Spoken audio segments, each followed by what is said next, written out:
пастяк, в жизни важен первый шаг.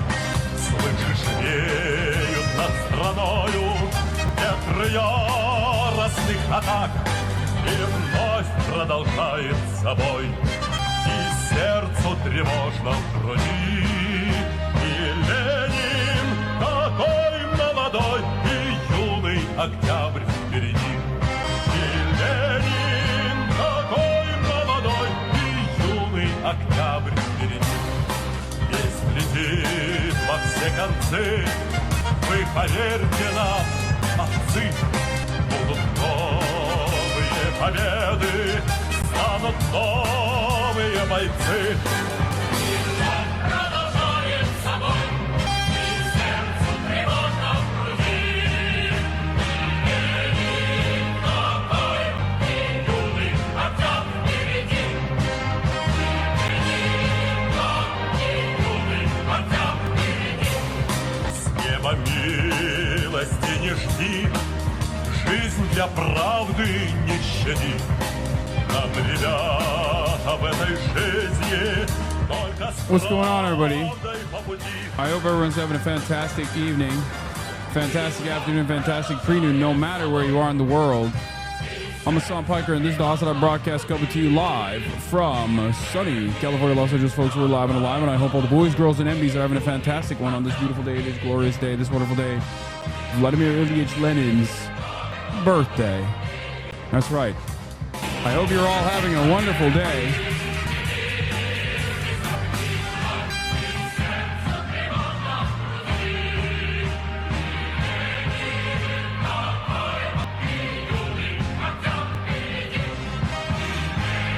That's right, we're live, and this is the part of the broadcast where I tell you about my personal news about what's going on in the world of HasanAbi Piker in between the time period where I press the stop streaming button and press the start streaming button. This song is called Lenin is Young Again / The Battle is Going Again. Lenin is Young Again by Alexandra Pakhmutova and Nikolai Dobronov.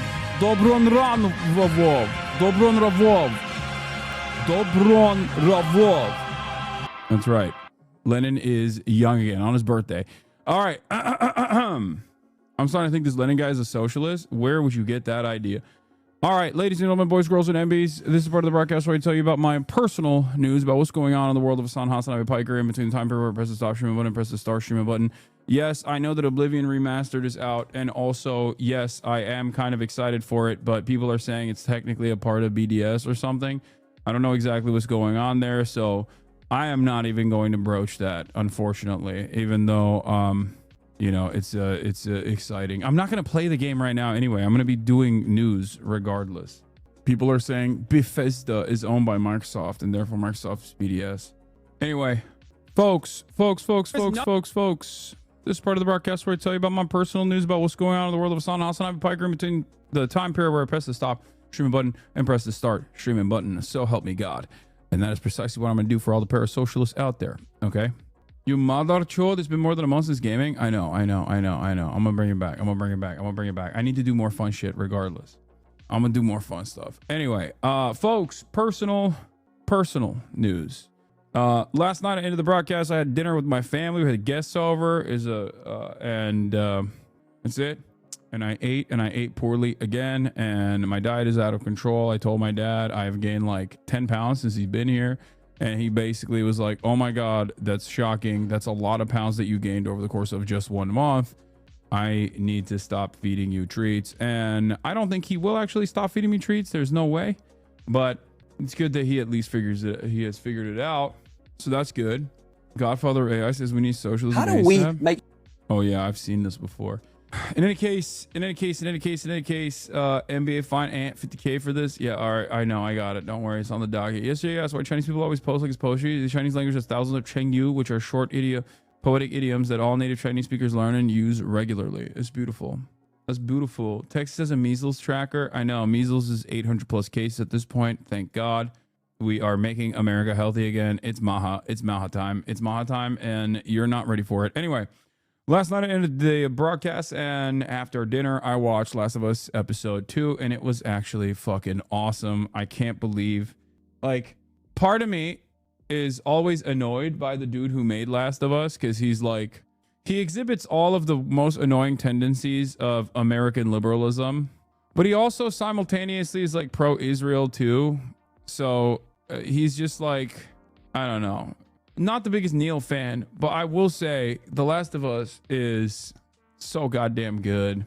Yeah, Neil Druckmann is annoying and also simultaneously capable of making banger games. I really liked Last of Us 2, even though people did not like it. I liked it. I'm kind of annoyed. I am kind of annoyed with the fact that they didn't make Amy like yacked. It feels like they took a deliberate, they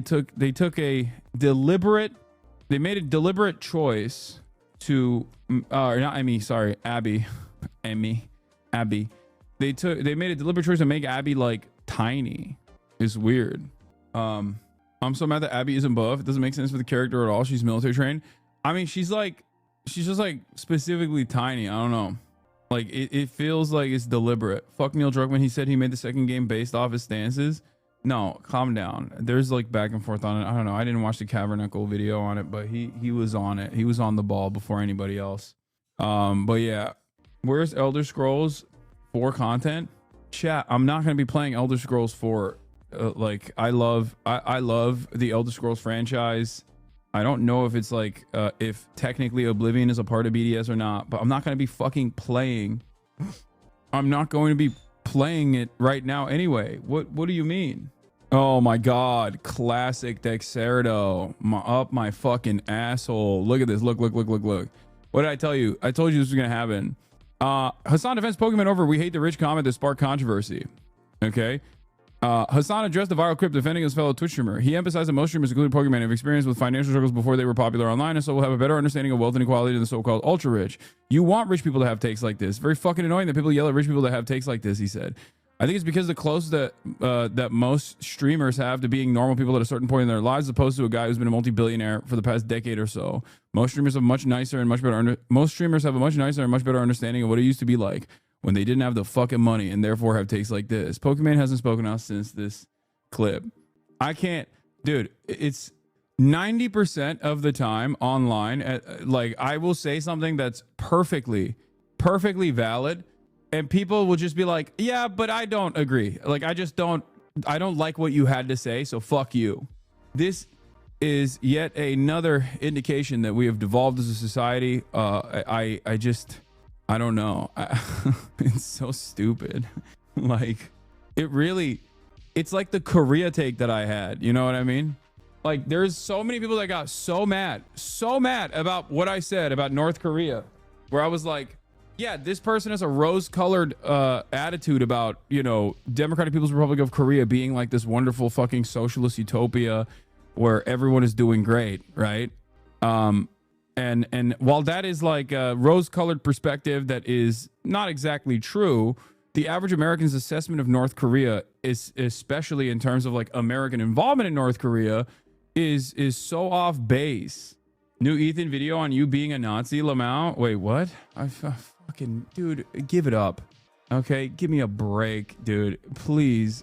Yeah, nobody fucking believes this, okay? No one believes this. If you believe this, okay, if you are like, oh my god, I watched an Ethan Klein video and I found out that Hasan is a Nazi. Wow, I'm shocked. You are the biggest dumbass of all time. Okay, please. I'm sure that he is not so stupid that he quite literally was like, Hasan is actually a crypto Nazi or some shit. Anyway, 1 second you're far left, next you're far right. Yeah, please stop. Ay. Please, no H3. God, you said his name, so now chat has to spam him for the next 10 minutes. Yeah, okay. Where was I? Oh yeah, personal news wise, I actually was in a pretty good mood before I started the broadcast, which is kind of sad because normally starting the broadcast puts me in a good mood regardless of what my mood is prior.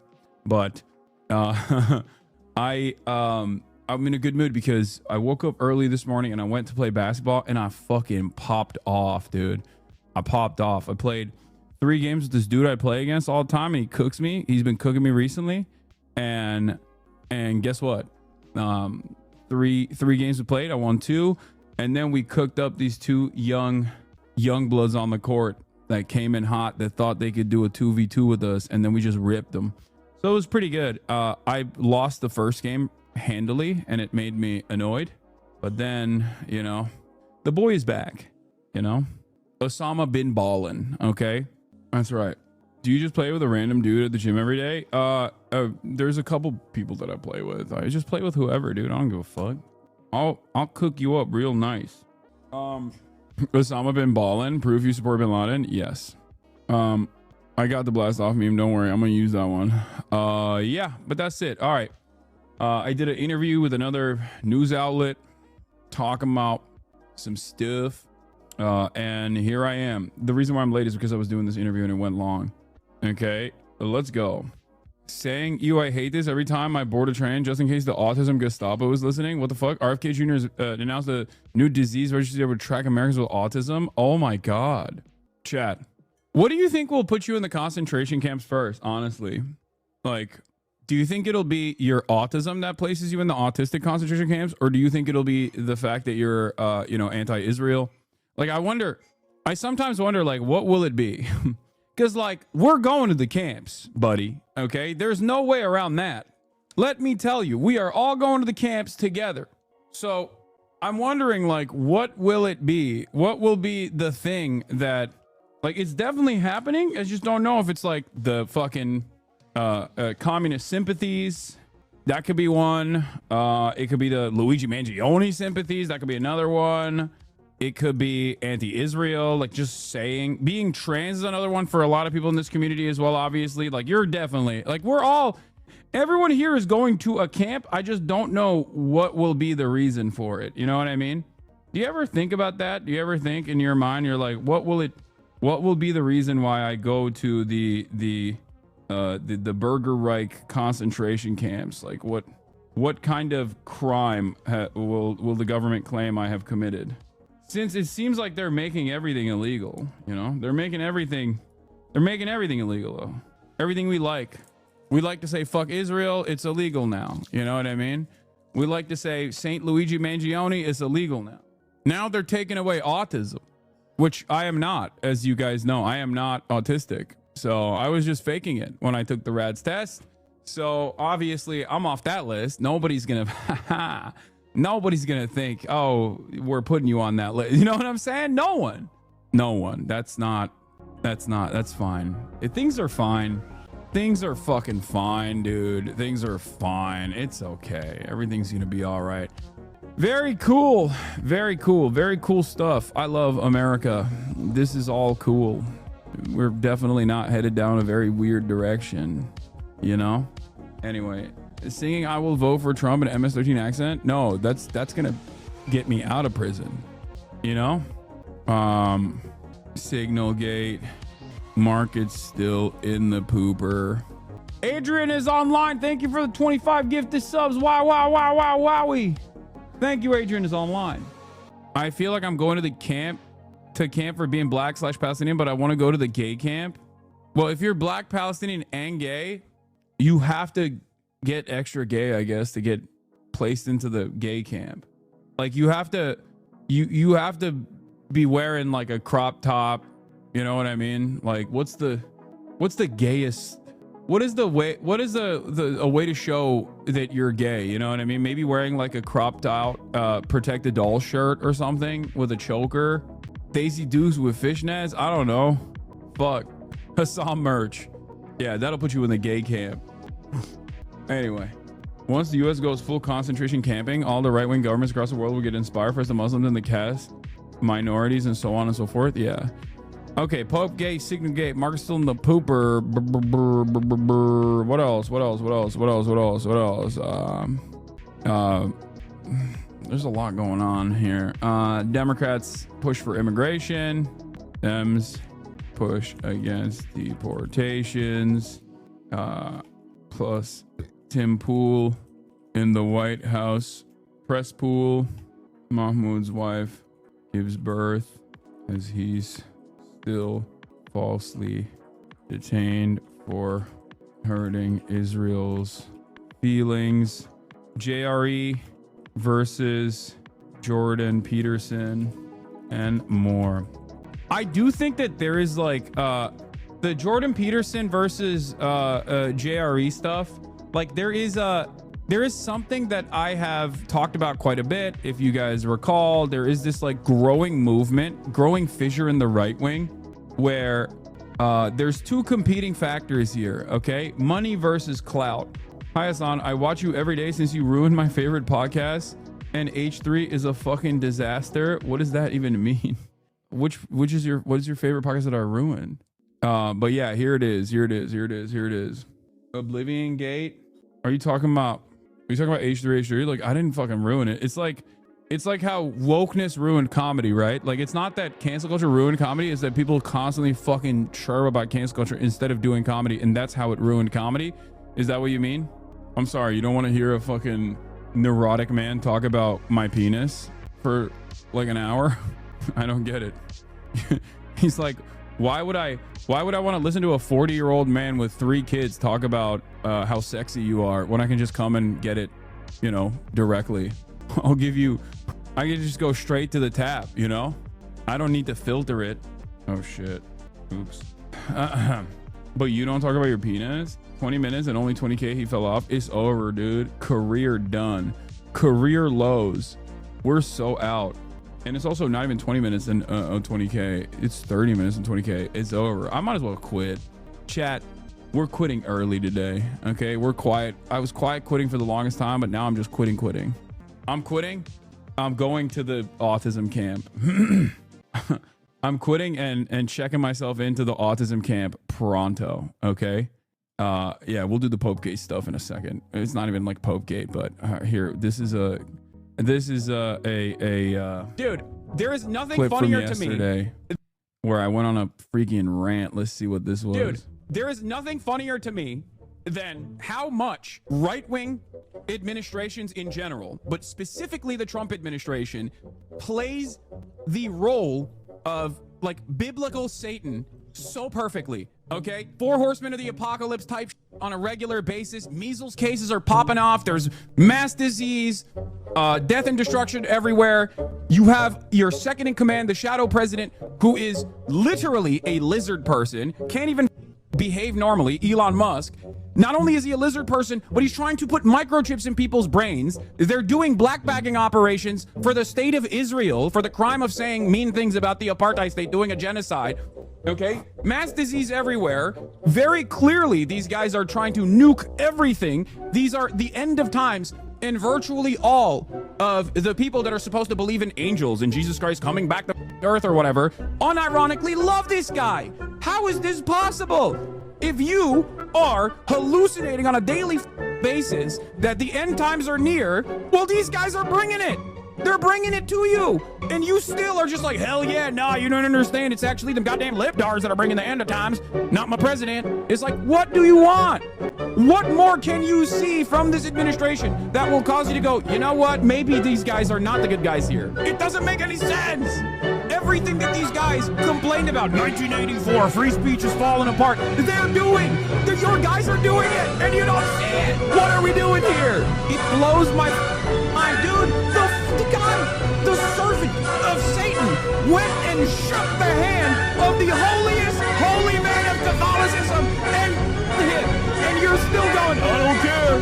There are massive tornadoes and earthquakes ripping up the land on a daily basis. The end times are near. It makes me so mad because I don't believe in any of that, okay? I don't believe in any of that, but you do. You believe it. So why don't you see the things that you believe? It's unfolding in front of your eyes. It makes me so mad. It makes me so mad. These guys are fake. They're phony rapture enjoyers. The real rapture is happening, and these don't see it. You're creating so much change, Hasan. Not alienate our political opposition until they become deranged MAGA drones and act surprised and play victims. Genius. Yeah, they became. Yeah, these guys actually became Nazis, dude. You know, because they saw my commentary and thought it was mean. Love that, man. Thank you. Hey, I'm the dumbest guy you've ever met.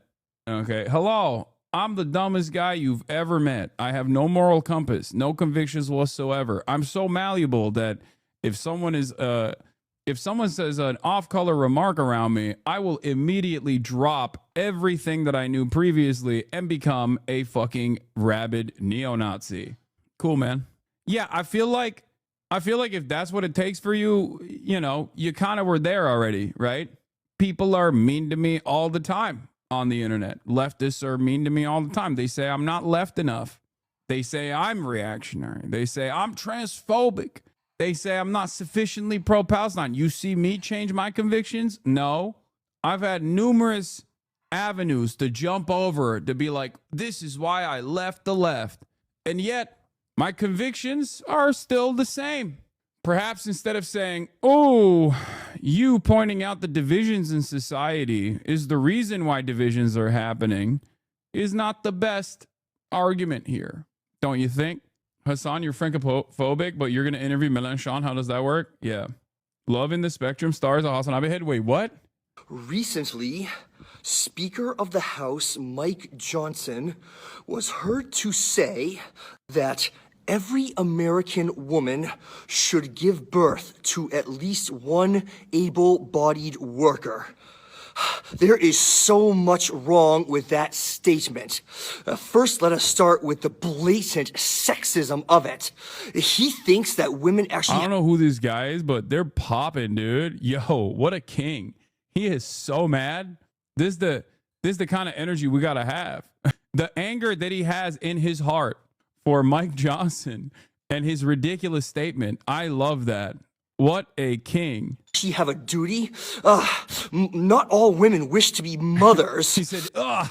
and the women who do choose to be mothers will do so out of their own volition, not because someone else wishes for them to be. And then the other half of the statement, he did not say that every woman should give birth to a child. He specifically said able-bodied workers, people who have children because they wish to have children, because they seek emotional fulfillment in their lives. People do not have children just so those children can be workers. This it relates to what another politician said not too long ago, that they mentioned something about a domestic supply of infants. People do not want to be workers. People want to be able to live their lives as they choose. They want to be able... Okay, this is... Oh my God, this is, yo, he's popping. To pursue their passions. We work to live. We do not live to work. We are not here to serve others. We are here to live our lives as we wish to do so. Most people want... RFK saying autistic people will never play baseball is hilarious. Yeah, baseball is so autistic. It is the most autistic sport. Okay, what are we talking about? Both the fandom and the players. What the hell are you saying? Like, the most famous baseball movie, aside from, like, what is it, Field of Dreams, is literally a movie about autism.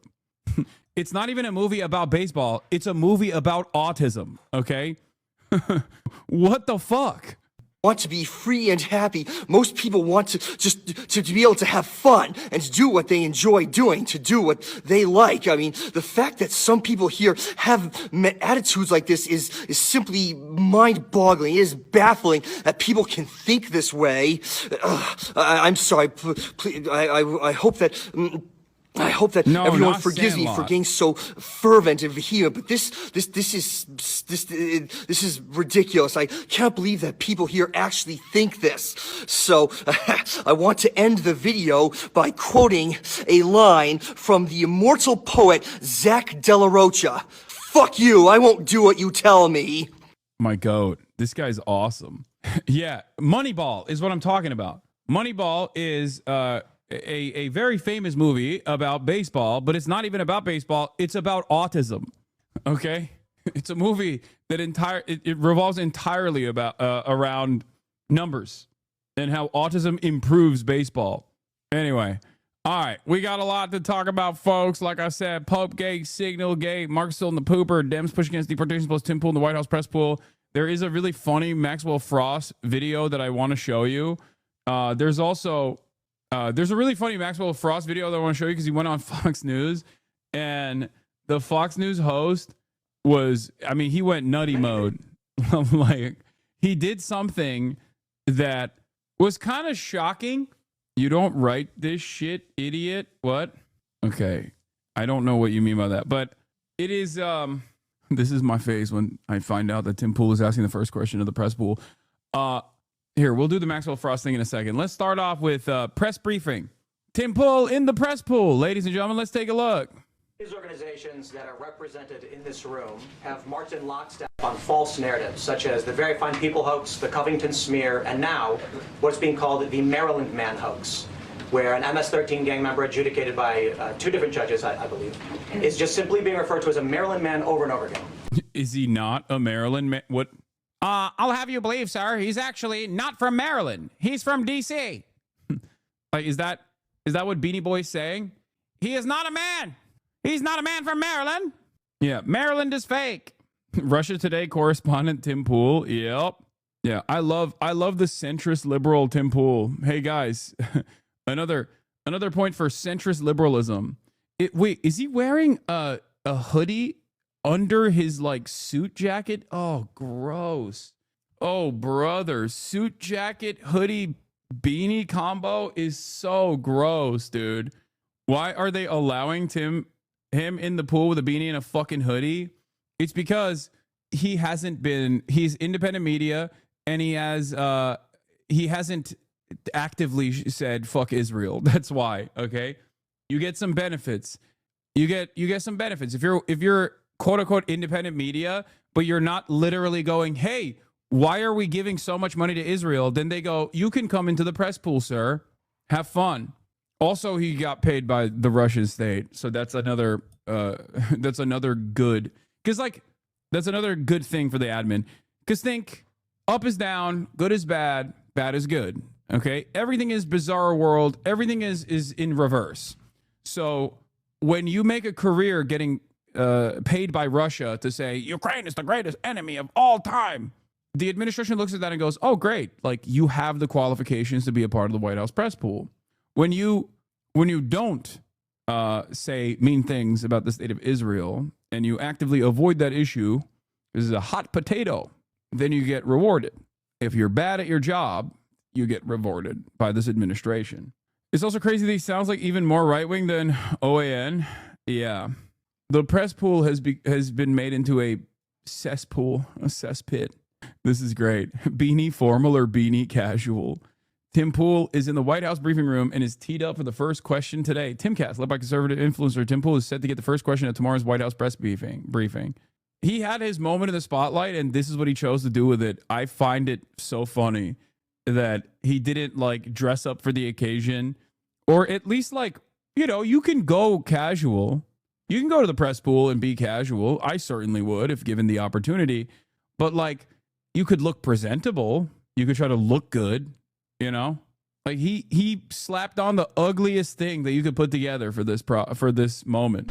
Now, in an effort from the White House to expand access to new companies, you've created this new media seat.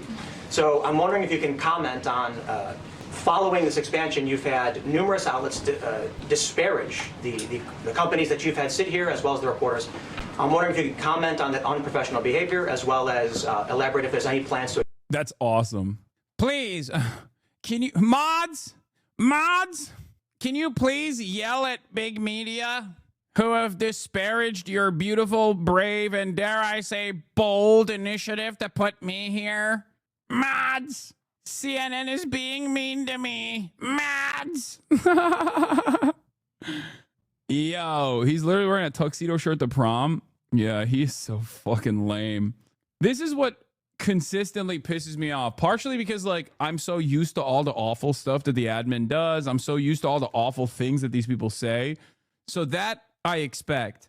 But the thing that I cannot stand is the fucking lame ass loser behavior demonstrated by the likes of Elon Musk and the likes of Tim Pool and all of the fandom that refuses to recognize the whole ass loser behavior.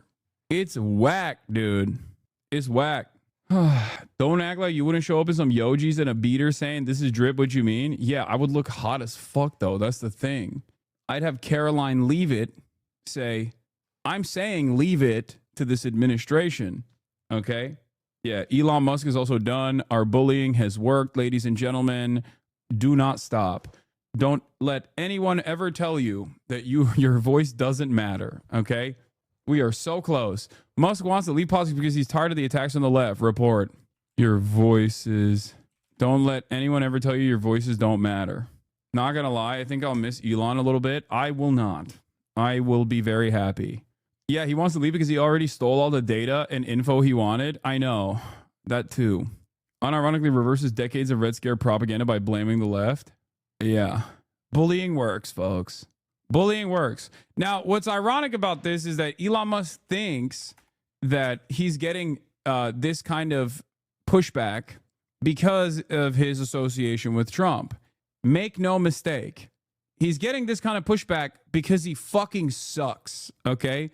Because he's a goddamn loser. That's the reason why he's getting this kind of pushback.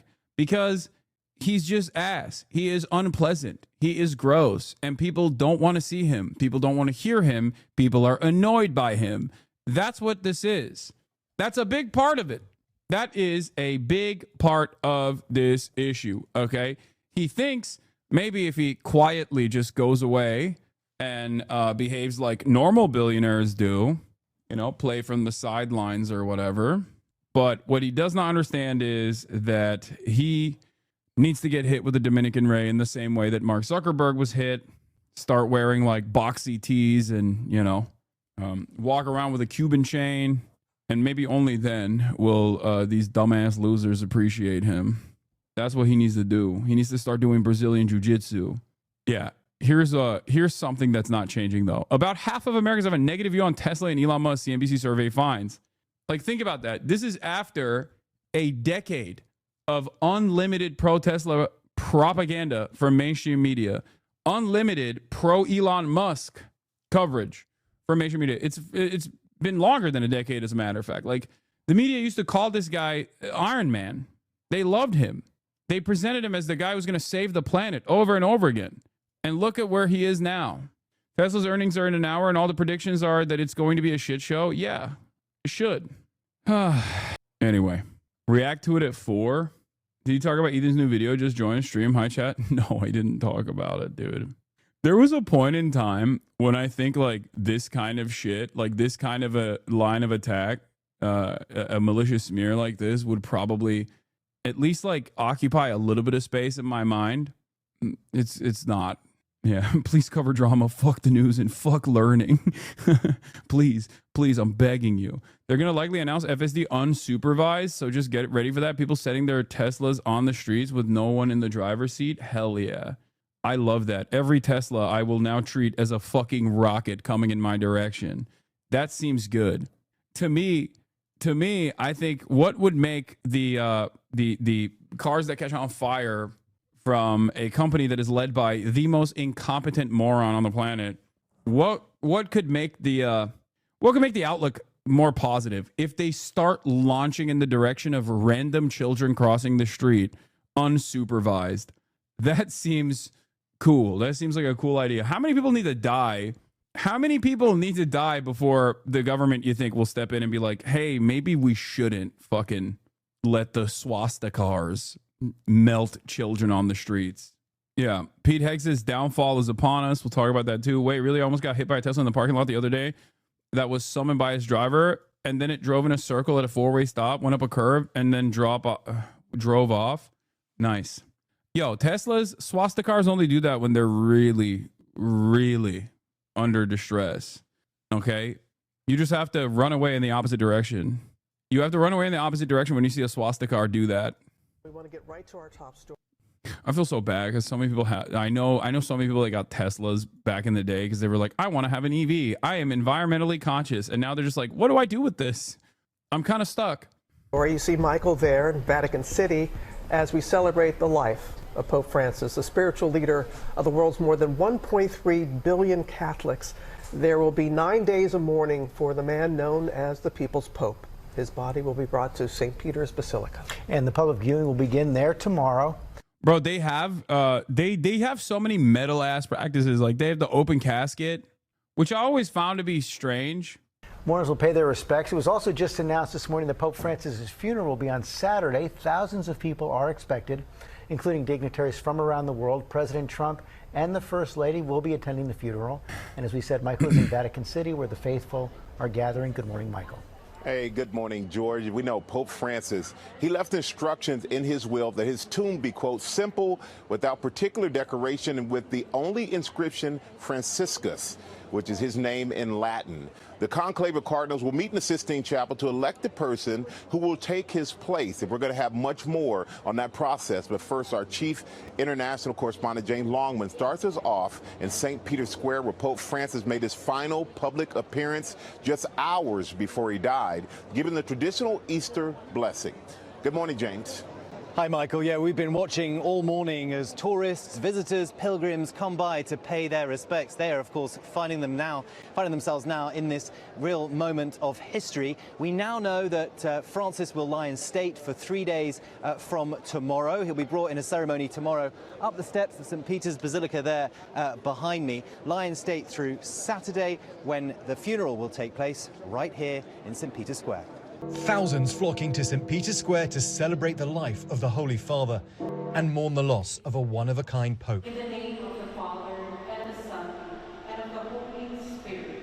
It comes as this morning we're seeing the first images of Pope Francis after his passing. Like, that's crazy to me, bro. I don't understand the open casket stuff. I mean, obviously the wildest version of this is like, I forget which country does this, but like sometimes there's these like old practices of just like straight up propping up a dead guy. You know what I mean?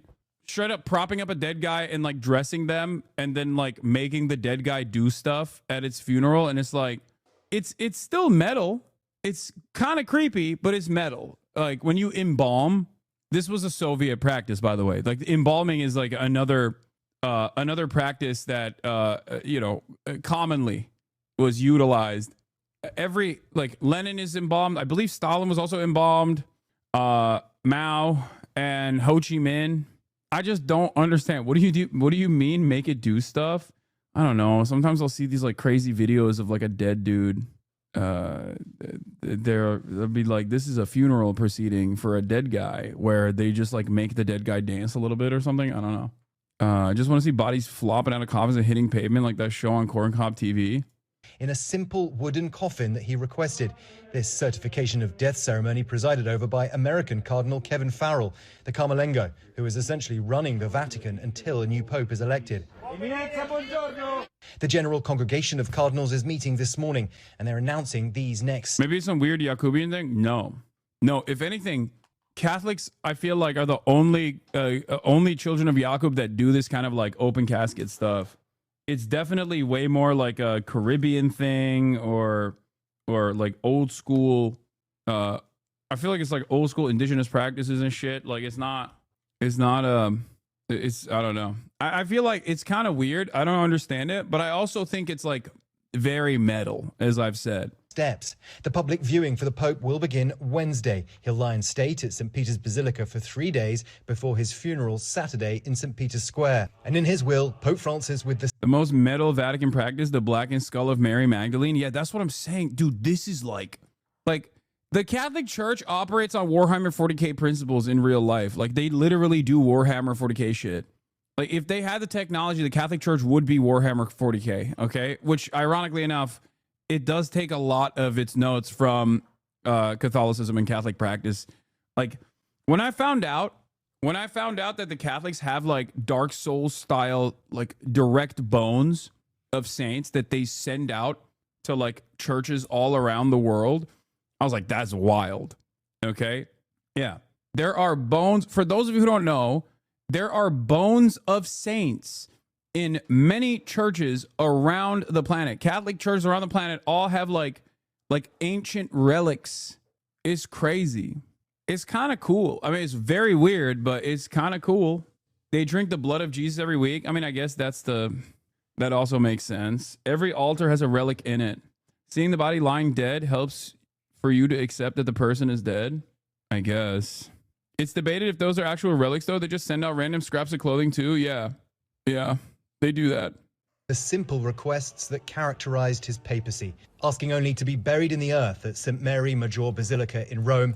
He'll be the first pope to be buried outside of the Vatican in over a century.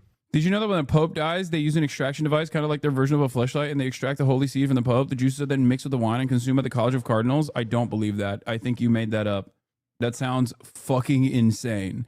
And also an unsanitary practice. I don't believe Details of a you. conclave to replace him have yet to be released. Francis died Easter Monday from a cerebral stroke, losing blood to his brain. The Pope fell into a coma with irreversible heart failure and passed away at 7:35 that morning. Just a day before... Dr. Mike Rabinovich would have been able to save him. They should have shipped off the Pope to the pit.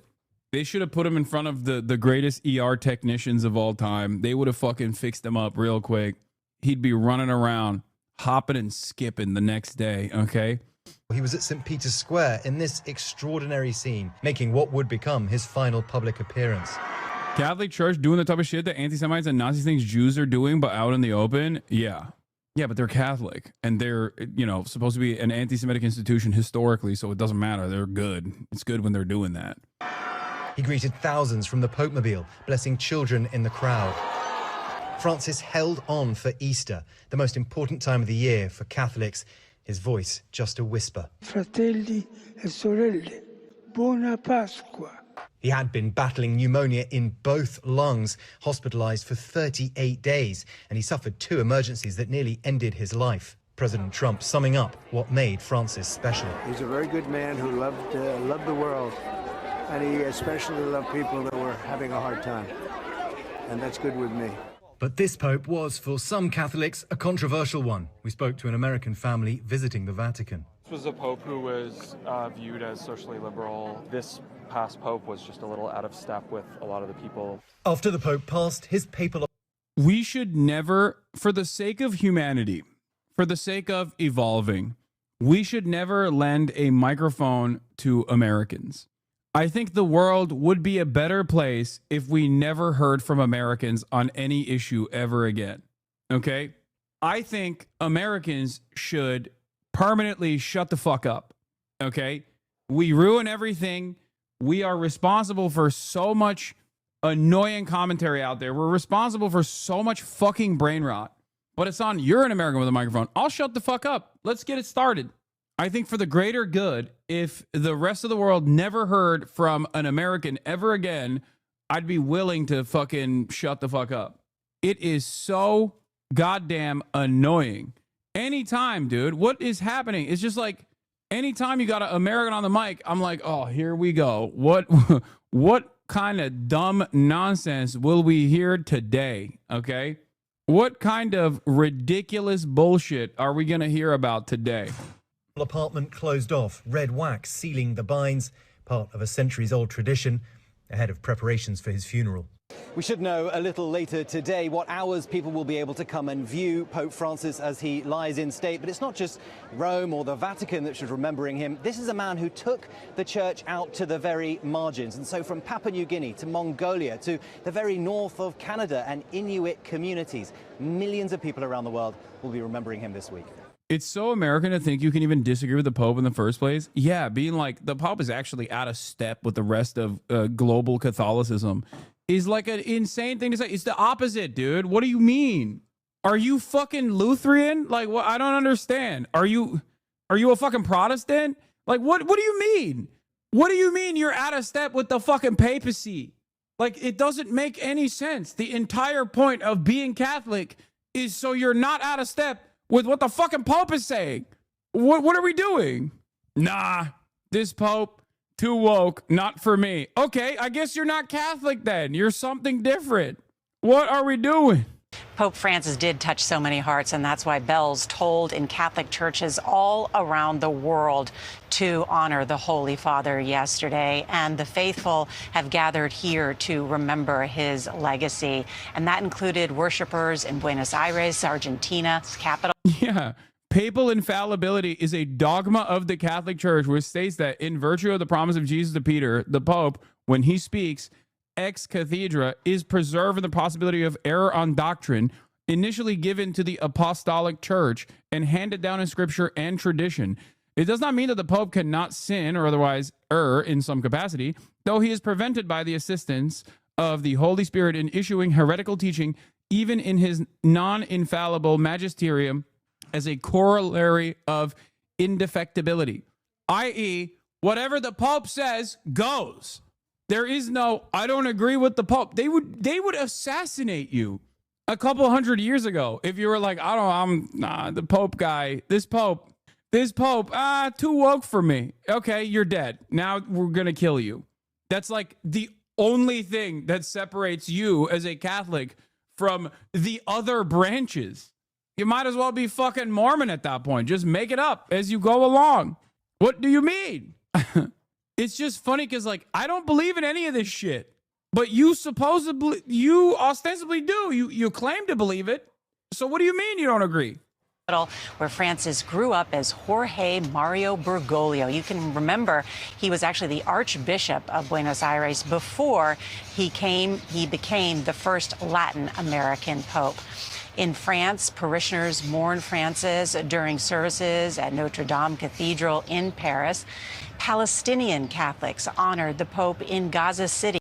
Matt Walsh, rest in peace, Pope Francis. May the next Pope guide the church with courage, clarity, and a deep respect for tradition.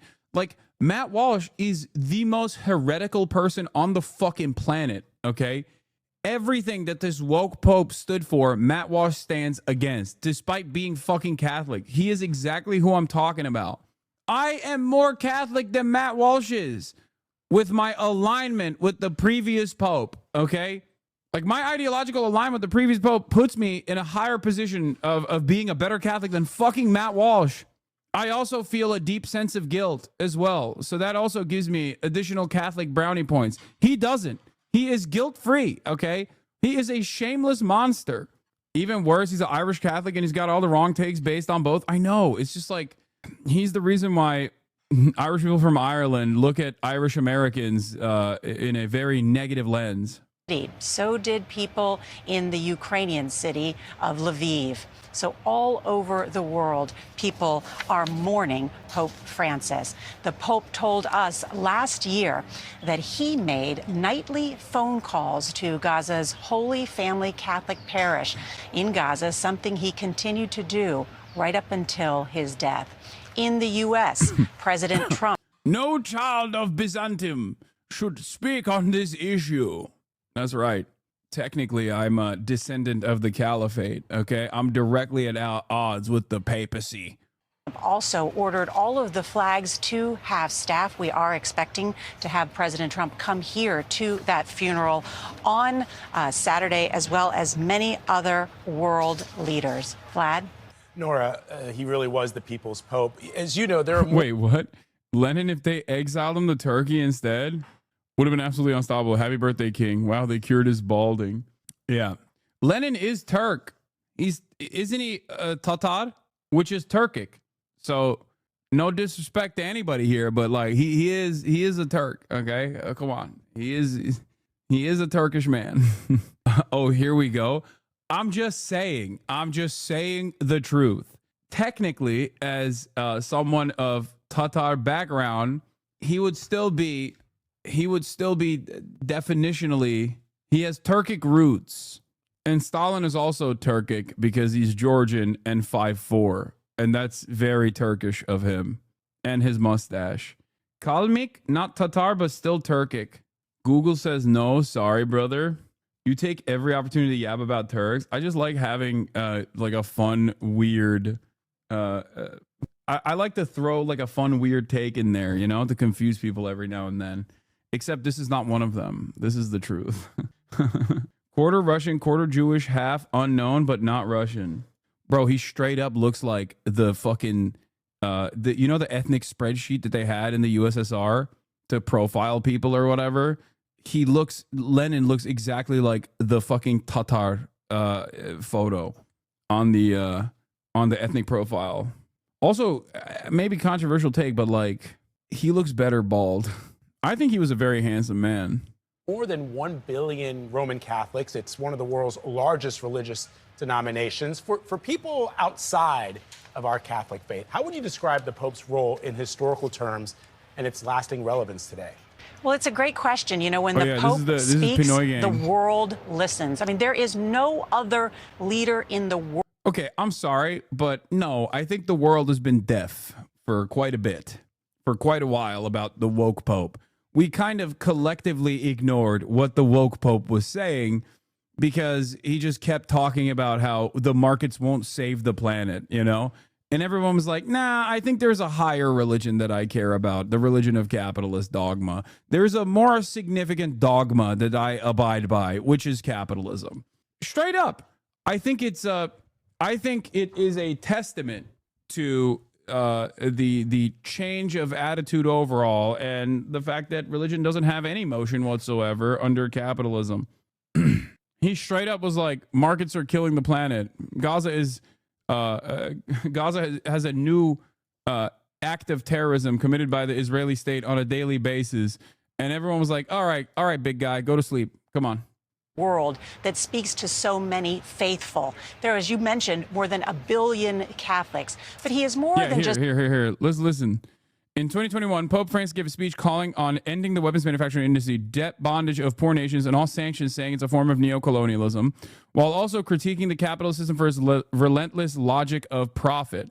In the name of God, I ask financial groups and international credit institutions to allow countries to assure the basic needs of their people and to cancel those debts that so often are contracted against the interests of those same peoples. In the name of God, I ask the great extractive industries, mining, oil, forestry, real estate, agribusiness, to stop destroying forests, wetlands, and mountains, to stop polluting rivers and seas, to stop poisoning food and people. In the name of God, I ask the great food corporations stop imposing monopolistic systems of production and distribution that inflate prices and end up withholding bread from the hungry. In the name of God, I ask arms manufacturers and dealers to completely stop their activity because it foments violence and war. It contributes to those awful geopolitical games which cost millions of lives displaced and millions dead. In the name of God, I call on powerful countries to stop aggression, blockades, and unilateral sanctions against any country anywhere on earth. No to neocolonialism. Conflicts must be resolved in multilateral fora, such as the United Nations. We have already seen how unilateral interventions, invasions, and occupations end up, even if they are justified by noble motives and fine words. The system, with its relentless logic of profit, is escaping all human control. It is time to slow the locomotive down, an out-of-control locomotive hurling towards the abyss. There is still time. So what happened? What happened is everybody's like, all right, dude, shut up. The only disagreement I have with the gay woke Pope here is that he thought that there was still time to save this system. Just a religious leader. He is a spiritual and moral leader. Think about when he talks about climate change. That's a big deal. Liberals hear the Pope saying this, and liberals be like, wow, this guy's a tanky. And when he talks about war and peace, he has called war an obscenity. That's why you'll see so many world leaders here. And then I think one other thing to know is he is also the Bishop of Rome. He is a head of state of this very small sovereign state called the Vatican. So he has those responsibilities, and that's why he travels around the world. Vlad? Nora, beautiful. Thank you very much. So glad to have you there, Nora. We'll check back in with you later in the show and certainly tomorrow. Thank you. This morning, cardinals are descending on Vatican City from across the globe, pushing past the world's media, who have also descended to their first meeting. Of the 135 cardinals under the age of 80 eligible to vote in the conclave, the vast majority, 108, were appointed by Francis, including more than 20 from places that had never had a cardinal before. This is going to be a very open process, it seems to me, in which two things are most important. One, does this man communicate a vibrant, energizing faith? And secondly, can he govern? As the Catholic Church grows in Asia, Cardinal Luis There's no metro in Vatican, no high-speed rail in the Vatican, no sustainable energy generation in the Vatican. How do you not call out this hypocrisy, Hasan? Yeah, I can't believe it. Also, their renewable energy grid would look like what? 3 fucking solar panels? I don't even know how you could do, you can't do high-speed rail across the board. There's just no way to do it. It is walkable, as in you can walk the entirety of the Vatican fairly quickly. It is endlessly walkable, as a matter of fact. It's the most walkable place on the planet. Tagle from the Philippines is a frontrunner to be the first Asian pope, referred to as the Pope Francis of Asia, with a heavy focus on social justice and caring for the poor. But at 67 years old, he's on the young side. Or will... Yeah, here's my young side goat, Pinoy gang. Many factory workers are being denied the right wages for the God called prophet. How many women are being sacrificed to the God called domination? Anti-misogynist, anti-capitalist Pope would go so fucking hard. And swagapinos rise up. Oh my God, dude. There's just, I mean, that would be the sickest. How many children are being sacrificed to the God called lust? Anti-pedophilia Pope? How many trees, rivers, hills are being sacrificed to the God called progress? And how many poor people are being sacrificed to the God of greed? And defenseless people. That was anti-abortion, not anti-pedophilia. Shh, don't talk about that. Don't worry about it. We are, listen, it's a matter up for interpretation. Okay, calm down. Shh, don't ruin it. We got a Maoist third worldist Pope out here. Sacrificed to the God of national security. Pope Francis should have said, if I see the gospel in a sociological way, yes, I am a communist, and so too is Jesus. He's been on this. Yeah, I mean, of course. It's true. It's literally fucking true, dude. What do you mean? Yes, Christianity and all religion and all of the lessons that are taught in religious scripture has a deeply anti-capitalist slant to it. Of course. I mean, even some of the most foundational, super basic fucking lessons that you learn as a child, like sharing is caring. Okay? Where is the profit motive baked into this argument? I don't understand. Like, people try extra hard. Well, Protestants, especially, have done everything in their power to turn the Bible into a tool for capitalism. But that's why I always say religion is just another ideological tool that you can wield in whichever direction you see fit. I would go so far as to say it's harder to actually fit religious scripture into a capitalist message, and yet the prosperity gospel has done so fairly successfully. But that's all this is. That's all this is. Jesus curing the lepers and not demanding pay in return goes against the capitalist dogma. Jesus Christ did not fucking deny coverage of the lepers by being like, well, you're outside of our area of coverage, sir. Sorry. That's not how that works. Capitalism is antithetical to all of the social rules and good practices that are that you're supposed to abide by if you truly follow religious scripture. Yeah, supply side Jesus, baby. Bernie Sanders should be forced to give away 90% of his birthday cake. Hashtag happy birthday, Bernie. Yeah, that's how the cake works. Anyway.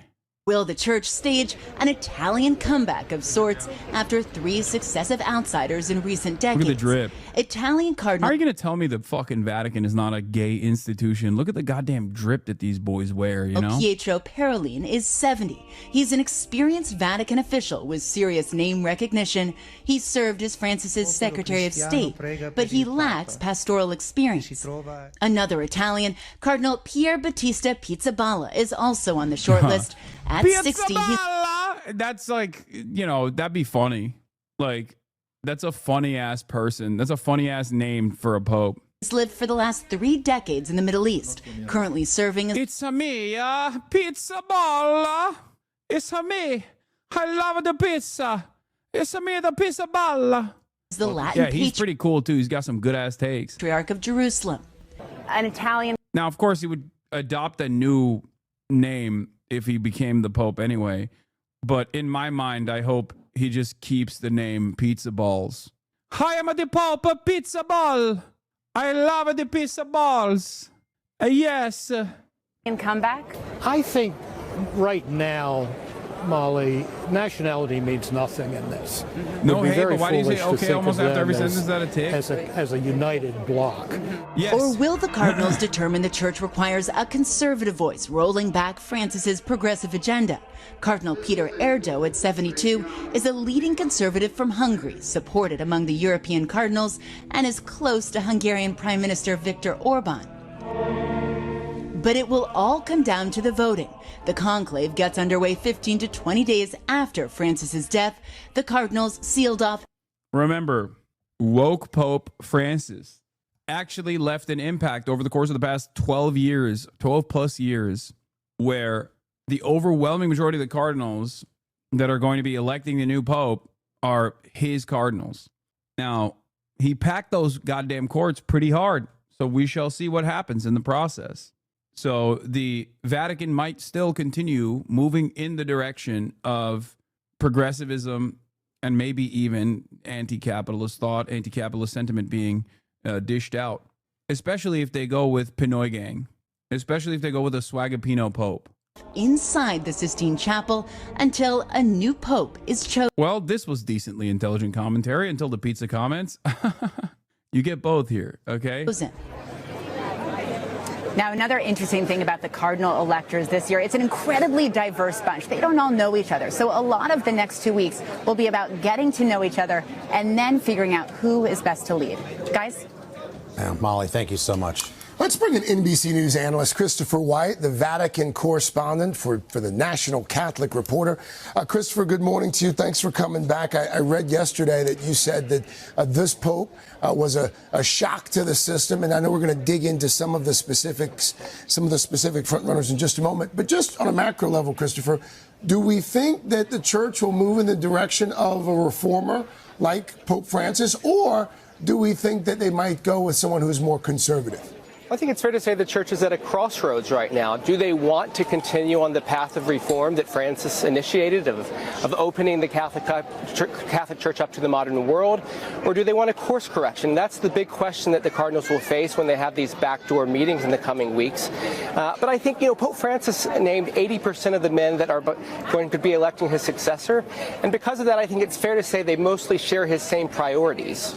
We're kind of putting these cardinal contenders in categories. It's weird to be talking about something that's spiritual, but it's also quite practical. So there's the Italian strand of potential cardinals. Tell us about them. Well, for a long time, there's been an appetite to resist giving the papacy back to the Italians. We had a Polish Pope, a German Pope, and then Argentinian Pope. Is this the moment for the Italians? If there is going to be an Italian Pope, I think Cardinal Pietro Parolin, who is Pope Francis's Secretary of State, his top diplomat, he's a real contender. He has name recognition, and so he has to be taken seriously just on that alone. But the problem is he doesn't have pastoral experience, and for Pope Francis, he often said that he wants leaders in the church to have the smell of the sheep, to be with the people. And so it's hard to square that vision of the church with Parolin's resume. Also, Cardinal Pizzaballa, who Molly mentioned, is someone who's very well aware of the geopolitical circumstances of the moment, and that's why his name has also surfaced. Christopher, I will take your potential Italian successors and raise you one former Archbishop of Manila. What can you tell us about the Cardinal Tagle, who was mentioned there? Is a 3-1 favorite from Newsweek, a progressive agenda like Francis. What do you think? Cardinal Tagle was a front-runner in 2013. He's, in recent years, been referred to as an Asian Pope Francis because of his concern for the poor, his own sort of emphasis on humility. He's got the charisma, the wow factor that some people are really looking for in the next Pope. There are questions about how good is he at management, and I think that's something that Cardinals will be scrutinizing in the coming days. Christopher, really quickly, I think we'd be remiss if we didn't ask you about the American Cardinal. Oh, God. Charlie Kirk just tweeted out that he has pictures of the extraction of the holy seed. What? And the Canadian Cardinal. Yeah, Cardinal Robert Prevost, who's the head of the Vatican's doctrine, or the Vatican's. What are the odds they pick a non-white pope? I don't know. Considering that Pinoy Gang, there's from what I understand, there's 4 cardinals that embody the spirit of Pope Francis, and only one of them is white or Italian. There's the Pinoy Gang guy. I think there's the other guy that's from, is it the dude from the Congo? And then the American guy and the American dude is actually black. So, and yes, by the way, before you guys go, excuse me, Italians are not white. No, when we're talking about picking the new pope, Italians are the most white. They are more white than Germans. They are more white than Anglo-Saxons. Okay? The Italians are the white guys in the Vatican. Okay? You cannot be more white than an Italian when you're picking the pope. No, there's an American dude too. There's two American guys. One is the fucking reactionary psycho, and then the other one is the black dude. A black pope would make my parents fade. I feel like if they chose a black pope, like even a Filipino pope is gonna make people really fucking annoyed and make the racists angry. But a black pope, honestly, I feel like we are going to see new, dusted off, antiquated relics of racism. People are going to be going into the fucking pyramids, okay? Evading booby traps, opening up the dusted tomes to fucking find new ways of being anti-black because the old ways clearly have not worked. They are going to open up racism artifacts. Office for looking for bishops around the world. He's Chicago born, but he spent most of his life outside of the United States. I think that makes him someone who knows how the Vatican works from the inside, but he's not really viewed as an American, which makes him an intriguing possibility. And then there's Cardinal Lacroix of Quebec City. He's seen as a real manager who sort of shares the Pope's. So, chat, Western white culture basically started in Rome. Stop this, Italians are POC. Northern Norwegians are more POC under this framework, for fuck's sake. Yo, that's actually also wrong. That's another thing that I wanted to talk about, which is that, like, yeah, in the post-Mussolini era, maybe, like, the way we understand, like, Italian culture or Roman culture as, like, a upholding white supremacist thought is such a funny cope. Because the Romans historically were not fucking white, dude. They were insanely diverse, mostly led by brown dudes who were killing the fucking white barbarians and then ethnically replacing that fucking, or either turning them into slaves, indentured servants, or literally fucking displacing ethnically the white barbarians. It's such a funny concept that, like, where I have it right here somewhere. Yeah, white culture isn't real. This guy says, this is a fucking AF Loyals, like, very clearly a white supremacist account. Okay, one of the funniest copes that dumb fucks have, ironically, and it's kind of like the same cope that Hitler fell to as well with the Roman salute, right? Like the idea that, like, Germans had some ancient mythology that created this, like, Aryan race, this master race, and so did the Italians. Like, these motherfuckers were not white, dude. They were gay as hell, and they were not white at all. Yeah, dude, these are movies. I don't know if you know this. These are movies, and they're not an accurate reflection of history. And they are movies made in the Western world, and therefore they have adopted our current standards, our current cultural standards. Of course, they are mostly white people playing these roles, but that's not how this was at all back then. Like, even this, I mean, not to get all fucking nerdy with it, but even this is a lie. This is not how this shit looked back then, okay? It wasn't white, big dog. It had hella colors on it. They were all painted. Every part of the, I like, the Roman era, my Roman Empire in my mind. Like, everything that these guys fucking hold on to is just completely wrong. Like, how brown we talking? I'm assuming way more brown than you. Yeah, of course, way more brown than me. Still European, if not pasty white. What are we talking about? We're talking about the fucking Roman Empire. What do you mean still European, dude? Yes, all the fucking marble statues were not actually white, dude. They were all painted. What is this? Yeah, white people have no culture. Meanwhile, white people. And then this guy's just a pedophile. Okay? Like, this is the shit that I don't understand. Like, why does every white nationalist account automatically go, yeah, look at the white culture. My white culture is like a little girl. That's my culture. You fucking, yeah, white culture is pedophilia, I guess. My ancestor. Himmler had scientists undertake excavations of prehistoric sites. Hitler commented, "Why do we call the whole world's attention to the fact that we have no past? It isn't enough that the Romans were erecting great buildings when our forefathers were still living in mud huts.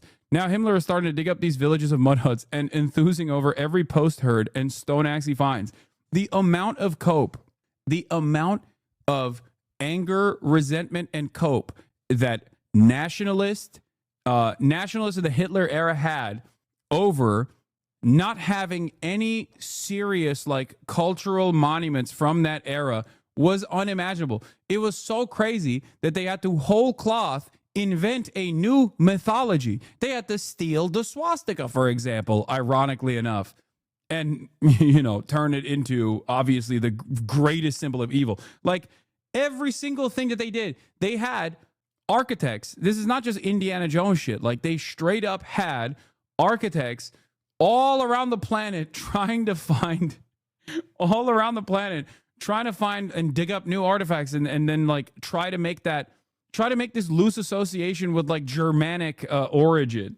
Spain was Muslim African brown for 1,000 or more years. Yeah, that too. Yeah, majority of Greek and Roman marble sculpture was painted based on an examination of paint ghosts on the original statues. Traces of paint detectable ultraviolet lights have been found. How would emperors be in color? Probably like these. Emperor Macrinus, greatest Roman emperor ever, from Roman Algeria in North Africa, played by Denzel Washington. There was a coin engraving. He looks very not white. Wait, was I saying architects? I meant archaeologists. I'm sorry. Yeah. It's just like endless amounts of cope. White people being like, no, you don't understand. Like, the Nazis did this so funny. The Nazis did this very funny thing where they just had to like rebuild. They had to rebuild like an entire mythology surrounding it because they had so much resentment for the fact that they were just like people living in fucking mud huts and were considered barbarians by the superior Roman Empire at the time. And it's funny because like there is some cool ass shit in German mythology as well that they could just talk about, you know, holding up a strong front against a much more superior military. Like, there's all that stuff that you could actually hype up if you wanted to, but no, they had to also invent new shit. American German people seem to have that inferiority complex too. No, Americans have that same inferiority complex too, because America is a relatively new country that also doesn't have any kind of real mythology. We make that shit up too. A bunch of fucking criminals that came here and then murdered every indigenous person. Anti-materialist ideology does to distort history to fit their ideology. Yeah. The Romans had no concept of whiteness. In the mid to late empire, the leadership of the empire was super diverse due to the Romanization of the provinces that have been ongoing for the past 200 plus years. The ethnicity of the soldiers would have been dependent on the period of time and location. Dalmatia and Syria were big recruitment areas. Yeah. Same is true for the Turks as well. Most Turkish history comes from one German archaeologist in the 1800s. I mean, at least you could say that the Turkic, the steppe warriors that came, like there is a existing mythology that I think people cope and obviously fucking harp on regularly. But at least there's like with Chinese mythology, like there is a history there. There's a through line. There's like a lot of stuff you can point to. It's not like Turks will fucking turn around and be like, oh, we invented a shit ton of things and we had buildings that stood tall. Like, no, they're like, yeah, we were warriors of the steppe, a nomadic people. You know what I mean? They don't do the we were kings shit. They do the fucking we were nomadic barbarians. From the historical perspective of anthropology, the turn to describing Romans as Greeks as white and the creation of white culture in the West was due to the fact that they were so astounded by North Africa's marvels, pyramids, Library of Alexandria, descriptions, etc., that they came to the conclusion that they had to be white or aliens did it. Yeah, even the naming convention of barbarians is the Roman Empire saying like, oh, these guys are, they're lesser than us. Look, they're living in mud huts. They're tribal people. It's so weird to think about it now with today's framework because all of these countries are now under the banner of whiteness. But the Roman Empire, like at least the territories that it controlled and what the demographics look like was insanely diverse. Of course, every fucking empire, especially back then, was insanely diverse. What is the most imperialist superpower on the planet? The United States of America. Also very fucking diverse. Look at England. Also very fucking diverse in comparison to other places, because a lot of that colonial exploitation ends up bringing people from the colonies into the OG land that is doing the colonizing. Yeah. Roman Empire was insanely fucking diverse. The Ottoman Empire was insanely fucking diverse. So empires fail because of DEI? No, empires succeed, ironically enough, because of diversity and DEI for as long as they do. That is literally, there is no world without cultural exchange. There is no world without, by way of trade or by way of war. Cultural exchange has elevated humanity to the position that we've gotten to. There's just nothing. You are nothing without centuries and centuries of people warring with one another and picking up certain things. It's quite literally the opposite. It's DEI or die. So a lot of these people that just like turn a blind eye to that and say, no, actually it's because they were too diverse that they fucking fell apart, they're stupid. In any case, Himmler started to dig up these villages of mud huts and enthusing over every pot's herd and stone axe he finds. All we prove by that is that we were still throwing stone hatchets and crouching around open fires when Greece and Rome had already reached the highest stage of culture. We really should do our best to keep quiet about this past. Instead, Himmler makes a great fuss about it all. The present-day Romans must be having a laugh at these relegations. Anyway, I know it's Reddit, but it's 2,000-year-old portraits of Romans. 2,000-year-old ancient portraits of Romans found in a necropolis in Egypt. Bunch of white folk, dude. Like, whiteness as a concept, whiteness as a racial construct, also, and like Western civilization and whiteness as a racial construct is a relatively new phenomena in the history of mankind. This wasn't a thing. It's very difficult to explain this to people because we are so, our perspective is so clouded by what we experience and what we see that it's impossible to see a world beyond our limited lifetime. Our intelligence and our scope is so narrow. But like there is no like whiteness as a concept, as it doesn't really exist right now anyway. It's not real regardless. It's just like a totally made up social construct. The reason why it exists is to justify slavery, chattel slavery specifically, because missionaries were unfortunately converting too many fucking black people to Christianity, and they couldn't justify enslaving Christians. So they had to be like, yeah, well, these guys are not real guys. They're just not even human. They're just inferior beings. Let's just go with that.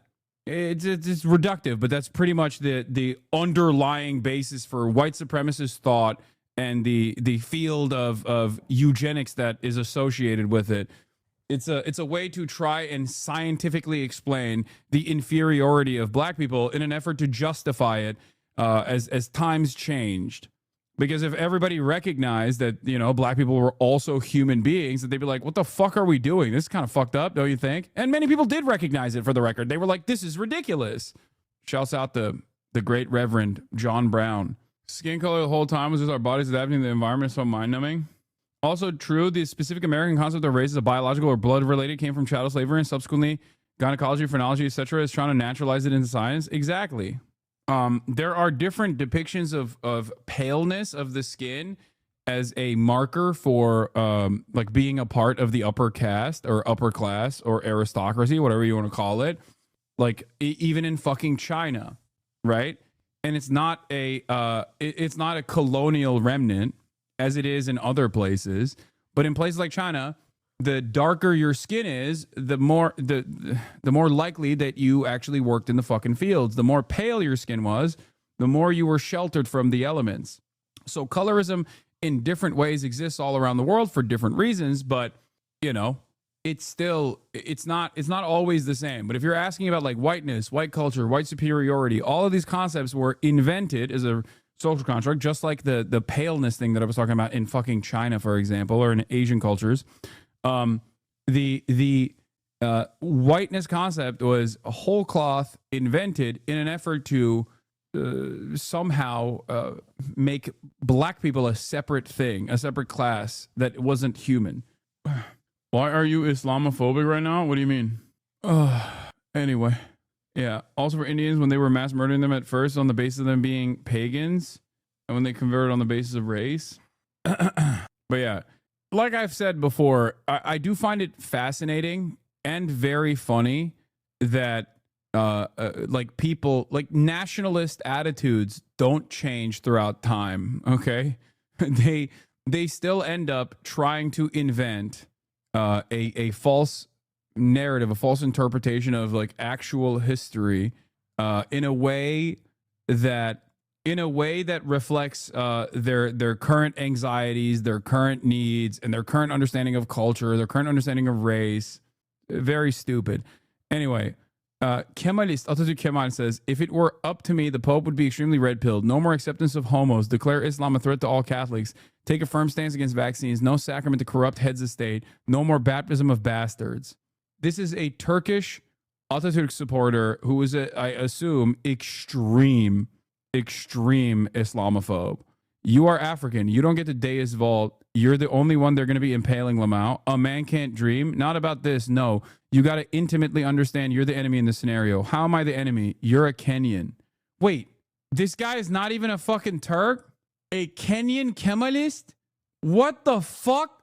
I've seen it all. What is happening? How do you even encounter a Kemalist framework all the way in Kenya?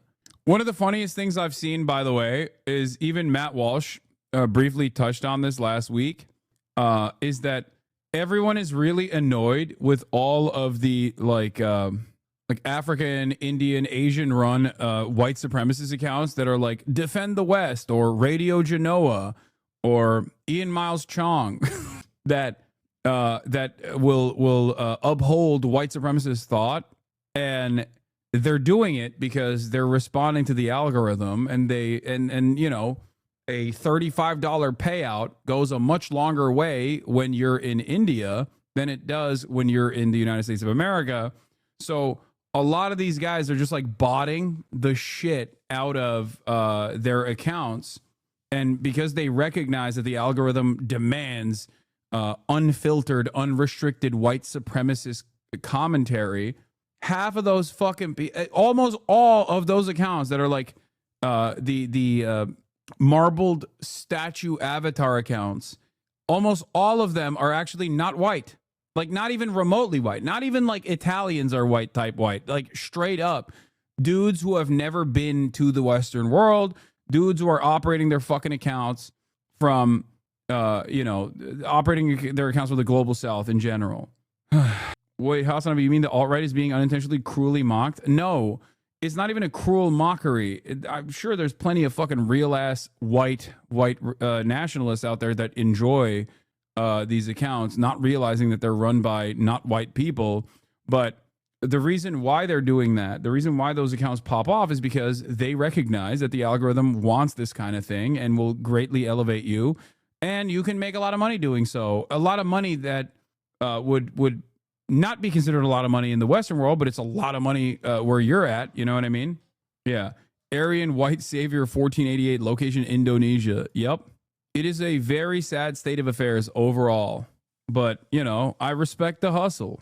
Here's CNN covering some of the cooler things that the Pope has said.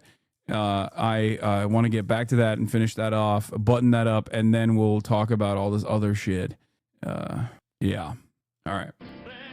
At almost every turn in Pope Francis's trip to South America, his message: the world needs to pay attention to the poor.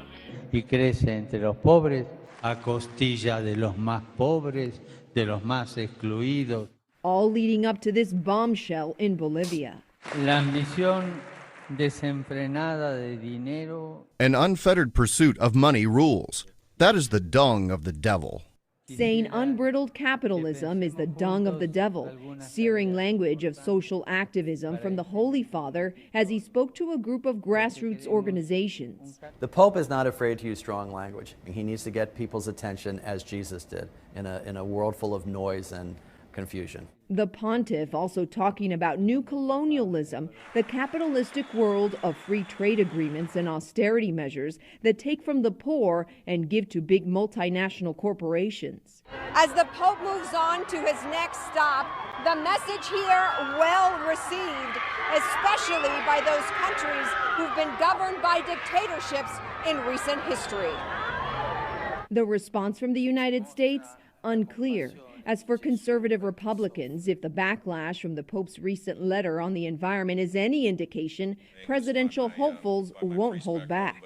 I don't get economic policy from my bishops or my cardinals or from my Pope. Pope Francis's speech, dogging capitalism, raises the stakes for those eyeing the White House as the pontiff prepares to address a joint session of Congress in September. He's going to disturb people on both sides of the aisle. But these are Catholic issues, and Catholics who are politicians and lawmakers are going to have to take what he says very seriously and consider it given his moral authority. Father, Indians are brown Caucasians living in Asia. Indians have every race card in the deck. Indians are technically whiter than Africans. Please stop. Whiteness is a social construct, okay, determined by the in-group. The in-group does not consider Indians to be white. It's that simple, okay? I don't know how we, like, it's like, look, I say I'm white, and in the United States of America, a lot of people do actually consider me to be white, but there are plenty who don't, right? If I'm in Germany, I am no longer white. I am something different. I am Turkish, okay? That's that right there. In Turkey, I'm white. In America, I'm white. In Germany, not so white, okay? Why? Because it's fucking made up, okay? It's made up. That's it. Father Hernan Paredes, one of the pontiff's closest friends, agrees, saying it's difficult to guess what Francis, who is known for speaking off the cuff, will say, but it'll probably include the message of hope, the message of pardon, the message of tenderness. I think we say it in English, ternura, a God who loves and cares for his children and who's ready to embrace, not to judge. As the Pope continues traveling and speaking his mind, it's unclear if 2016 presidential candidates will embrace his views or judge them. Rosa Flores. This is from 9 years ago. To the call. All right, ladies and gentlemen, let's get back to the United States of America. Leak HEGSETH, they're calling it. Leak HEGSETH. My goat. He's under a lot of fire. Why is he under a lot of fire? As I said already, he just likes to send text messages. Didn't know that was illegal. Okay. Kind of weird that people don't like that he likes to go on booze cruises and send state secrets to whoever will listen. People without security clearances, specifically. I think that's fucked up. I think he should be able to do that. Calls for Defense Secretary Pete Hegseth to resign after sources told ABC that he shared details of a U.S. attack plan on Yemen in another group chat that included his wife and brother. Our chief global affairs anchor, Martha Raddatz, has the latest for us. Good morning, Martha. Good morning, Robin. This morning, Pete Hegseth is brushing aside these new allegations. But if anyone in uniform had sent operational details to family members, they would likely be fired. Although, as of now, the president is defending Hegseth. This morning, President Trump is publicly standing by Defense Secretary Pete Hegseth amid growing calls for his resignation. Pete's doing a great job. Everybody's happy with him. Just weeks after revelations that Hegseth sent highly sensitive military attack plans to administration officials on the commercial app Signal, sources now say Hegseth shared some of the same sensitive attack plans with his wife Jennifer and others on a separate Signal chain. Okay, but I said this yesterday too, but like his wife is also a Fox News producer, so in his mind he thought she's qualified, considering that his qualifications were also that he was a Fox News producer. To become the defense secretary, like his wife could get a little bit of that action too, you know what I mean? That he created. The Signal chat he shared with his wife, a former Fox News producer, included launch plans of F-18 fighter jets attacking Yemen, according to sources. Hegseth has also been under scrutiny for allowing Jennifer Hegseth into some meetings with foreign dignitaries. But Hegseth denying he did anything wrong. We're changing the Defense Department putting the Pentagon back in the hands of warfighters. And anonymous smears from disgruntled former employees on old news doesn't matter. This comes after a week of chaos at the Pentagon, with some of Hegseth's own top aides escorted out of the building after a leak investigation. The aides denying they leaked anything to the press. One of those top advisors, Dan Caldwell, telling Tucker Carlson, and we had people who had personal vendettas against us. Yes, I think they weaponized the investigation against us. And pushback on the Hill is coming as well. Republican Congressman Don Bacon, who serves on the House Armed Services, saying, I'm not going to tell the White House how to manage this, but I find it unacceptable, and I wouldn't tolerate it if I was in charge. Congressman Bacon is the first sitting Republican to publicly criticize Hegseth, suggesting President Trump should fire the defense secretary. As for the leak investigation, these are not random top aides who were fired. They are senior advisors Hegseth himself brought into the Pentagon. Wait, maybe they were DEI? Guys, maybe Pete Hegseth accidentally brought in top-level executives to the Pentagon, but like didn't realize that they were DEI.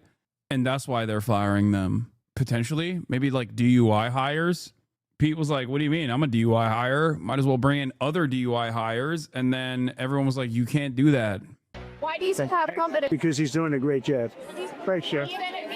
Ask the Houthis how he's doing. Everybody's happy with him. We have the highest recruitment numbers. Dude, this is the other thing. Like, I love when liberals are like, I hate Donald Trump, but his foreign policy is excellent. Like, what do you have the exact same foreign policy approach that Donald Trump has.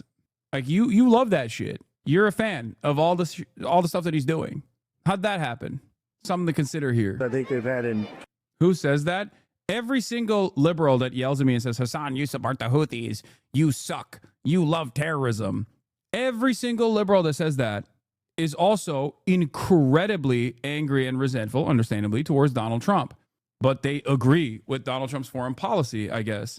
They just hate the fact that, like, the thing that liberals hang on to about this Pete Hegseth stuff is the fact that they were having these conversations on Signal and were so stupid that they accidentally had an Atlantic reporter in the private chat. That's what they're mad about. They're mad about the incompetence. They're like, no, the YouTube ads is made for your business. Bring your brand to life with targeted video ads and connect with the perfect audience. Grow your business and reach your people with YouTube ads. Don't wish or hope. Don't dream. No. Plan. See the steps it takes to get it done right and follow them. At Avis, we rent cars. Unlike anyone else rents cars. Because for 75 years, we've only had one plan. To make sure you keep yours. Let's try this again. Did it work? Hello, hello, hello? Am I back? Dude, that was fucking weird. That was very weird.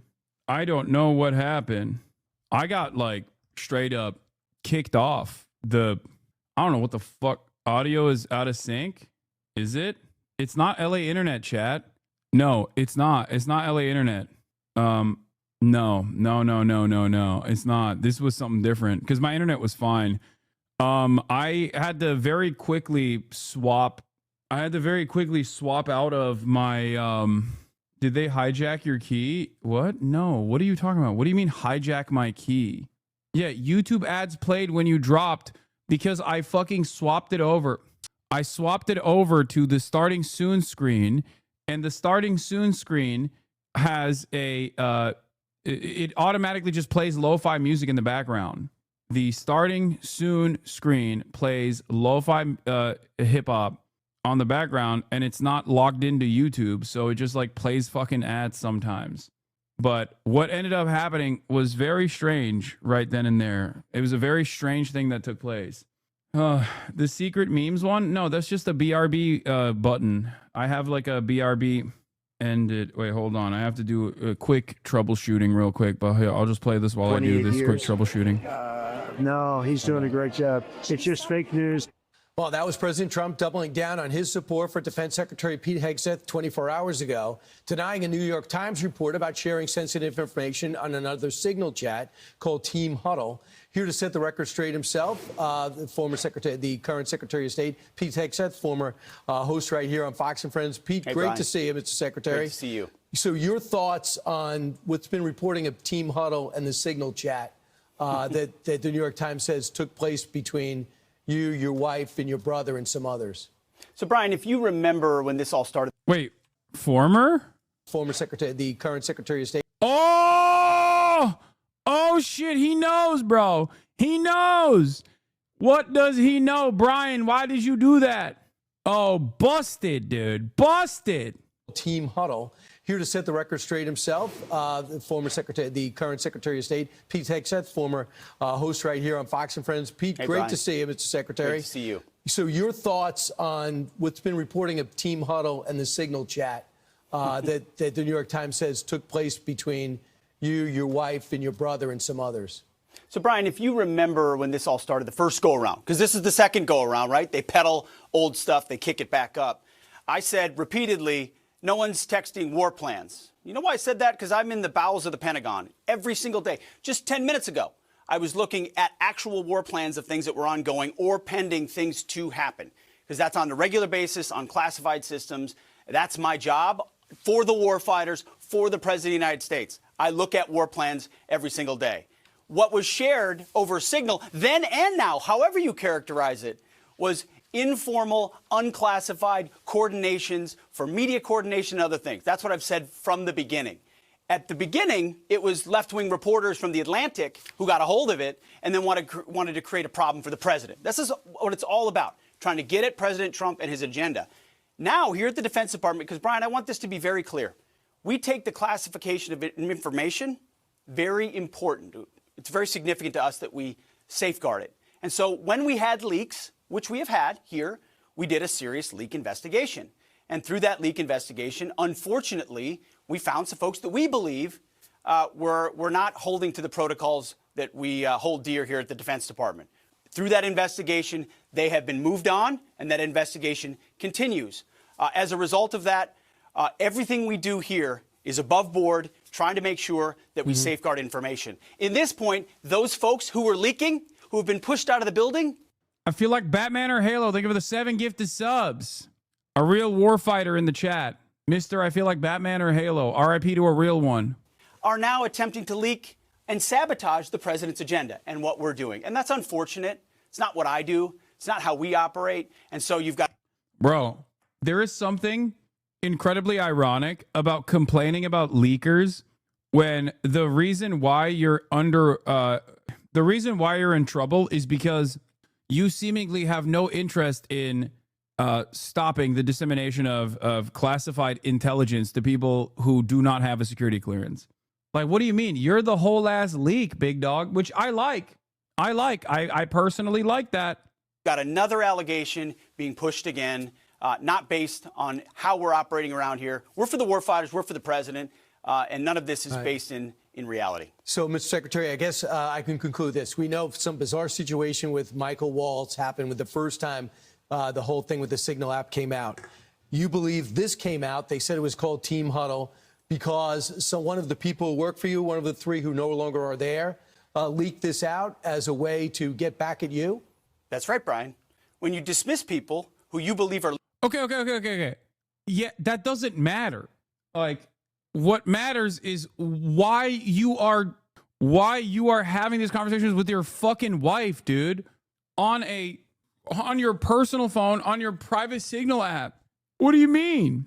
Oh, I can't believe like a disgruntled former employee outed me. It's like, it's so stupid. This is not a defense of anything. Seamus had a funny take about this. He said, you really do get the impression that Hegseth fully expected to slip into the role of a respected Secretary of Defense, but instead he's still just him, an alcoholic Fox News host whose slip-ups are now under the magnifying glass of the entire world. Leaking classified information. And again, the investigation is ongoing and that will take time. And when the evidence produced, it will go to DOJ. He's like, yeah, I never believed in magic until I saw my dogs turn into snakes, dude. This is fucked up. Oh, you think you know a guy. and then you bring him into the Defense Department, and then he gets fired, and then he's disgruntled, and all of a sudden he's leaking all these secrets about me leaking state secrets, which who's the bigger leaker here, Pete? You are. DOJ, why would it surprise anybody, Brian, if those very same people keep leaking to the very same reporters whatever information they think they can have to try to sabotage the agenda of the president or the secretary? So once a leaker, always a leaker, often a leaker. And so it does feel like he's talking about himself here. Given why he's even having this conversation is that he's leaking state secrets to people that should not be hearing state secrets. It almost feels like he's saying this is an admission where he's like, once a leaker, always a leaker. I'm not going to stop. I will never stop. Okay? Put a fucking fifth of whiskey in me and I'm going public. Okay?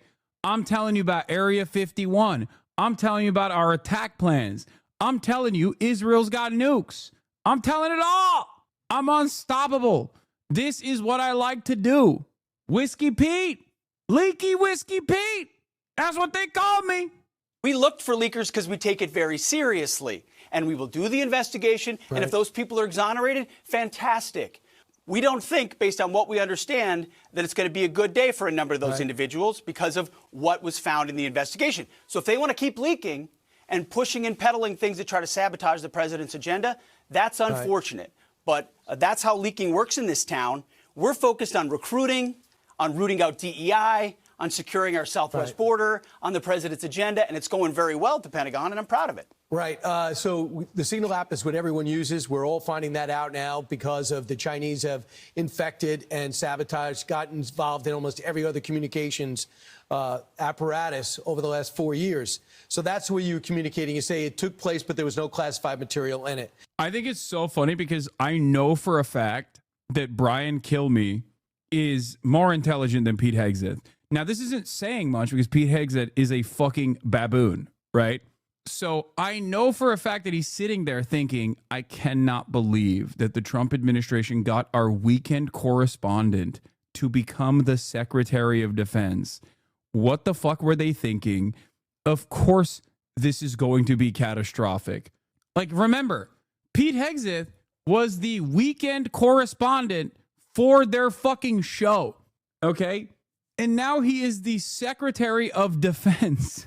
Like, you think they didn't know that he was unqualified? You think Brian Kill Myself, you think he doesn't know that Pete is unqualified for this position? He knows. He knows Pete is unqualified for even Sean Hannity's position at Fox News. Like, think about that. Like, this dude, what is this? Why do you own a swastika sword when you don't even watch the anime it's from? Feels weird, man. 12-month subscriber. Fallen fan, maintaining former MasterChef Reacts enjoyer, coming back in, 12-month subscriber. I don't know. You've been following me since April 12th, 2020. You might have even actually watched me purchase the fucking bleach sword when I was at the Anime Expo, where I live streamed the purchasing of the bleach sword. Do you think I am a crypto Nazi? You've been in here for long enough. You've been a follower. Not anymore, lol. Nope, I did not. Yeah, no, I understand that you are a fallen, you're a former fan. I get it. In the past 5 years, or rather, I think I know exactly where the fall off happened. I'm really disappointed with how you treated Ethan. I heard that term has been used as a Nazi dog whistle. I feel like the attempts to and then boom, timed out. I know where the disagreements happen. Now, the question to you is this. This shit is confusing to me. Like, you've been smeared as being a terrorist and a hypocrite, but a Nazi? Yeah, I mean, it doesn't fucking matter. None of this is real, okay? It only works on perhaps the dumbest people on the planet. Do you think that my humanist position that guides all of my commentary would have implied that I would be pro-Israel post-October 7? Is that what you thought? Like, you were so shocked that I would stand with marginalized people, oppressed people, the indigenous people that have been destroyed by a settler colonial apparatus. That's August 7th, not October. I know. I'm saying that they stopped posting frequently after October 7. And the only time they talked about was, the only time they came back and posted post October 7 was to complain. Do you not notice what's going on here? What is this? I just literally took a glimpse of myself. I look ridiculous. This is what I look like. Yeah. How stupid do you have to be to host a podcast with a crypto Nazi as a Jewish person for multiple years? Yeah, I know. Yeah. I do look ridiculous there. I needed 3 swords to look like Zorro. I really want to understand the mindset of this person, because I think I suspect that it is directly because of Israel that this person was like, oh, I can't, this is fucked up. I can't stand this motherfucker no more. And I always am shocked by people who at least like come back for a little bit. They do not care about your position. They do not have any firm beliefs or ideologies, just feelings and deep parasocial boundary breaking. You were friends. Yeah, I know. They're saying you're a Nazi. Yeah.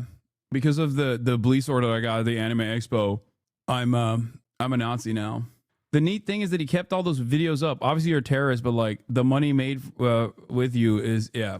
Don't say the money made with you is kosher. You're going to say it's anti-Semitic, dog whistle. It's just so weird. Like if you subscribe for 12 months, had this brain break, why even come back? Like, why are you still in here? It's clear. Yeah. I don't think you're a Nazi, but Ethan isn't accusing you of being a Nazi. He's accusing you of featuring the sword in the content cop video specifically to get under his skin.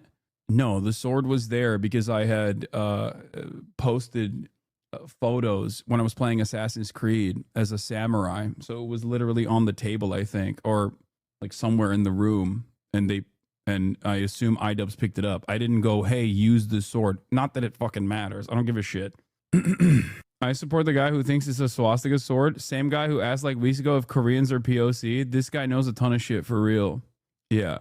Also, Ethan has been running around sig heiling at a rapid clip over and over again, and then turning around and being like, you know who's the fucking Nazi? The guy who purchased a bleach sword 2 years ago. That was a secret dog whistle. How did I go from being a far left America hating radical to a far right neo-Nazi like that? They're ignoring the fact that you said you read a bit of Bleach. Yeah, even if I hadn't read any fucking Bleach and I got that sword because it's a fucking cool long sword, what difference does it fucking make? Like, what? What are we doing here? Like, I'm not embarrassed about this at all. I think that the people that are trying to make this an argument should be embarrassed. If they had the capacity to feel shame, they would feel shame in this moment. What is this? I think Israel government's fucked up. I was wondering because I watched Ethan's new vid. I just thought you'd respond to Ethan's responses. No. Do you want to know why? Because if every fucking psychotic theory that people presented about me, about whether or not I'm a champagne socialist or a crypto anti-Semite or a radical terrorist, or rather now a crypto neo-Nazi, if I had to respond to all of that, I wouldn't be able to do what I'm doing, which is covering the fucking news. It's incredibly stupid. Why the fuck would I do that?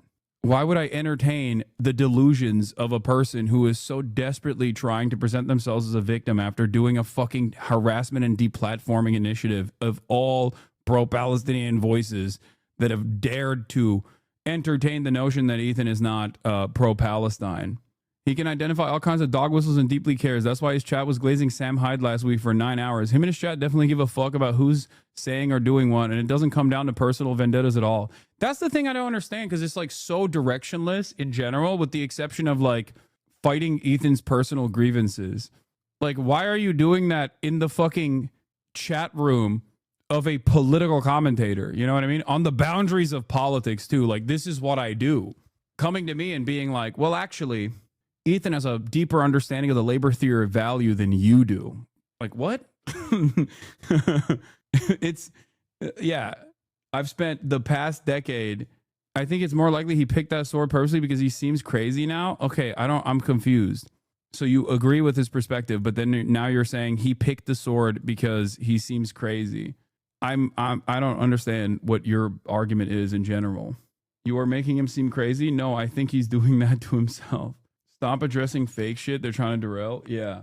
They're creating mini controversies like twice per week. I know. Wait, is your argument that you think iDubbbz picked that sword purposefully to make Ethan look crazy? So you recognize that he looks crazy. What? So you're saying Ian in your, okay, well, hold on. I know I was going to move on from this, but this is interesting. Okay.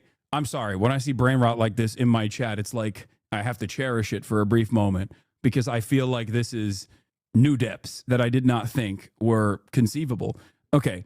So you're saying in your mind that Ian iDubbbz looked around my house and found a sword that had the reverse swastika from in its hilt, and didn't just like pick up the first sword he saw that was in his reach, but instead he purposely picked that up specifically so that he would make Ethan go crazy, which means that you recognize that Ethan looks kind of crazy right now, but you still choose to go with his theories. And the shield your racist loser content creator that has crashed out for nearly 2 years. I just don't. I think the parasocial nature of content creation, especially of this sort, does genuinely make people into a QAnon conspiracists. Like, and these aren't like, this isn't your grandma that got her brain broken by fucking looking at Facebook memes for too long. This is like mid-level marketing managers and shit that are in their early 30s. It's kind of shocking. Like, you probably should know a little bit better. Just like exercise a little bit. No, Ian looks crazy. Ian looks crazy. Oh, okay. So okay. I misunderstood. I think it's more likely he picked that sword purposely because he seems crazy now. Oh, you're saying Ian looks crazy now. Okay. They need the sword to be nefarious. Otherwise, the content cop was what it was. Nice. Yeah. Try explaining this to an Uber driver. You can't. It's so silly. Ian was picking up Zins and action figures too. Like, it's obvious he's just playing with all your toys. Okay, they're not toys. They're not toys. How dare you call them toys? They're figurines. They're my collectibles. All right, come on. All right, let's continue with this shit. This is crazy. This was fun. This was a fun little, this was a brief moment of fun that we had. Streamer drama, is brain rot worse than what you get from the hog feed? Oh yeah. Because it's such like, it's like addressing the pettiest of personal grievances for an entirely separate individual that does not know you exist. I found it to be fun. Maybe you guys didn't. It was kind of funny. Over the last few days, your senior advisor, Dan Caldwell, Darren Selnick, Colin Carroll, who was your chief of staff, deputy secretary of defense. The other one, Darren, is now former deputy chief of staff. What is What are you going to do about it? What are you going to do about it? I am a fucking weeb. Yo, chill. This is a clipped out of context. I'm not a weeb. I'm not a weeb. I actually purchased a bleach sword so that I could actually secretly give it to iDubbbz 3 years later. This is an AI video. I'm not actually a weeb at all. I'm not a weeb at all. This wasn't like a famous meme in this community. I actually literally went to the Anime Expo expertly and purchased a bleach sword, despite the fact that I hate bleach, because it looks a lot like a swastika on the hilt of the sword. One day, knowing full well that my podcast co-host at the time would come out as a major defender of Israel and inevitably end the podcast, and then go on an extended year-long crash out where he would also simultaneously make it seem like he's the primary victim here. And then eventually he would attack iDubbbz as well. And iDubbbz would pick up that sword. That's right. This entire time I laid out the trap and you fell into it. When I went to the Anime Expo 3 years ago and purchased a bleach sword, despite the fact that I hate bleach, I did it with one goal in mind. The entire time I was lying about being an enjoyer of anime. This entire time I was actually lying about being an enjoyer of mangas. All of the figurines that you see behind me to make it seem like I actually enjoy anime is specifically, carefully, meticulously designed to make you think that there's plausible deniability. That's right. I set the plan in motion 3 years in the past, knowing full well that one day my, at the time, podcast co-host would end up turning on me and everyone else that is progressive. This would spiral him down a massive crash out that is long and extended, that would come across as though he was losing his marbles a little bit to his own audience of progressive people that he had cultivated, both because of leftovers and because of the previous changes that he's had in his political perspective. All of those people would inevitably leave because I knew that he was going to ban all of them, because he hates dissent. The people that leave his community were inevitably going to turn around and set up secondary communities where they end up talking about their feelings about how they don't like Ethan anymore, or carefully document all of the times that Ethan says insane shit about Israel or other content creators.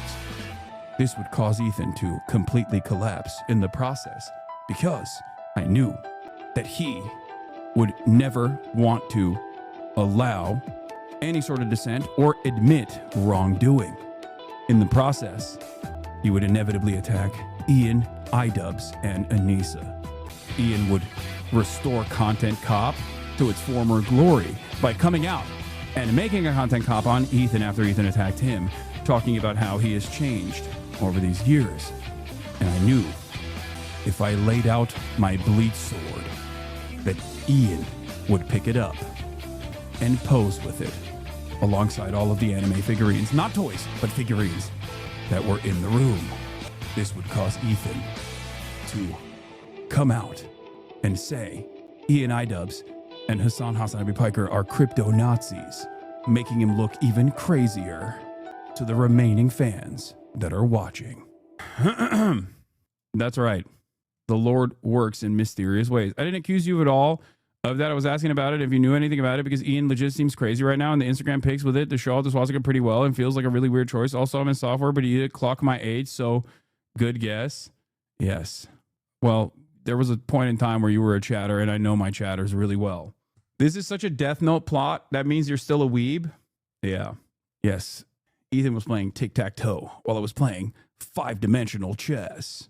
Never let him know your next move, baby. Yeah, I mean, look, if you think that Ian looks crazy and not Ethan in this process, like, you know, maybe it's a unhealthy dose of parasocial feelings that you have in your heart. Anyway, we need a new segment where we pick a chatter and clock them, age, demographics, etc. I'm not that good at that kind of thing. Even the sweatiest of rightists and weebs and weirdos thinks it's a dumb reach on Ethan's part and are laughing at him while everyone sees him as a joke. Yeah. Love that he noticed the sword and another room full of communist insignia and trinkets. How could he have ever known you are a socialist? I know. I feel like a lot of his fans are newer, like past 5 years or so. They don't understand just how much longer he has gone. He asked from how long he's been on YouTube, so they think he's always the victim because they found him powerless to do anything. No, they think he's a victim because they just take everything he says at face value. If you think...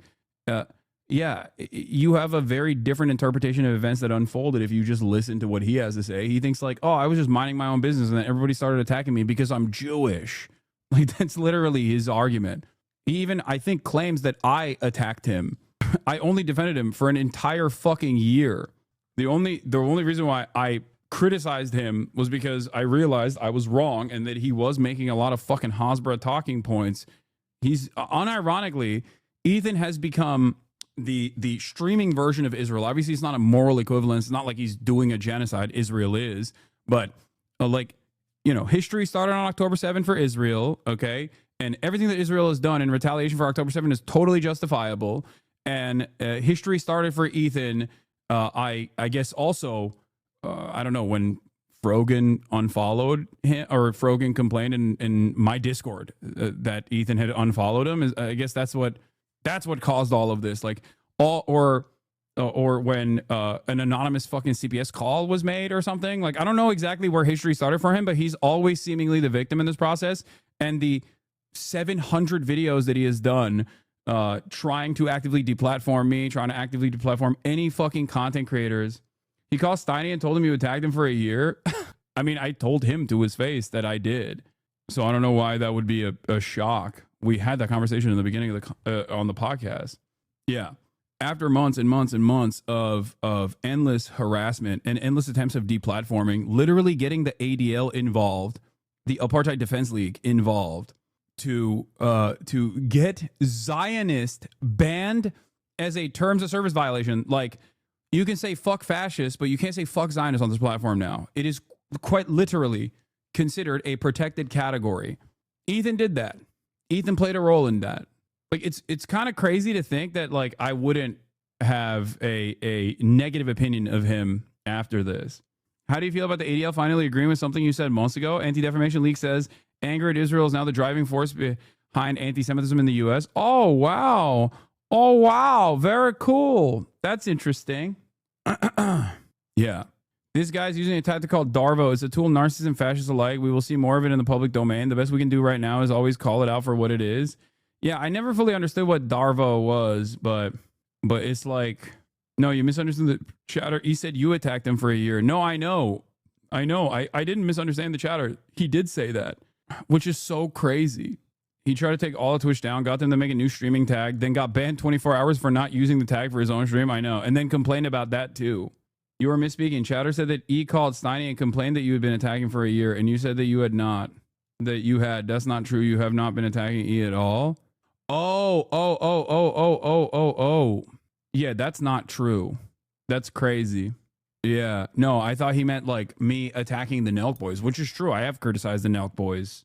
DARVO is an acronym for Deny, Attack, Reverse Victim, and Offender. Is a reaction that perpetrators of wrongdoing, such as sexual offenders, may display in being responsible, being held accountable for their behavior.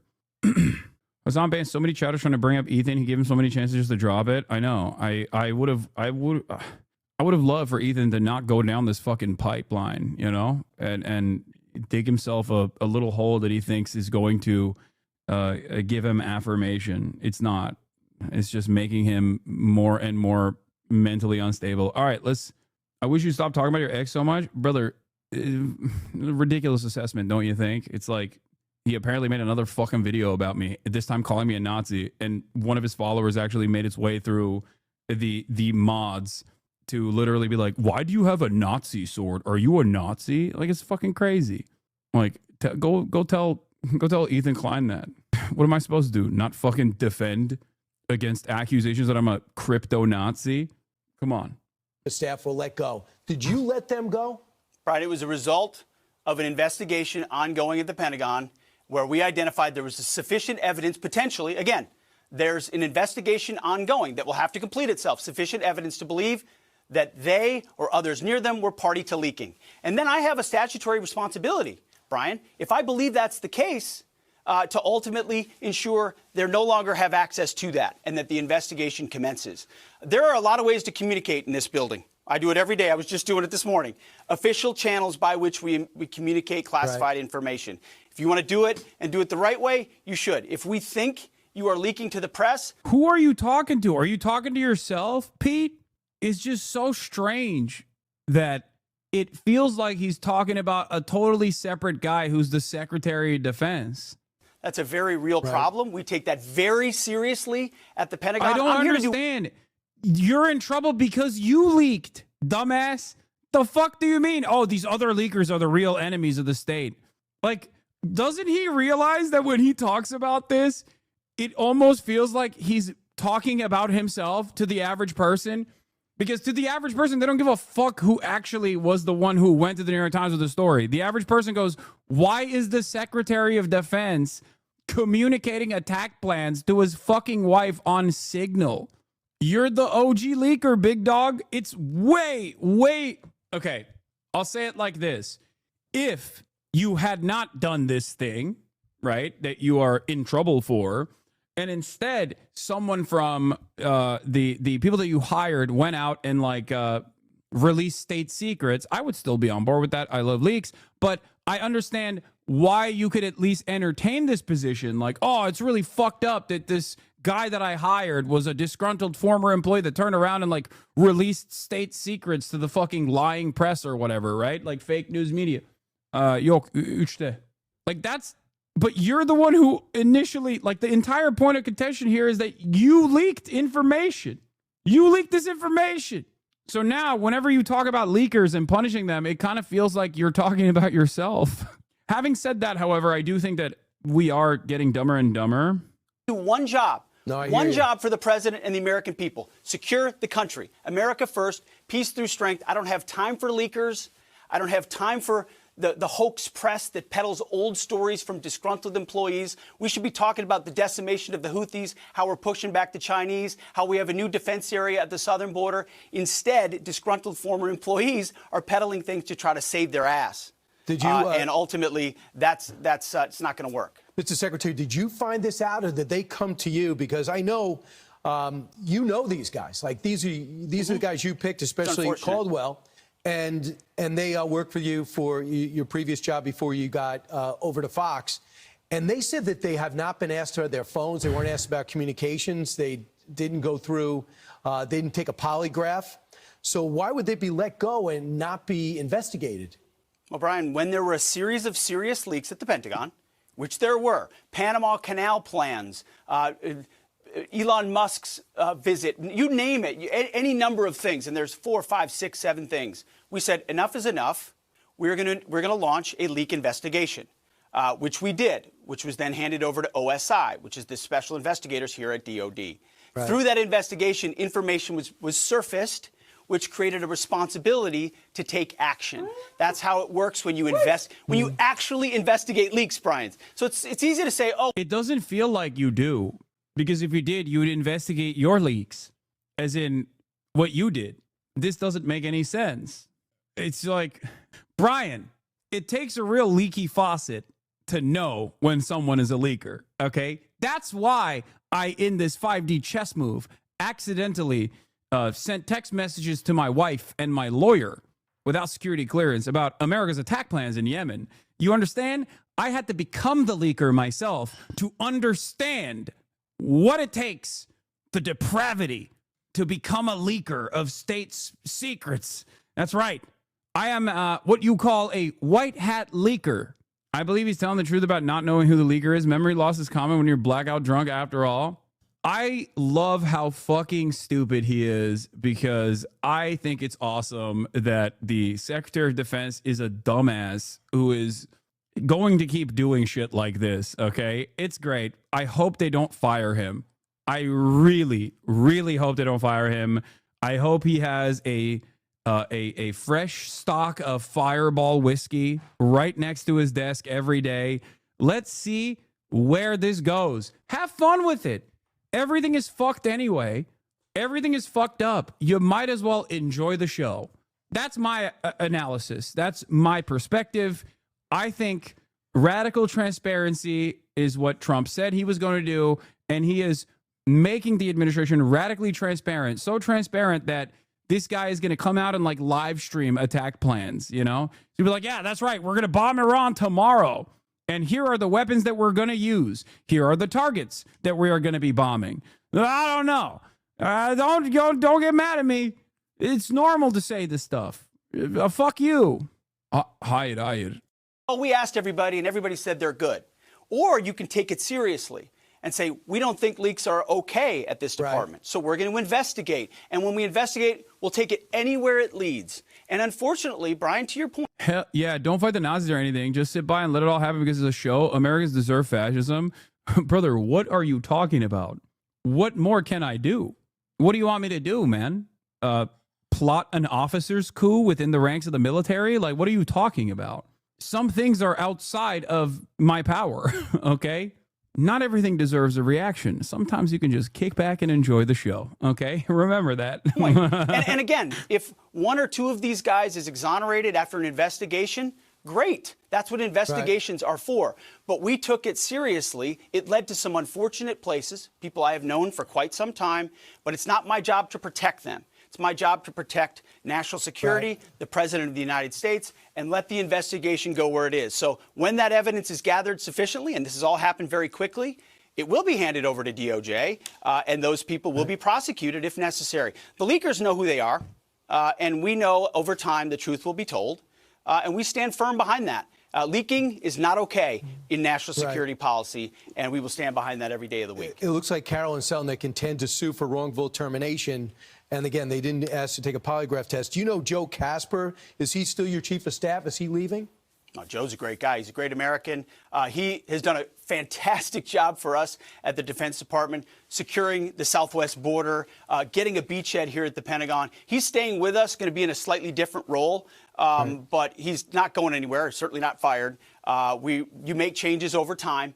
And we're grateful for everything Joe's done. So, as you know, one of the people that left, he says he was not fired, he let go. Other people said he was fired. John Hewlett, a former Pentagon spokesperson, decide to put this in Politico and say, here's a quote, "It's been a month of total chaos at the Pentagon, from leaks of sensitive operational plans to mass firings. The dysfunctional, now a major distraction for the president, deserves better from his senior leadership. President Donald Trump has a strong record on holding his top officials to account. Given that, it's hard to see Defense Secretary Pete Hegseth remaining in his role for much longer." You know him. I know he was let go. He had a great idea to get rid of Jackie Robinson, being sarcastic, from the Pentagon. Your thoughts about that statement? You think you can all just be incremental? No February Revolution? What do you mean? Even to get to that point, you have to incrementally move and organize. It doesn't happen spontaneously. Anybody that knows John knows why we let him go. We did a lot of favors for John. He did some good work up front. Then he was moved along and asked to move along. Now he's misrepresented a lot of things in the press. It's unfortunate. We did right by him. We tried to help. He's spinning it otherwise. It's too bad. It's politics, I guess. Mr. Secretary, do you think you take this job, you come in with war experience and all your great background, do you think there's a lot of people who don't want you there, and there's some type of deep state forces that want to make sure you don't stay there? They've come after me from day one, just like they've come after President Trump. I mean, I've gotten a fraction of what President Trump got in that first term. What he's endured is superhuman. It's not hard for me to do this job. I know exactly why I'm here. To bring warfighting and the warfighting ethos back to the Pentagon, to rip out the insidious ideologies and not compromise and not back down, to bring in new press voices into the Pentagon, which we've done, to reestablish standards and accountability, to not tolerate leakers, to 100% operational control of our border, to get rid of trans lunacy in the military. We haven't backed down. See, here's the thing. A lot of people come to Washington and they just play the game. And it's you punch their ticket and get along to go along and, start doing Meet the Press and going to the Council on Foreign Relations and spending time with all the new. Okay, this is a aesthetic note. I think he moves around way too much and emotes way too much when talking about supposedly serious issues. It just feels like he's done a bump before this combo took place. Maybe I'm wrong. Okay, but it feels kind of weird that he's just like, yeah, you don't understand. Everything's fine. I'm not drunk. Brian, you know me, Brian. I was the weekend host. You need a hair of the dog when you wake up to combat the shakes, Brian. Well, what do you, that's just normal. It's medicine. It's medicine. Medicine to me. You view-botting? Yeah, totally. New cocktail sipping crowd. That's not why I'm here. I'm here because President Trump asked me to bring warfighting back to the Pentagon every single day. Right. That is our focus. And if people don't like it, they can come after me. Rise up, bots in the chat. I'm standing right here. The warfighters are behind us. Our enemies know they're on notice. Our allies know we're behind them. And that, in this dangerous world, for the American people, is what it's all about. I've been on 2 bases over the last 2 months. They're overwhelmingly, anecdotally support for you. And they talked about recruiting going up. So I asked for official numbers. They are through the roof. Take a look at these numbers with the Army, Air Force, and Marines. You are up 108% in November, 119% in February, 108% after the election, 105% with the Navy. With the Marines, up 112%. Yeah, no, hell yeah. We need that. We need more dumbasses to fucking die to defend Israel's genocide. They have VAT taxes. They have everything you can have. President Trump is live. Speaking of reporters in the Oval Office, let's go. The Union was set up to take advantage of the United States. That's why it was set. And they've done that, but they're not doing that anymore. Yeah. Mr. President, will you prevent Hamas from having any role in governing a post-war Gaza? And will Hamas have to be permanently eradicated for a ceasefire to be reached? Well, we're not going to let Hamas do that, and we're going to see what happens with Gaza. But we've made a lot of progress in the Middle East. Tremendous. Should have never happened. That date, that very special date, October 7th, should have never happened. It would have never happened if I were president. That very special date. But we'll be date. Stopping that whole situation. Yeah, please. Earlier today, Treasury Secretary Dustin suggested that with tariff rates as high as they are now, it's effectively an embargo of trade between the United States and China. Do you see it that way? That's true. 145% is very high, and it won't be that high. It's not going to be that high.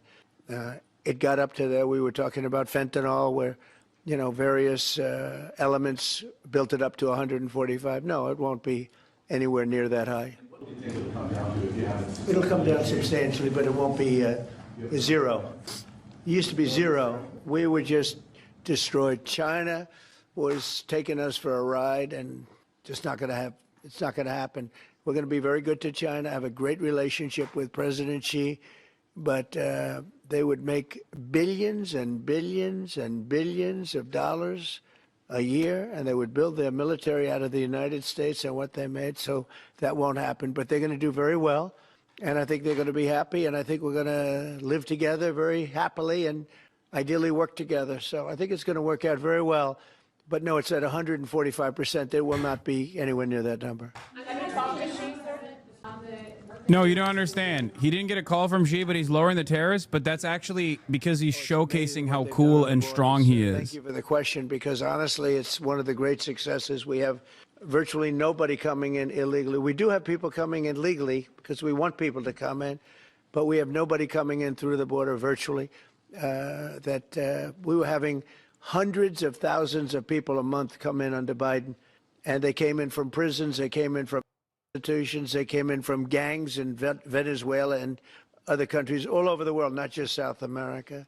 They were emptying their prisons into the United States. Venezuela emptied its prisons out, but many countries emptied their prisons into the Congo, as an example, in Africa, emptied their prisons into the United States. And we're getting them out, and I hope we get cooperation from the courts, because, you know, we have thousands of people that are ready to go out, and you can't have a trial for all of these people. It wasn't meant, the system wasn't meant, and we don't think there's anything that says that, look, we are getting some very bad people, killers, murderers, drug dealers, really bad people, the mentally ill, the mentally insane.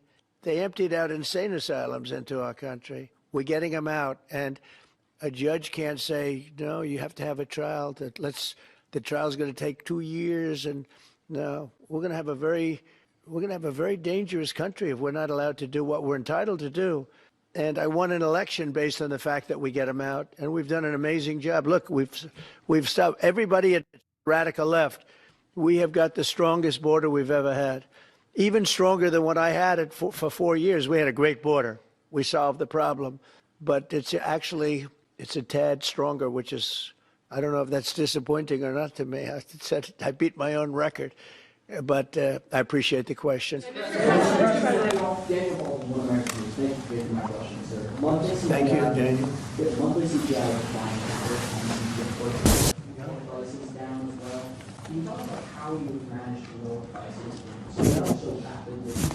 Well, thank you, Daniel. The question is about prices. The prices are going down, not going up.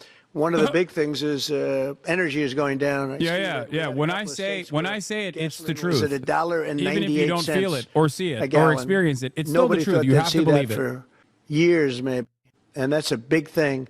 And we opened up our wells. We opened up our drilling. We have more product now for sale. And we're also going to be selling outside of the country to a large extent. It's going to bring down our deficits, largely going to bring down our deficits. But if you remember my first week, I was standing here, Paul, and they were screaming about eggs. The cost of eggs have gone through the roof. They were up like 500%, crazy, like 4 or 5 times. And we won't have eggs for Easter, they were saying. There will be no eggs. You can't order eggs. They wanted us to order plastic in the shape of eggs. Well, yesterday we had 48,000 people at the Easter hunt.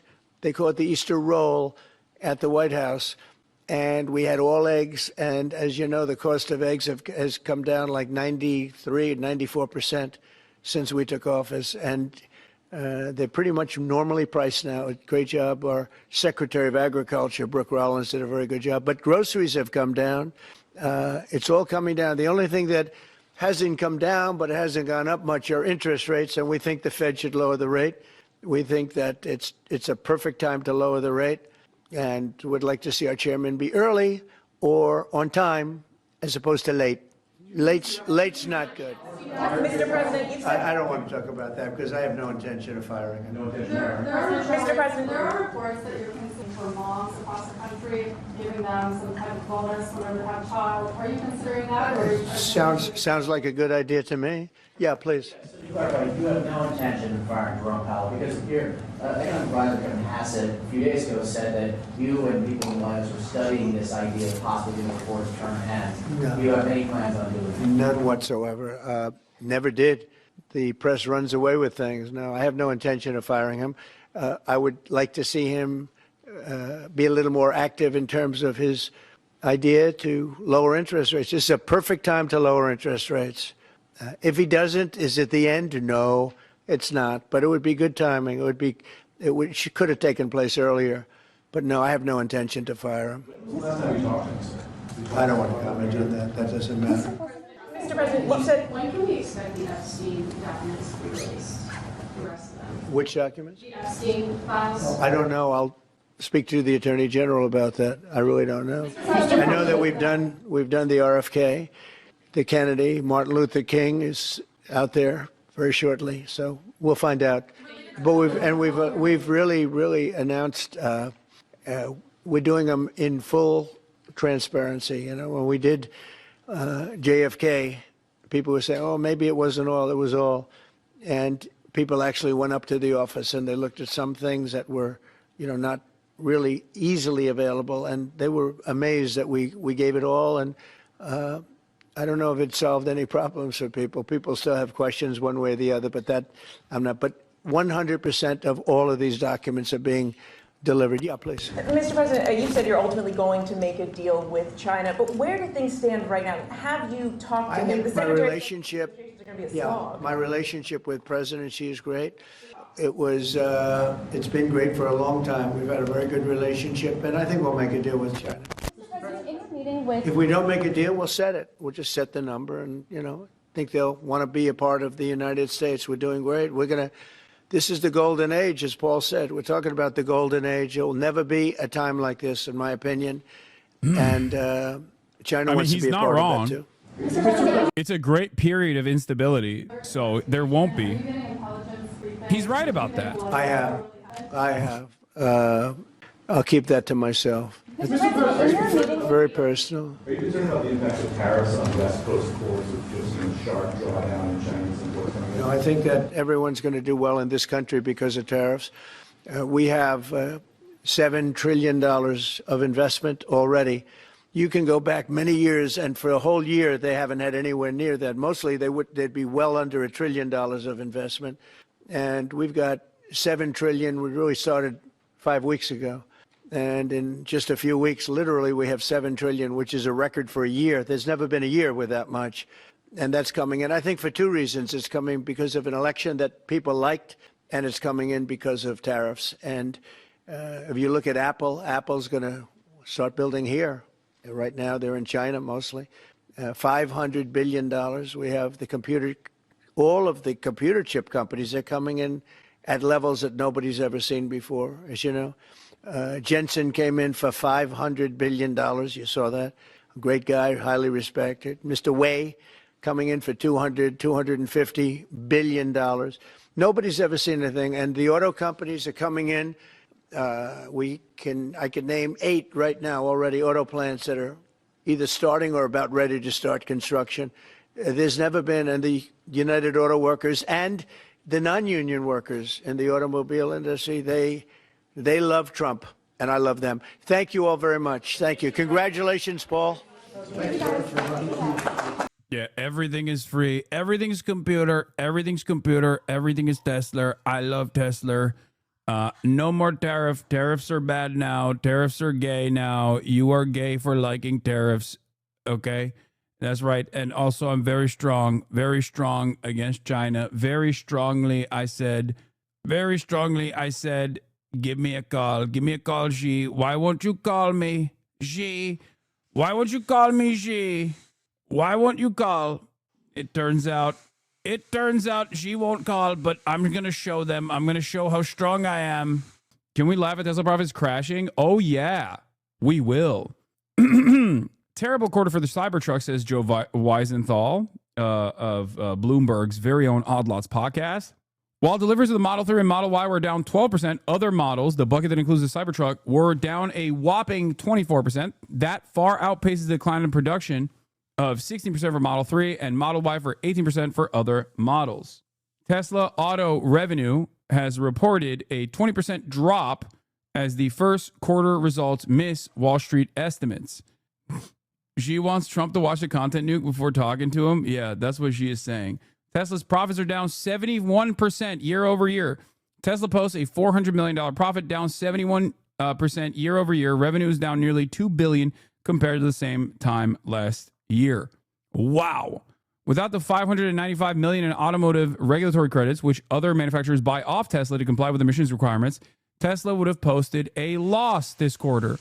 And remember, a lot of the other automotive industry companies are also making their own electric vehicles now, which is part of the reason why the regulatory credits are their regulatory credits, which still keep Tesla afloat, which is part of the reason why I fucking despise Elon Musk so much and have for such a long time, is because he's such an annoying piece of shit about the government and government expenditures when he is the number one welfare queen. Okay. The green credit swap scheme, if it did not exist, Tesla literally would not exist. I need you to understand this, because there have been numerous instances where Tesla almost defaulted, where the only thing that kept it alive, the only thing that fucking kept it alive was this automotive regulatory credits, which dictates that other companies, other automotive industry companies that fucking don't make, renewable energy backed, don't make like electric vehicles or whatever, will turn around and purchase, like, to offset the carbon footprint that they have. They'll go around, they go and give money to Tesla to make it seem like, oh, Tesla is creating our EV fleet. Why did the Tesla stock go up after this? Never mind, it's going vertical yet again. This shit makes no sense. He's fucking doubling down on the earnings call right now. Is so funny. It might go up because he's gonna lie again. I assume he'll unveil a new product that they're never gonna fucking make. He'll be like, yeah, I'm actually, if you drive a Tesla now, it's not only fully self-driving, but also it can fly you to the fucking moon. And then people will be like, oh, Elon, he's so brilliant, he's gonna do it. Watch the earnings call. I don't even know where to watch the earnings call. This is unusual. So at a private JP Morgan JPM conference with the U.S. Treasury Secretary Scott Bessent, Bessent talked about U.S. and China calling the situation unsustainable. The market rallied huge on the comments. But did someone at the conference? No. Before the comments that were leaked to Bloomberg, a huge SPXW, 5,800C expiring 5/16/2025 was placed unusually. It was 11% out of the money. Truly unusual. The trader then made $2 million in 30 minutes after the comments. A call option. A lot of tech stocks shot up in the past 30 minutes because I think Trump was talking about how they might lower tariffs to China. Nvidia is up too. At least, maybe a dozen times. It's been so many times. This is not one of those times. We're not on the ragged edge of death. Not even close. But there are some challenges, and I expect that this year will be. Yeah, I said Nvidia too. Some unexpected bumps this year. But I remain extremely optimistic about the future of the company. The future of the company is fundamentally based on large-scale autonomous cars and large-scale, in large volume, vast numbers of autonomous humanoid robots. So the value of a company that makes truly useful autonomous humanoid robots and autonomous useful vehicles at scale, at low cost, which is what Tesla's going to do, is staggering. I continue to believe that Tesla, with excellent execution, will be the most valuable company in the world by far. But that's an important if. We must execute well. But if we do execute well, I think Tesla will be the most valuable company in the world by far. It may be as valuable as the next 5 companies combined. So, but there'll be a few bumps along the road before. Who's buying this? Happens. I mean, it's the same people that fucking bought in on Walter Bloomberg falsely claiming that Donald Trump was going to do None of this shit makes sense. Okay, it's all people that are holding on and trying to create the appearance of confidence because they already have so much stock. They have too much investment. It's a sunk cost for them. So they have to hope that other people will get on board with it. It's just all cope. It will really go exponential from there. So I'd encourage people to look beyond like the, some sort of bumps and potholes of the road immediately ahead of us, but lift your gaze to the bright, shining, citadel on a hill. I don't know, some Reagan-esque imagery, and that's where we're headed. And not too distant future, like I said, end of next year type of thing. So, let's see. With respect to supply chain risk, something that Tesla has been working on for several years is to localize supply chains. This actually makes sense from a cost standpoint, and from a logistics risk standpoint. Is to have the supply chains be at least. He doesn't sound confident at all in what he's saying. Yeah, this is how he sounds all the time now. This is how he sounds.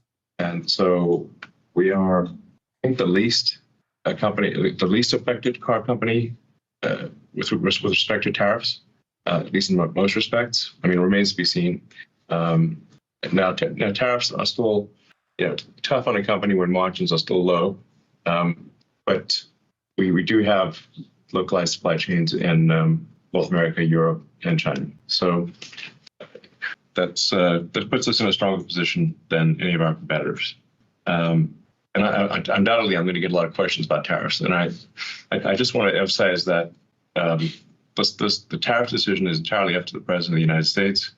I will weigh in with my advice with the President, which he will listen to my advice, but then it's up to him, of course, to make his decision.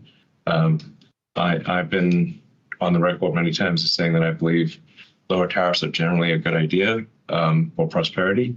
But this decision is fundamentally up to the elected representative of the people, being the President of the United States. So, I'll continue to advocate for lower tariffs rather than higher tariffs, but that's all I can do.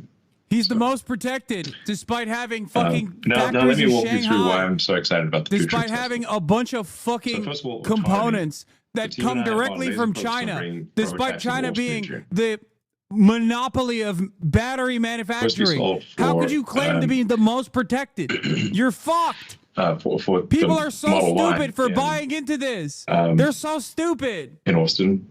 And then actually we should parse out the terms for robotic taxi or robotaxi and just generally like what's the cybercab, because we've got a product called the cybercab, but any Tesla, which could be an S3, X, or Y that is autonomous, is a robotic taxi or robotaxi. It's very confusing. So the vast majority of the Tesla fleet that we've made is capable of being a robotaxi or robotic taxi. And as we're going from, once we can make the system work where you can have paid rides fully autonomously with no one in the car in one city, that is a very scalable thing for us to go broadly within whatever jurisdiction allows us to operate. So because what we're solving for is a general solution to autonomy, not a city-specific solution for autonomy, once we make it work in a few cities, we can basically make it work in all cities in that legal jurisdiction. So once we can make it basically work in a few cities in America. Tesla is blaming partial production shutdowns on the quarterly decline in deliveries, but then also blaming supply, stock, and sales incentives for lower revenues. Make it make sense. The real answer is that their demand went down because duh. This is Megaphonics' Super Bowl, by the way. I'm reacting to a fucking Tesla earnings call. It is crazy. Using artificial intelligence and an AI chip that Tesla designed specifically for this purpose, as opposed to very expensive sensors and high precision maps of a particular neighborhood where that neighborhood may change or often changes, and then the cost stops working. So we have a general solution instead of a specific solution. Yeah. What happened? And to go to Optimus, we're making good progress in Optimus. We expect to have thousands of of Optimus robots working in Tesla factories by the end of this year, doing useful work. We expect to scale Optimus up faster than any product, I think, in history, to get to millions of units per year as soon as possible. I think feel confident in getting to 1 million units per year in less than 5 years, maybe 4 years. So by 2030, I feel confident in predicting 1 million Optimus units per year. It might be 2029. So, bro, he can't let's see, stop. with respect He to has energy, to lie. energy business is Elon Musk and Israel have this pathological need to constantly fucking lie. enables utility companies to output far more total energy than would otherwise be the case. When you think of the energy capability of a grid, it's much more than take total energy output per year. If the power plants could operate at peak power for all 24 hours, as opposed to being at half power or sometimes a quarter power at night, then you could double the energy output of existing power plants. But in order to do that, you need to buffer the energy so that you can charge up something like battery pack at night and then discharge into the grid during the day. He really can't help himself. He has. I must lie. If I don't lie, I will massive die. Unlock on total energy output of any given grid over the course of a year. We've been listening live on the Tesla earnings call. We've been listening to Elon Musk talk about, most significantly, that most of his work with Doge, with trying to make the government more efficient, he says most of the groundwork for that is done, and he's going to pull back on his time that he spends in Washington. But he does say a day or two per week is what he'll be spending on government. No, I'm so sad. He was doing such great work. No. Fucking idiot.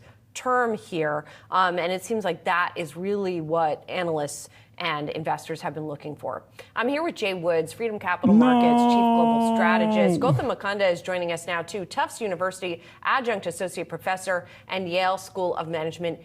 No. Musk says he'll pull back significantly from Doge in May. Thank you, Susan Crawford. No. I thought we were saving America. What? Does this mean America will no longer be saved? What does this mean? What does it mean? I don't get it. I don't get it. Now, yes, he said the same thing about Twitter, and he certainly did not back down. The difference here is that he owns Twitter, but he doesn't own the American government, at least not yet.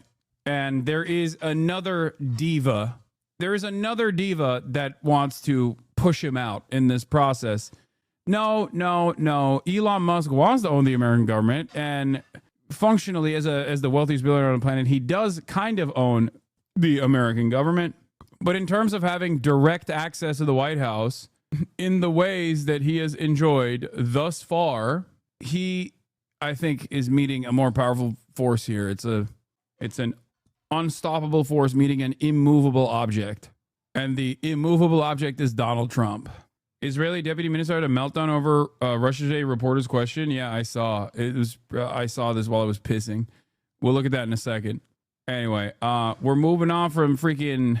Let's take a look. Pete Hegseth. Let's take a look at President Trump being on a planet all by himself. Harry Enton on market fears. Let's run the numbers. Stock market and recession changes.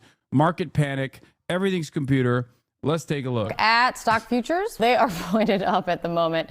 Higher as investors are looking to rebound after a brutal day yesterday, a day where President Trump showed that he is refusing to give up on his attacks against the Federal Reserve Chairman Jerome Powell. Uncertainty around the president's trade war, what he's saying about Powell, and the ripple effects from all of it continue. Part of me feels a little sad that he's just like the money molestation must be put an end to, you know? Money molestation must stop. The molestation of money must stop, said Jamie Dimon. And Trump said, yes, master. Yes, sir. I'm sorry. I mean, it's not all stopped yet, but Japan says the MAGA hat is non-political. Japanese minister says no political message behind the MAGA cap photo. Oh my God. My goat. HasanAbi head? HasanAbi head? That's my goat, dude. Hey, confirmed. That's right. That's right. He's a hat that represents centrism. That's thank God. Yeah, based.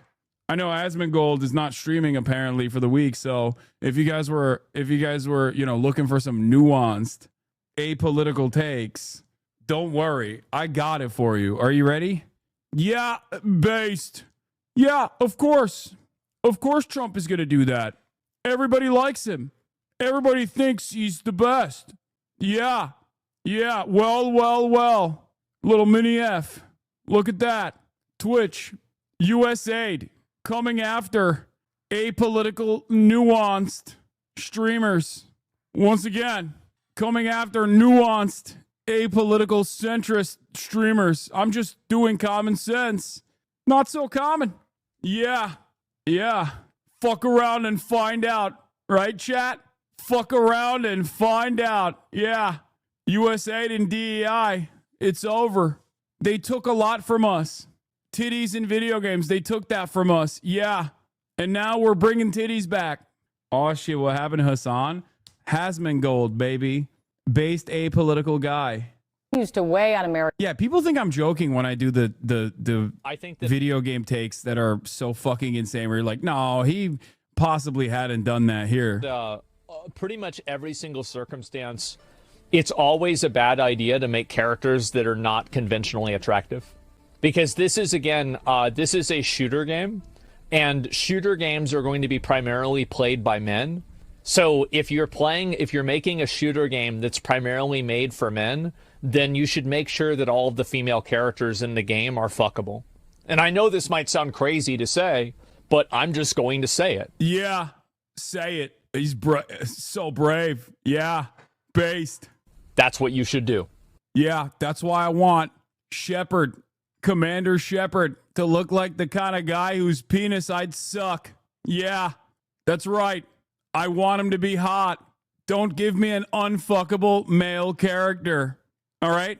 I want to suck and fuck all the characters. I'm a gooner. That's right. Yeah, based.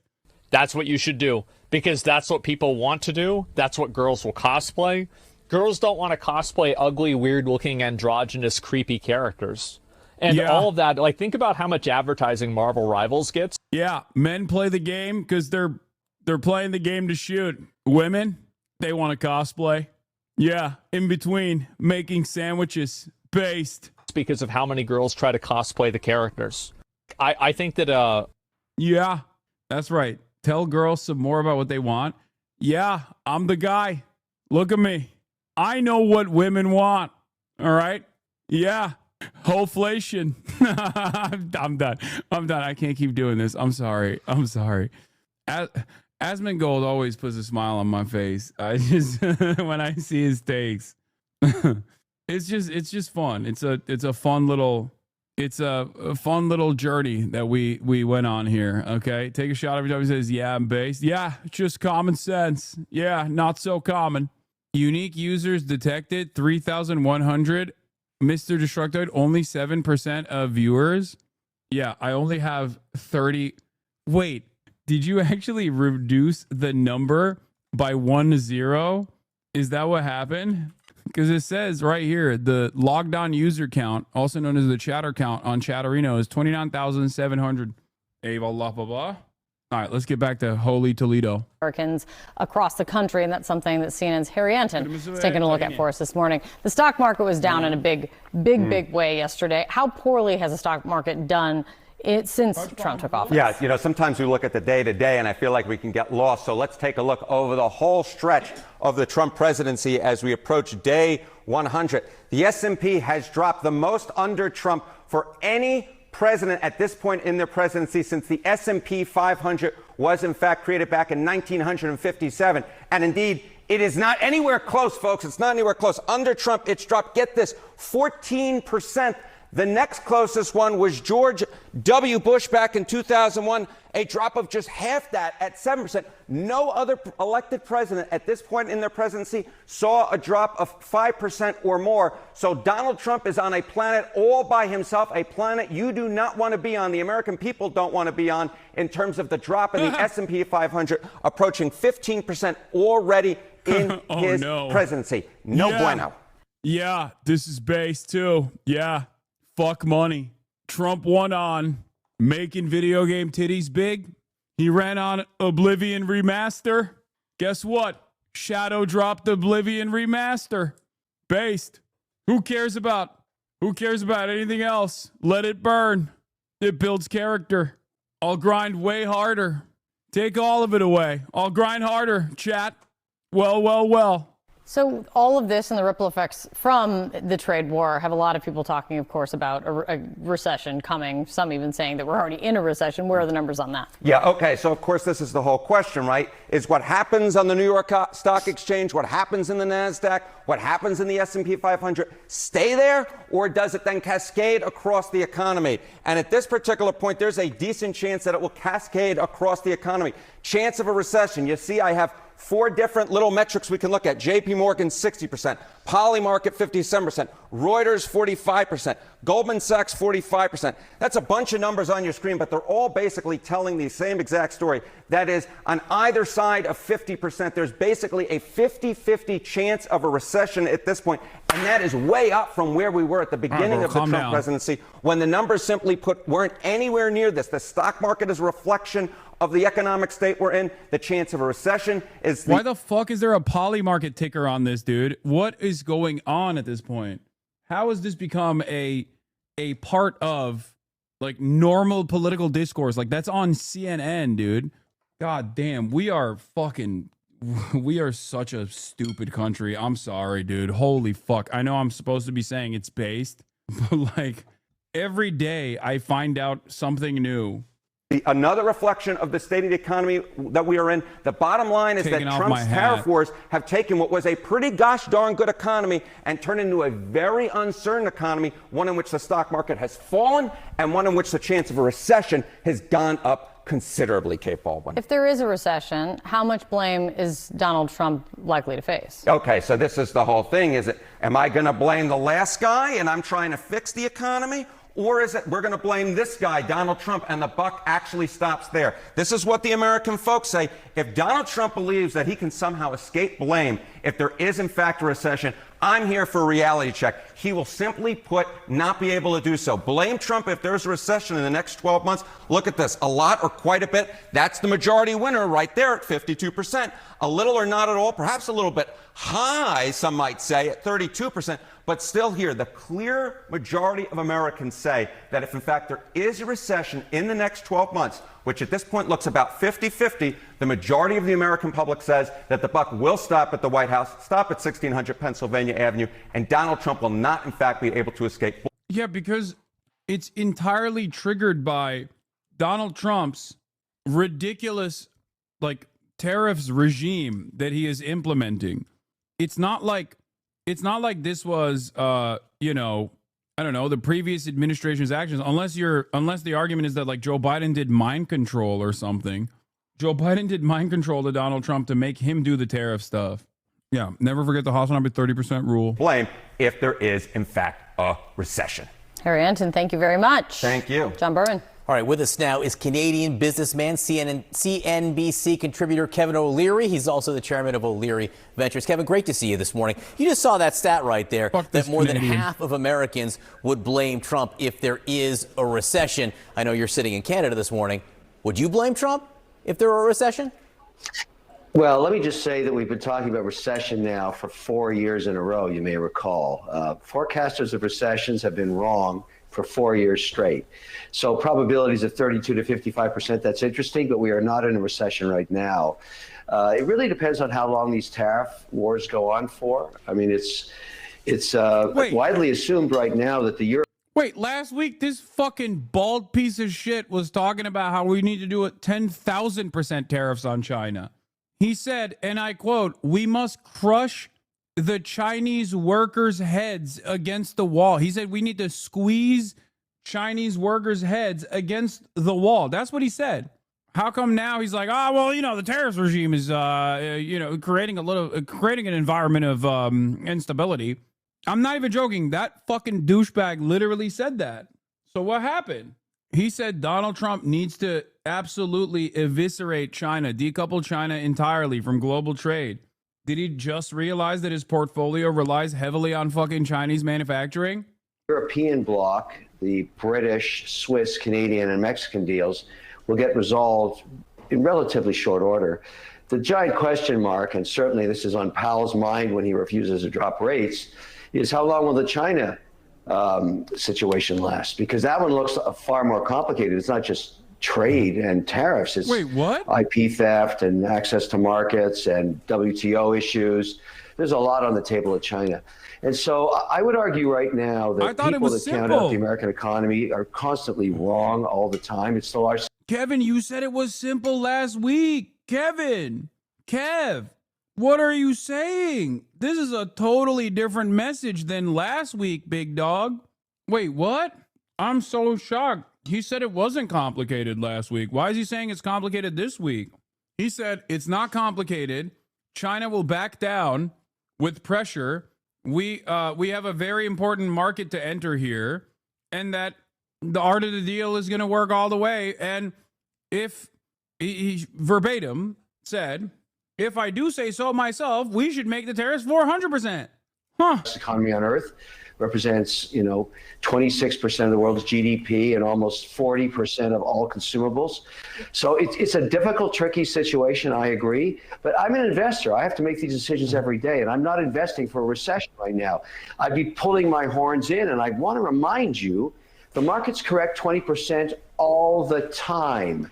Almost every 18 months that happens. And so why correct is different every time. This is because of scares on tariffs, but this is nothing new for the S&P 500.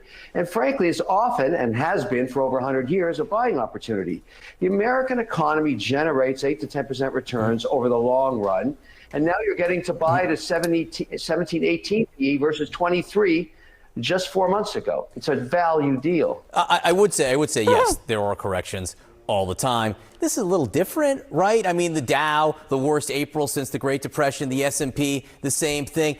There's a lot of focus on the stock market. The Wall Street Journal, which put out that headline today that got a lot of information, also notes it's not just stocks, right? The Journal writes, counterweights that usually strengthen when stocks fall, such as government bonds and the U.S. dollar, also under pressure. Yields on 10-year U.S. Treasuries, a key benchmark, have increased 0.16% in April. The ICE U.S. dollar index slips more than 1% Monday to its lowest level in 3 years.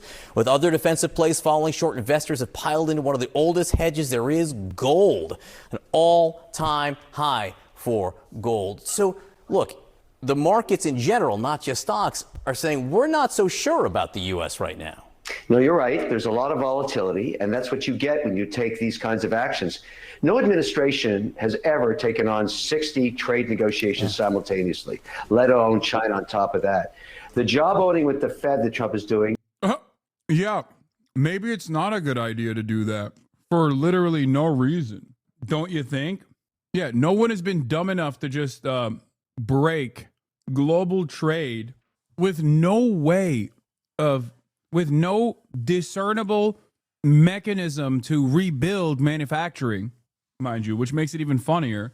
Like, it's awesome. It's so funny. I'm sorry. It's just like these things are completely outside of our control. So what do you do but laugh? I hope the fear of God was put in this asshole's heart. Okay, over the past couple of weeks, he's been running around talking about how brave, bold, and beautiful Trump is for these decisions, and now seemingly his attitude has shifted. Every administration does. There's always the Fed is at loggerhead with the executive. The executive always wants interest rates down. The Fed has to worry about inflation. And really what Powell is saying, I don't know how long China's going on for, and that could be inflationary if it lasts months and months, so I'm not going to drop rates. We go into a so all of this trade war. Look, it's really ugly. This president won the election based on squeeze Chinese heads into the wall now. The world's GDP. America is the #1 economy on earth with all the cards. We will not have that forever. It's time to squeeze Chinese heads into the wall now. Well, hold on a second, Kevin. Well, I hear you, but hold on. If we're talking about people, the average consumer, not necessarily the head honchos of businesses all across the globe, can they withstand the pressure of that sort of tax on the goods? It's short-lived. There will be. But what's your timeline compared to, you don't know the average American's timeline, what they can actually survive. There's people right now who can't survive 400% tomorrow morning, cheese on an airplane to Washington to cut a deal. What do you think?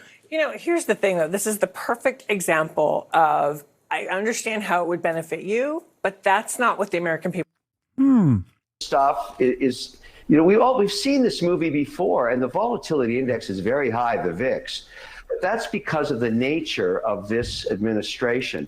And I've always said this about Trump. You know, I'm not advocating for Trump. I advocate for policy. I don't shill for politicians. I would like to see the China issue resolved once and for all. After 20 years, and as an individual who invests, and I want to do business in China, I've invested there, and I've said this multiple. Wow, he's no longer advocating for Trump, guys. Wait, he said he wanted to put money on a bet. If Donald Trump increased tariffs to 400%, Xi would be on a jet tomorrow. So strange. Look at the tonal shift. Well, you know, time passes, opinions turn, opinions change. You start recognizing the writing on the wall. Who knows? Multiple times in the last 6 weeks. I'm an example of someone who's really been screwed by the Chinese in IP theft. And I've kind of done with it. So I'm very happy that some administration, this one particularly, is taking them on to resolve this problem once and for all. And she needs the U.S. and the U.S. needs me. So let's get this thing resolved. I'm okay with the volatility. The China thing is a really interesting issue. I'm not going to give you the long quote. We have an Atlantic article here, but the Atlantic wrote last week, basically, taking on China is a good idea, and there might be a chance to win here. But Trump is doing it, says the Atlantic, entirely the wrong way, because the one thing you want if you're going to take on China right now, literally the number one thing is friends. So what's happened here is the president is also going after all the rest of the world who you will need. And you've taken away the one thing that gives you the biggest advantage over China. You're making a good point. If you could get a union, which I think will happen pretty quickly, if you think about just the EU, Britain, Switzerland, Canada, and Mexico, that's about 72% of all the trade with the U.S. So if you get that resolved, it works. The one thing I would say that I've noticed as I do business all around the world, in the Middle East and in Europe, 50% of the people in the world have Trump derangement syndrome. And they still have a really hard time understanding why he's back in the White House. And I say to them, listen, it doesn't matter. He's in the White House. We have to deal with the policy, not Trump, the policy. Let's forget about the fact that he's in the White House. There's nothing you can do about it. He was elected with a majority. Let's get over the derangement syndrome. Let's focus on the policy and get stuff done. Because I got to tell you, there's a lot of people that go out of their minds just the fact that he's back in there. And I realize it. It is what it is, but I've got to deal with it too. I mean, I just have to deal with policy. And I think you're right. If he gets this policy right and circles the wagons with It's just crazy because you definitely do advocate for Trump. So why are you saying you don't advocate for Trump now? Oh, why are the markets behaving the way that they're behaving? Why is there so much volatility? Why is the VIX the hottest ticker on the New York Stock Exchange? What's the question there? Why is all this happening? Oh, it's just Trump derangement syndrome. No, asshole. It's because they look at how deranged Trump is and go, well, this doesn't instill a lot of confidence in me. Can you explain IP theft in China? Yeah, IP theft is cope that capital owners fucking claim is a horribly uncompetitive business practice implemented by China that they absolutely agreed to. That's it. Initially, they did not think that China would be able to become a competitive manufacturing hub that could have any sort of like that. It would have any sort of foothold or even become a leader in key sectors. So I don't even know what IP he's talking about because I don't know what kind of companies he has like done manufacturing in China for. I find it really funny. Maybe it's like some Shark Tank shit. Can you imagine?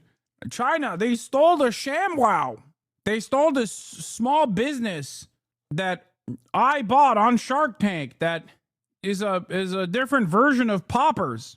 Yeah, Scrub Daddy. As far as IP theft goes, this was a part of the deal. It's all it is. It's a part of the deal. You want manufacturing China. China gets access to your technology. That's it. That's it. So everybody that's now complaining about that, Kevin O'Leary included, knew that that was the deal and still fucking went along with it because they wanted cheap manufacturing. the Europeans, the Mexicans and the Canadians, that's a more powerful charge against China. I totally agree with you there. Yeah, we will see. We will see what happens there and if deals that are struck are convincing. Kevin O'Leary, great to talk to you this morning. We'll speak to you again soon. Today, the Dow is seeing a pretty big surge. It's up roughly 2.5 percentage points. The Dow jump happening after Bloomberg reported This is a great example. Look, where is it? My friend came home from China with a phone that operated like they just cut and paste iOS into the phone and made a few changes, so there's some truth to the IP theft. Okay. Do you know Tim Cook's opinion on manufacturing in China? Tim Cook, who famously said, even if American manufacturing was competitive rate-wise to Chinese manufacturing, as in Chinese wages improved to such a degree that they were literally the same, I would still manufacture my equipment in China because of the precision manufacturing necessary and the technical skills necessary to be able to make a fucking iPhone would require multiple decades for the American labor force to even come to become a competitive labor force when it comes to precise manufacturing. China has a far superior manufacturing infrastructure. China has a far more educated labor force. So do you think Tim Pool is complaining about the fucking IP theft? Do you think Tim Pool doesn't know that China engages in IP theft when he says stuff like that? Do you think you know something about IP theft in China that fucking Tim Cook doesn't know? Did I say Tim Pool? I'm sorry. Do you think the man with a vested interest in protecting his IP, the man who has a fiduciary responsibility to constantly fucking improve profit margins, is oblivious to the IP theft that China is engaging in, and therefore that's the reason why he continues manufacturing shit in China? But you, random chatter, who has no fucking purchasing power and are simply a consumer, are running around defending, Apple's, defending a position that the fucking CEO of Apple does not take. Chatter doesn't just own a factory. There's a confusion about Chatter doesn't just own a factory. He owns the Apple factory. China. And let me at least give you my opinion. The popular conception is that companies come to China because of low labor costs. I'm not sure what part of China they go to, but the truth is China stopped being the low labor cost country many years ago. The reason is because of the skill, the quantity of skill in one location and the type of skill it is. Like the products we do require really advanced tooling, and the precision that you have to have in tooling and working with the materials that we do are state of the art. And the tooling skill is very deep here. You know, in the US you could have a meeting of tooling engineers and I'm not sure we could fill the room. In China you could fill multiple football fields. It's that vocational expertise is very deep, very, very deep here. Interesting. It's just strange. He didn't mention the IP theft that you as a consumer are worried about, by the way. I don't know. I don't understand it. What does that chatter know? Because you as a consumer are trying to outflank Tim fucking Apple over here. Okay? And it's really interesting because as a consumer, you know what IP theft looks like to you? Generic drugs versus brand drugs. That's it. That's all this is for you. From the consumer standpoint, when you say China's stealing our IP, brother, what you actually mean is, I want to pay more. Why the fuck do you care about IP theft? You are just a fucking piglet, dude. You just consume, and so do I. We are both piglets, okay? We're in it together.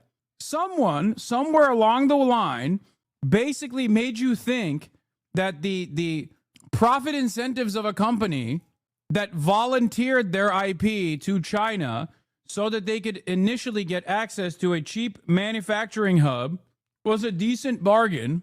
And multiple decades later, they still fucking manufacture there.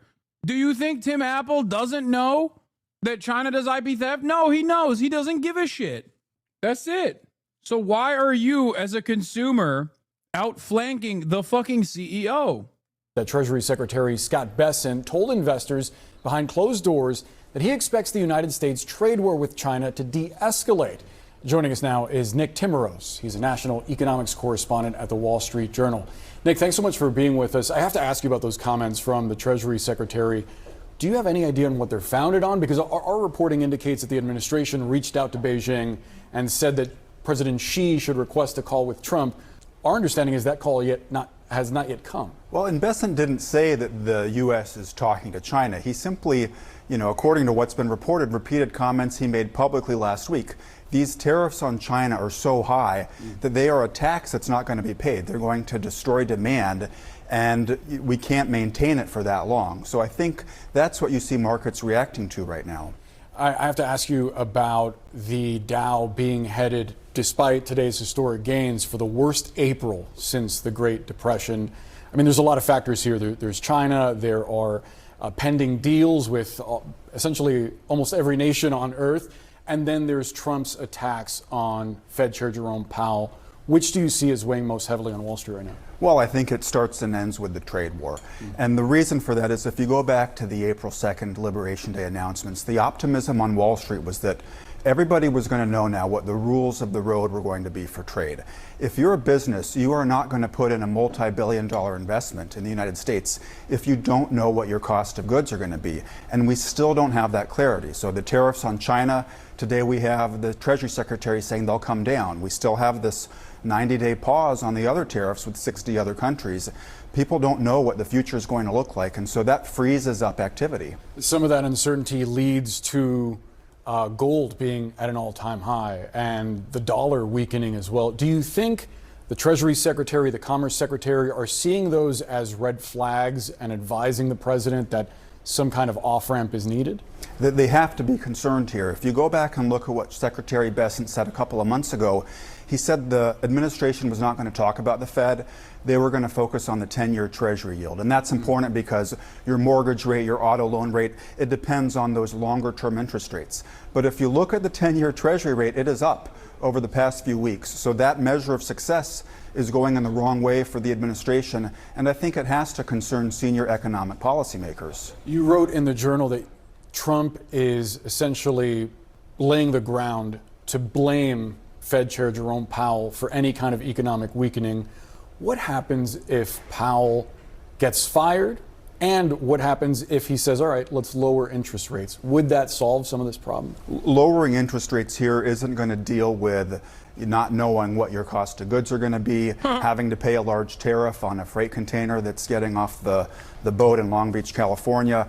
So it's not clear what lower interest rates do here. If the president were to try to sack the Fed chair, I think you'd see a huge legal fight, and the market would have a verdict probably before the Supreme Court could get together. And you've been seeing that in the markets in the last couple of days, Boris. We've seen major announcements from a number of U.S. companies talking about either temporarily or possibly permanently installing layoffs and laying people off. I wonder how you think the tariffs are impacting the jobs market. Well, you don't see a lot of layoff announcements yet. Today you had the CEO of Verizon saying, we are going to pass these costs on to consumers. And so I think that's the big question right now is which do you see first? Do you see prices go up, or do you see companies say, you know what, we're going to have to let people go because this is eating into our margins, this is going to hit our bottom line? Nick Timiraos of the Wall Street Journal, thank you so much for sharing your perspective with us. Appreciate it. Today, there is a rebound on Wall Street. The markets are up nearly 1,000 points, recovering somewhat after another brutal sell-off to start the week. But it is not all good news for the economy. This morning, another flash. Here, what Tim Cook, Google, and Zuckerberg have to say about China stealing U.S. technology? And I have a question for all four, yes or no answer. Do you believe that the Chinese government steals technology from U.S. companies? Start with Mr. Cook. I don't know of specific cases where we have been stolen from by the government. So you don't believe that the Chinese government... Apple actually relies on precise manufacturing in China. Facebook is not allowed to compete in China. Facebook is not allowed to enter the Chinese marketplace, and neither is Google. I don't know what they end up saying here, but that's something you need to remember. Congressman, I have no first-hand knowledge of any information stolen from Google in this regard. Mr. Zuckerberg? Congressman, I think it's well documented that the Chinese government steals technology from American companies. Yeah, thank you. depending on your level of involvement or level of interest in ever being able to enter the Chinese marketplace, your answer will differ. You. Mr. Bezos, you're on mute. Mr. Bezos, I believe you're on mute. I'm sorry. I have heard many reports of that, and I haven't seen it personally, but I've heard many reports of it.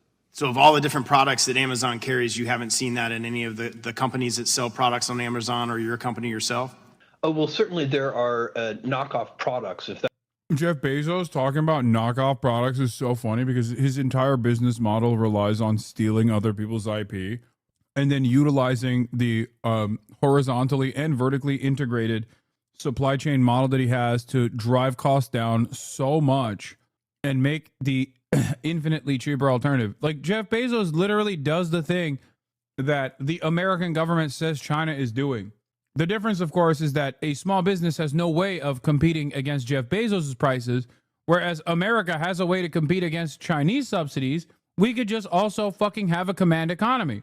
But we will never do that because that would be anti-capitalist, and therefore we can't do that.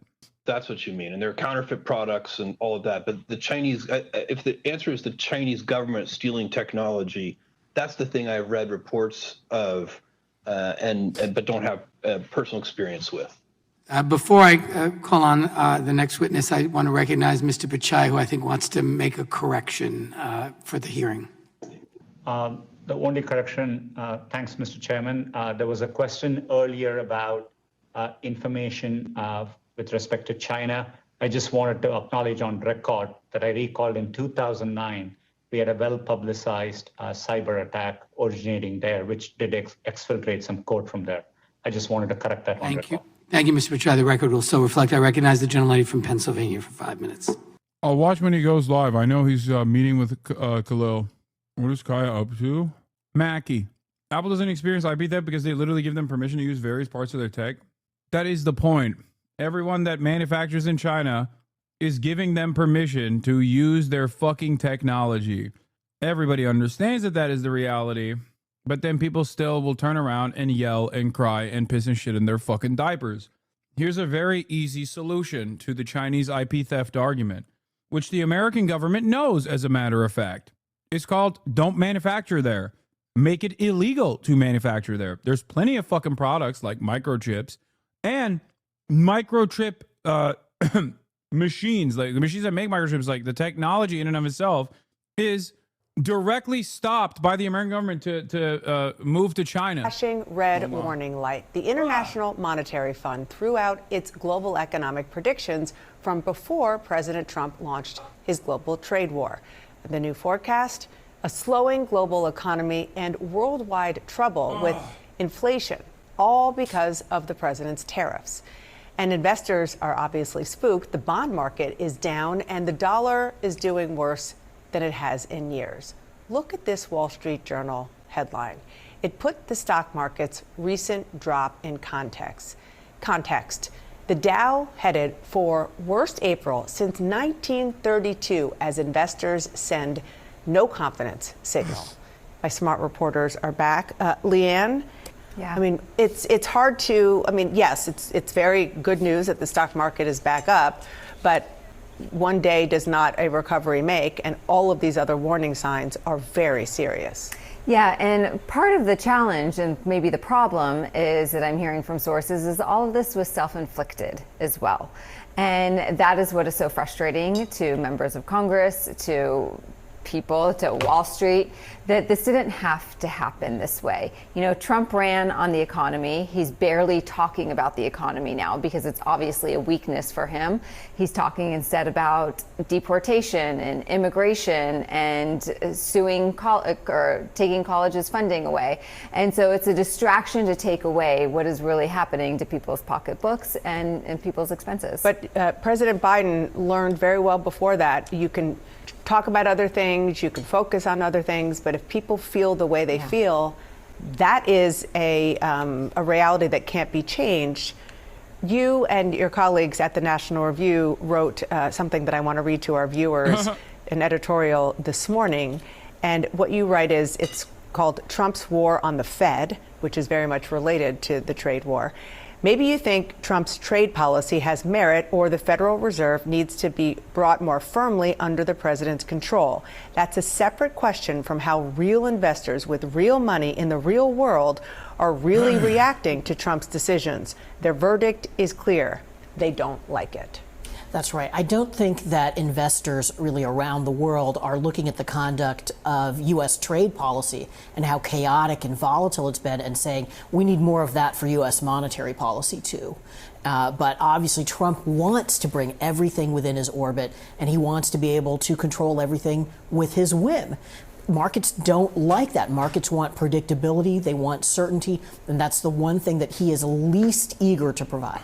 Yeah, and of course, what you reference here with the Federal Reserve is the idea that a big part of why there was such a big market sell-off yesterday is because the president woke up and sent off a social media post that was really, really scathing against the Federal Reserve chair, who is supposed to be independent. Part of me wanted to see how much harder he could molest the money. Like, I really thought that he had it in him. I wanted to see it. Don't act like you didn't either. Like, part of you, you're like, this isn't to like belittle the economic downsides, obviously. Dependent. Right. It's supposed to be it's not like he's done yet, but I'm saying he has greatly diminished his molestation capabilities. I mean, he straight up went from total molestation to like maybe a little bit of light diddling of the money, virtually over the course of like a week. Not to say that he's not like going to continue. He will. I just wanted to see how far he could take it. Independent institution, but it seems like with the economic frustration that is forecast at this point, that the president is sort of setting the groundwork to blame the Fed, as people are frustrated if consumer prices go up. And we've seen that in the past as well, him saying, well, look, can you bring interest? This would be a good time to bring interest rates down. Well, we also know that that's a factor in rising inflation as well. So that interest rates are a tool to keep inflation down as well. So this is part of the playbook of the president when facing criticism on a specific issue, including something as crucial to his electoral win, as you noted, like the economy, finding someone to blame. Yeah. It seems like we know who that person is going to be here. Except that Jerome Powell wasn't elected. Sure. He was appointed, by the way, by Donald Trump in the first term. And President Trump now says, well, I think it was really immigration that got me elected. If you look at every exit poll, it was the economy that drove it. And look where he is right now, Leanne. This is a question from a CNBC poll that came out a couple of days ago. On the economy, his disapproval is 55%. He's pretty underwater there. Inflation, very underwater, 60% disapproval. And then federal government spending is a little bit more even, but he still has a majority of people not happy. I will say that he's above water on the issue of immigration, which is probably why he continues to talk about that, which is exactly the point you were making. Yeah, absolutely. And that is, I mean, the fact that he's so... The irony is that if the Democrats keep hitting him on immigration, his immigration numbers are getting lower and lower too. Yeah, there it is. Oh my God. Right on. Right as I said this. Look, thank you, chatter. Thank you. B-Ball Hoops 365. I also like B-Ball Hooping 365. New Reuters poll finds Trump is no longer in positive territory, even on immigration. Wow! Dude, I'm going to be honest. I'm not a particularly smart guy, okay? I'm not. You don't have to be. You don't have to be a fucking brilliant guy to be able to predict the future. I'm saying super basic shit. I'm saying super basic fucking shit, dude. If Democrats make a big fuss over the depravity of the Trump administration's cruel and unusual white nativist immigration agenda, then the media will cover it more. And when the media will cover it more, people will be more fucking aware of what's going on. And they'll go, oh my God. Yeah, I thought he was like deporting rapists. Why is he deporting random fucking gay hairstylists whose name is Andre? Because he had a mom and dad tattoo. People are stupid. They're fucking malleable. They are easy to persuade. They are easy to dupe. And it turns out when the Democrats actually launch even the beginning phases of a counter-messaging campaign on the issue of immigration, Oh my God, lo and behold, the fucking polls change. How could this have happened? Burgles, thank you for the 100 gifted subs. See, I can't pre-watch. I didn't know that Burgles was going to gift 100 gifted subs. I didn't know anyone was going to gift any subs, as a matter of fact. I can't see the future. You're maybe not a STEM genius, but your political instincts are on point. It's not even political instincts. I'm telling you right now, it is super fucking basic shit. It's super basic shit. It's just having a decent understanding of history and having a decent understanding of what, like, you know, the common American voter looks like and thinks like. Thank you, Dino Respesh, for the 5 gifted subs. I don't even think it's my poli-sci degree that's working here. There are plenty of people who have not only gotten an undergrad like myself, but beyond that have gotten masters. As a matter of fact, they've maybe studied a little too much. And that's precisely why I don't fucking understand it. My point is, all of this stuff happens because, like, I think in dialectical ways, okay? It is dialectical thinking. I understand that if there's always a push and pull, for example, if there's only push in one direction when it comes to immigration and no pull whatsoever, then yeah, of course people are going to reflect this broader cultural shift. They're going to look at this and go, okay, well, I guess, yeah, immigrants are rapists, bloodthirsty murderers, and parasitic, or whatever the fuck, because no one else is saying the opposite on the other side. You would be a great actuary. It's like basically predicting the future, but with math. I would not, because I haven't done any math in years, and I hated it, even though I was decent at it in comparison to the average American. Anyway, my point is, you can be a common sense thinker and be able to comprehend what has happened thus far and potentially talk about what will happen in the future. Okay, they failed in this live stream, it seems. This is why people like Senator Markey need me on their side. If I knew that Ed Markey was going to the detention facility, I would have gone with him and I would have live streamed the whole thing. And that is for all the staffers that are in this chat. And I know a lot of you motherfuckers are in here right now. Let your senators know. I will go with them. If anyone wants to go to Louisiana, I will fly out on my own, obviously. I will fucking stream your senator. I will talk to your senator. I will do it all, okay? I've said it, or I've tweeted about this earlier today. I will give all full-blown support.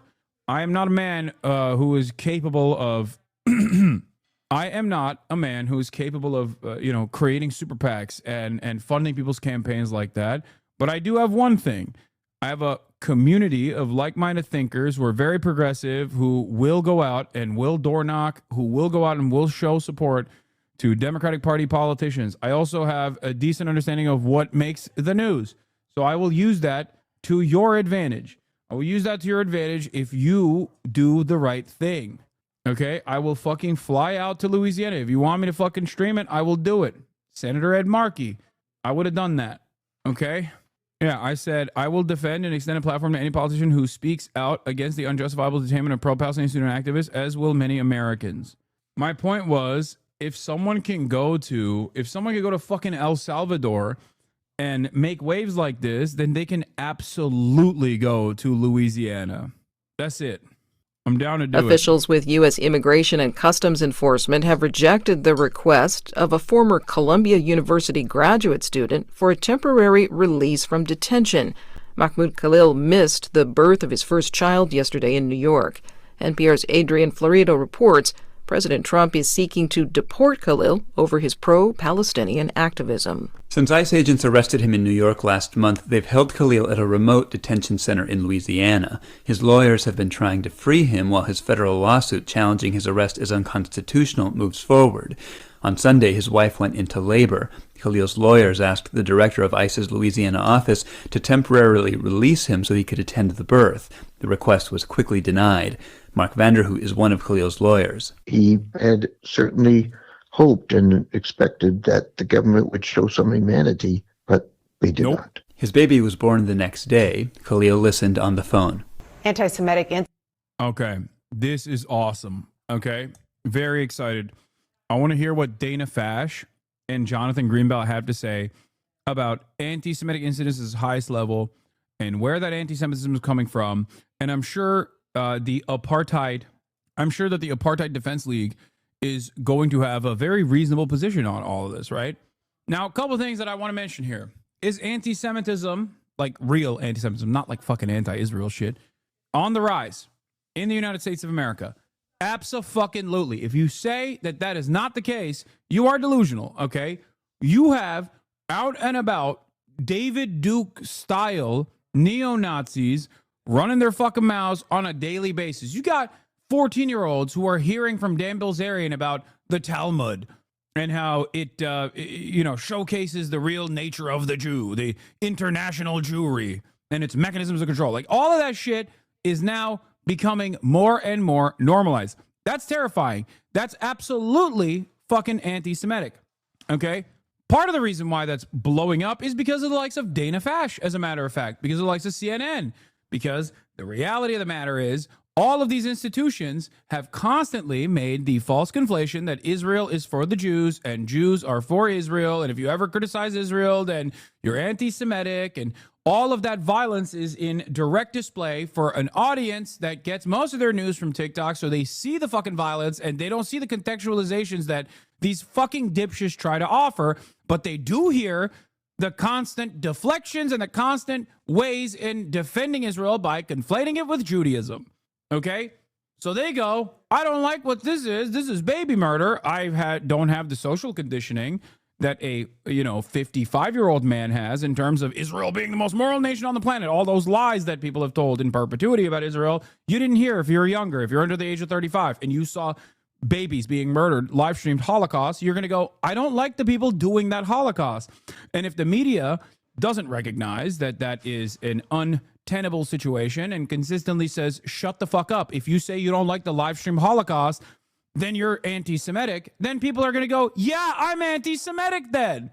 That is where we're at. That is what's going on. So institutions like the Apartheid Defense League, with that fucking conflation, have played a formative role in anti-Semitism skyrocketing in this fucking country. And I don't mean literally, I mean literally and also figuratively, as in they quite literally cooked the books personally to make this argument that anti-Semitism is skyrocketing, even though it is skyrocketing. Real anti-Semitism is skyrocketing. But the ADL numbers are fucked. Why are the ADL numbers fucked? When are you going to talk to E instead of reacting to every time he talks about it? You keep saying you want to talk to him, but never reach out. That's so fucking stupid. Shut your stupid fucking mouth. I have reached out. He is the one who is too pussy to fucking have me on the show or talk to me. God damn it. I'm talking about some real ass shit here, and you're over here talking about me. My favorite content creator is on an extended crash out. Why won't you talk to him? I can't talk to him. He's too fucking scared. He's a pussy. That's why, okay? Yeah, anti-Semitism skyrocketed because I didn't watch the fucking context puke. That's why. Anti-Semitism skyrocketed. Why? Because of me. I did it. Anyway. Yeah, we're talking about real anti-Semitism, and this fucking dumbass chatter's like, well, what about this drama? So, as I was saying, these are people that are also responsible for why anti-Semitism is skyrocketing in this country. But ADL has also cooked the books by accelerating the ridiculous conflation of Judaism and Israel by saying pro-Palestinian demonstrations are automatically anti-Semitic incidents. This is ridiculous, okay? This is fucking ridiculous. It was crazy. So yeah, of course it looks like, oh, well, anti-Semitic incidents are actually, they've grown by 7 million%, as a matter of fact. Because I've decided that when a college freshman says, like, I'm wearing a keffiyeh and I said, free Palestine, that's actually an anti-Semitic incident. Oh, I saw a sign that said free parking, but I thought it said free Palestine. And I thought that was anti-Semitic. The Jews are tired. That's E. Fartlow, for those of you who don't know. That's an anti-Semitic incident. If you do that, then yeah, you're not a serious institution. You're not taking the issue seriously. And it's ironic because you're supposed to take this issue seriously. This is your job. Your job is to care about anti-Semitism. But you're so fucking horny to defend Israel that you just are promoting anti-Semitism. You're making more anti-Semitism. When someone says, fuck Israel and free Palestine, and you got like famous people coming out and being like, their visa should be revoked, they should be in prison, like our boys over at fucking Kneecap. Why would anyone take any claim you ever say seriously on this issue ever again? If you say, Oh, you made a tier list where he says Sabra hummus is the worst tier hummus? A tier list that's about like how Arab coded you are, a Habibi tier list? That's actually the Holocaust. No one's going to take you seriously ever again. The fuck are you doing? And it's especially mind-boggling because real fucking anti-Semitism is spiked at this point. What the fuck? Incidents in the United States are at the highest level since at least 1979. That is the chilling finding from the Anti-Defamation League's annual audit of anti-Semitic incidents published this morning. The report finds incidents increased significantly over the past year. Yeah, that is because they fucking added anti-Israel protests to the anti-Semitic incident metric. That is part of it. I feel like if someone were to make an accurate assessment of the anti-Semitic incidents that the ADL has logged in 2023 and 2024, if they just looked at pure anti-Semitism, you know, drawing a fucking swastika on a Hillel or something, you know what I mean? Or I don't know, saying the K word at a bunch of like Orthodox Jews that are walking down the fucking street or some shit like that. If that was what they were presenting, or Sig Heiling or whatever the fuck, unless you're nice to Israel, then it's okay. That it's not an anti-Semitic incident, because I don't think they fucking added Elon Musk Sig Heiling at the inauguration as one of the anti-Semitic incidents that happened in the year 2024 or 2025. That is why this list is fucking busted.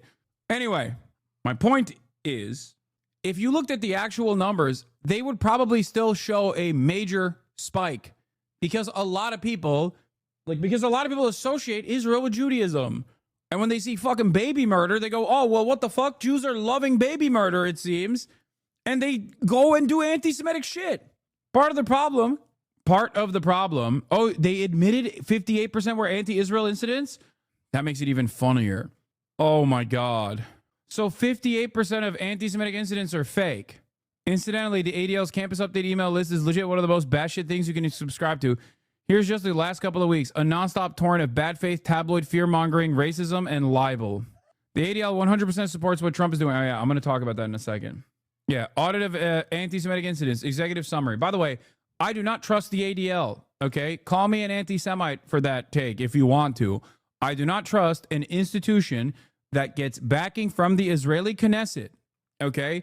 I do not trust an institution that goes to Israel and talks about how important it is to do a propaganda war in the Western world. These are things that Jonathan Greenblatt has done. I do not trust an institution that has spied on American Jews over and over again. And I'm not even talking about recently, because they do that they do that right now as well, but they did it in the past too, at the behest of another apartheid, the South African apartheid. That's right. In the 90s, the Apartheid Defense League, also known as the Anti-Defamation League, was caught spying on American Jews, union leaders, and black activists that were protesting against the South African apartheid.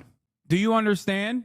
The ADL has engaged in acts of espionage on American soil at the behest of not only Israel, but also fucking apartheid South Africa. This is a real thing that they did in the fucking 90s. So I don't even trust any fucking information that they put out there, because I know what their position is. It's ridiculous. ADL tracks incidents of anti-Semitic harassment, vandalism, and assault in the United States since 1979. We have published this information on an annual audit of anti-Semitic incidents. In 2024, ADL tabulated 9,354 anti-Semitic incidents across the United States. That represents a 5% increase from the 8,873 incidents recorded in 2023, a 344% increase over the past 5 years, and an 893% increase over the past 10 years. It is the highest number on record since ADL began tracking anti-Semitic incidents 46 years ago. Incidents of vandalism and assault increased significantly in 2024. Assaults increased by 21% to 196 incidents. For the first time in the history of the audit, a majority of all incidents contain elements related to Israel or Zionism. Oh, so the majority of the incidents that you logged were not even fucking valid. You see what the problem is when you fucking present yourself as an institution that is supposed to fucking defend Jews in America against anti-Semitism, and then you so very openly fucking defend the apartheid state that is doing a genocide instead, and in that process, you literally make this information impossible to use. I can't use this information. I can't use this information at all. And I need information like this because this is what I do. My job is to combat anti-Semitism as well. So ironically enough, when an institution that is supposed to be tasked with combating anti-Semitism is so openly, so nakedly, at a time when they are needed the most, as a matter of fact, so nakedly increasing anti-Semitism, literally and figuratively, by fucking massaging the numbers and adding anti-Israel statements onto their anti-Semitic incident report, they fucking fail spectacularly. Oh, a large portion of Israel-related anti-Semitic incidents occurred at or the vicinity of anti-Israel protests. Out of over 5,000 anti-Israel rallies tracked by ADL in 2024, 2,596 involved anti-Semitic messaging in the form of signs, chants, or speeches. Fuck you. Suck my fucking cock, okay? Suck it from the back. Oh my God, from the river to the sea, Palestine will be free. That's an anti-Semitic incident. I'm not even lying about this. This is literally what they actively say. Oh. What the fuck? What is this? Like, what happens to the mind of an Israel dick rider? What happens to your mind when you want to defend Israel so hard that you become a fucking psychopath who is hallucinating on a regular fucking basis, and simultaneously, as you are defending the oppressive settler colonial state that is doing a genocide, you somehow constantly find yourself as the victim. How the fuck is this possible? How? I used to be one. I can kind of explain maybe. Anti-Semitism has also increased, but it's almost definitely more from the hogs than it is for the pro-Palestinian protesters. No, I already mentioned that anti-Semitism has increased, which is why I think it's fucking bullshit that the ADL, which is supposed to be a reputable institution that tasks, that logs anti-Semitic incidents, are fucking dropping the ball when people need a reputable institution to be like, hey, we are not in the business of defending Israel. We're in the business just at looking at anti-Semitic incidents. Oh, and it's fucking ironic because you know where anti-Semitism has blown up? You know how Israel accuses Palestinians of being taught from a young age to hate Jews? No, I know. I know that is the underlying basis of Zionism is racism against Arabs and racism against those who are believers in Islam. I know. It's projection. Everything Israel does is projection, including they teach their children to hate Israel and Jews from birth. This is why they are terror babies. Like, that's all bullshit. It's all fucking projection. Those babies in fucking Gaza don't need to go to school to learn to hate Israel. And Israel also presents itself as the Jewish state there, by the way. Okay? They learn that lesson when the school explodes and a bomb is dropped from a fucking F-15 that has the Star of David on the side of it. They learned that lesson when the Star of David is carved onto the heads of their uncles or their cousins. They learned that lesson of hating Israel when their lives are ruined, when their family members are killed. It's fucking projection when Israel says, oh, they have to teach their children to hate Israel and the Jews. I wonder why people hate the Star of David or manifestations of Judaism and Jewish symbols in places like Gaza or in places like the West Bank. Perhaps it's because if a Jewish house is spray painted with a Star of David in a place like France, for example, that means that maybe there's going to be an anti-Semitic attack towards the people living in that house, the Jews living in that house. But when you spray paint the Star of David on the side of a home in the West Bank, that means a bunch of rabid, sociopathic, inbred settlers are going to come to your fucking house and they're going to firebomb it. And then a bunch of Israeli occupying force terrorists are going to come and defend those rabid settlers. It basically works like a fucking swastika on that side of the world.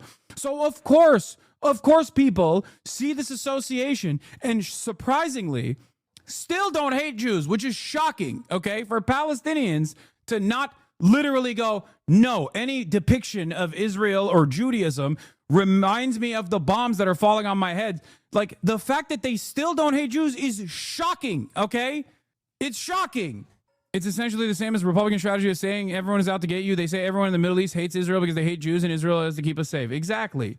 For a Palestinian to hate manifestations of Judaism in the way that they've experienced it, like, for example, when they fucking propped up the menorah in the middle of the fucking Gaza Strip in the midst of their ongoing genocide, is like saying, Why did Jews in the immediate aftermath of World War II hate the fucking Germans? What do you mean? Oh, I'm sorry. I guess the Jews didn't appreciate fucking strudels anymore. Like, no, it's because the fucking Germans annihilated them. What are you talking about? It's so fucking stupid. Many American Jews and Israel supporters remain blissfully unaware of the role of Jewish supremacy / fascism in Israel. My mom hadn't even heard of Kahanism until I told her like a week ago. Ironic, because Kahan is an American invention too. That's another thing. Just like Jewish supremacy paired up with American exceptionalism created this fucking insane ideology that literally was designated as a terrorist ideology by the fucking state of Israel until not that long ago.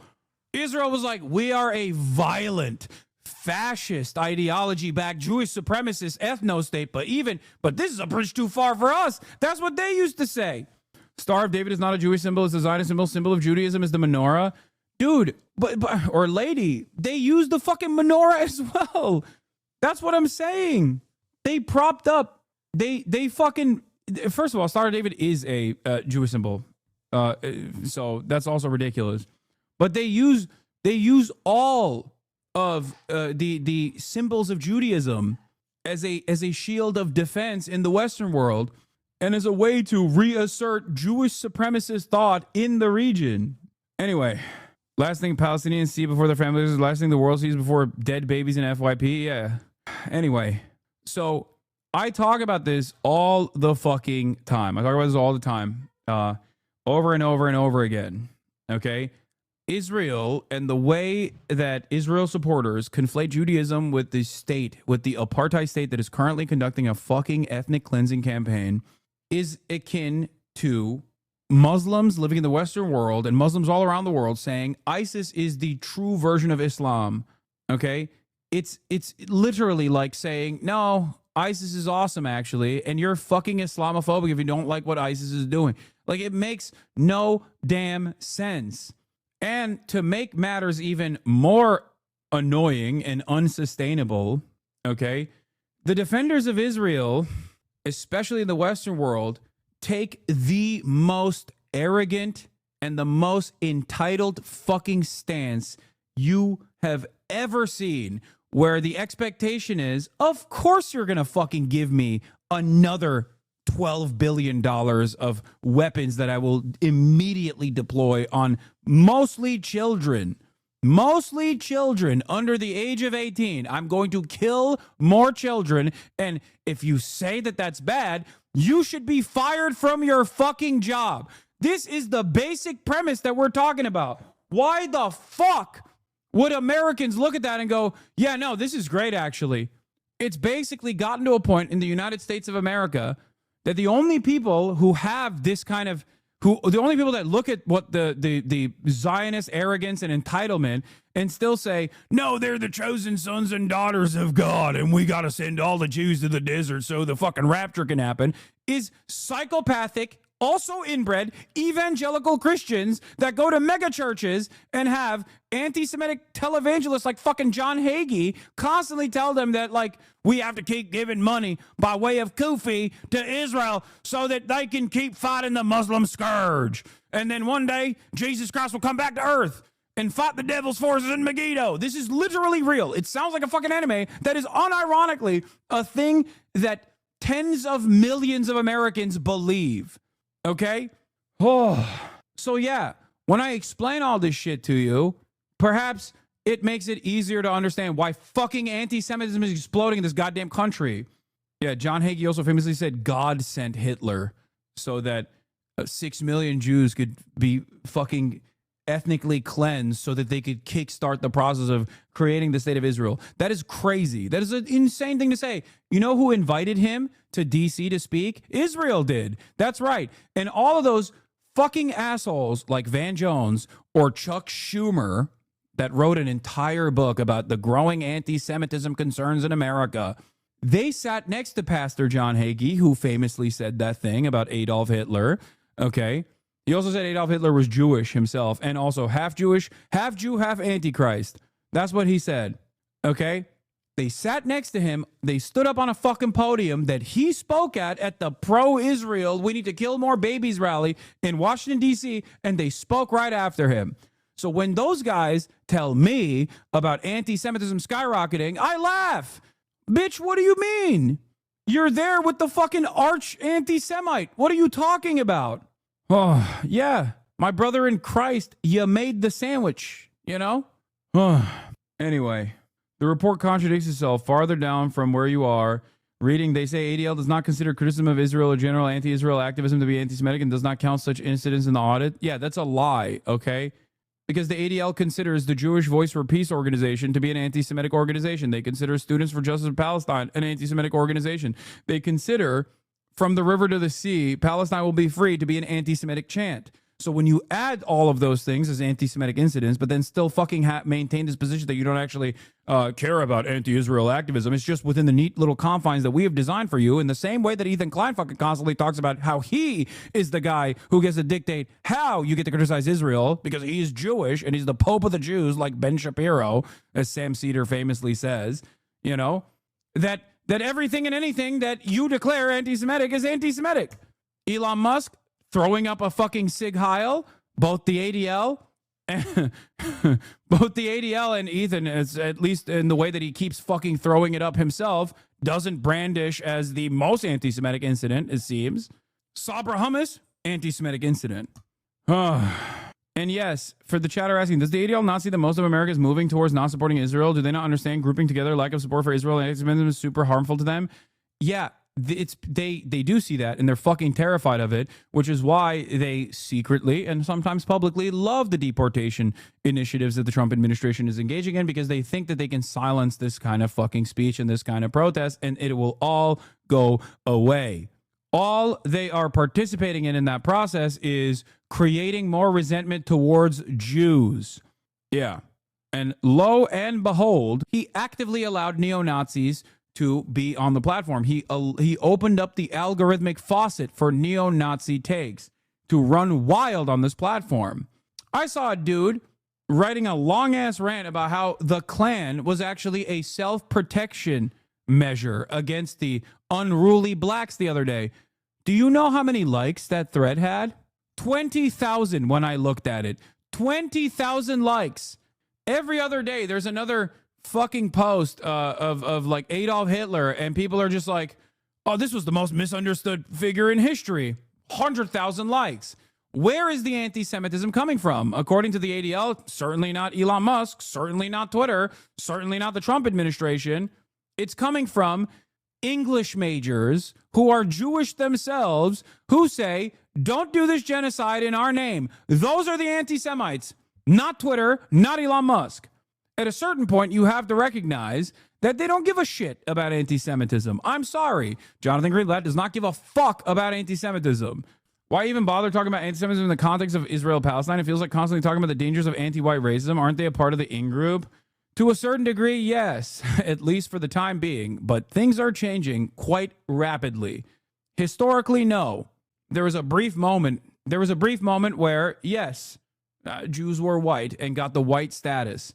Not always, and certainly not in in certain circles that still have a lot of institutional power and control. But having said that, that time is passing very quickly, partially because of this shit, as a matter of fact. Anti-Semitism is a real bigotry. Anti-white racism is not. Anti-Semitism is a real bigotry that is actually a dirty fucking Arab. That's what this guy said. Yeah. Yeah, we should put that in the anti-Arab hatred database, you know? No, let's hear what other kind of awesome takes this dumb fuck has to have. Yeah, Adam Friedland's what are they going to do? Take white from us bit? Yeah. The difference is like he is worried about that.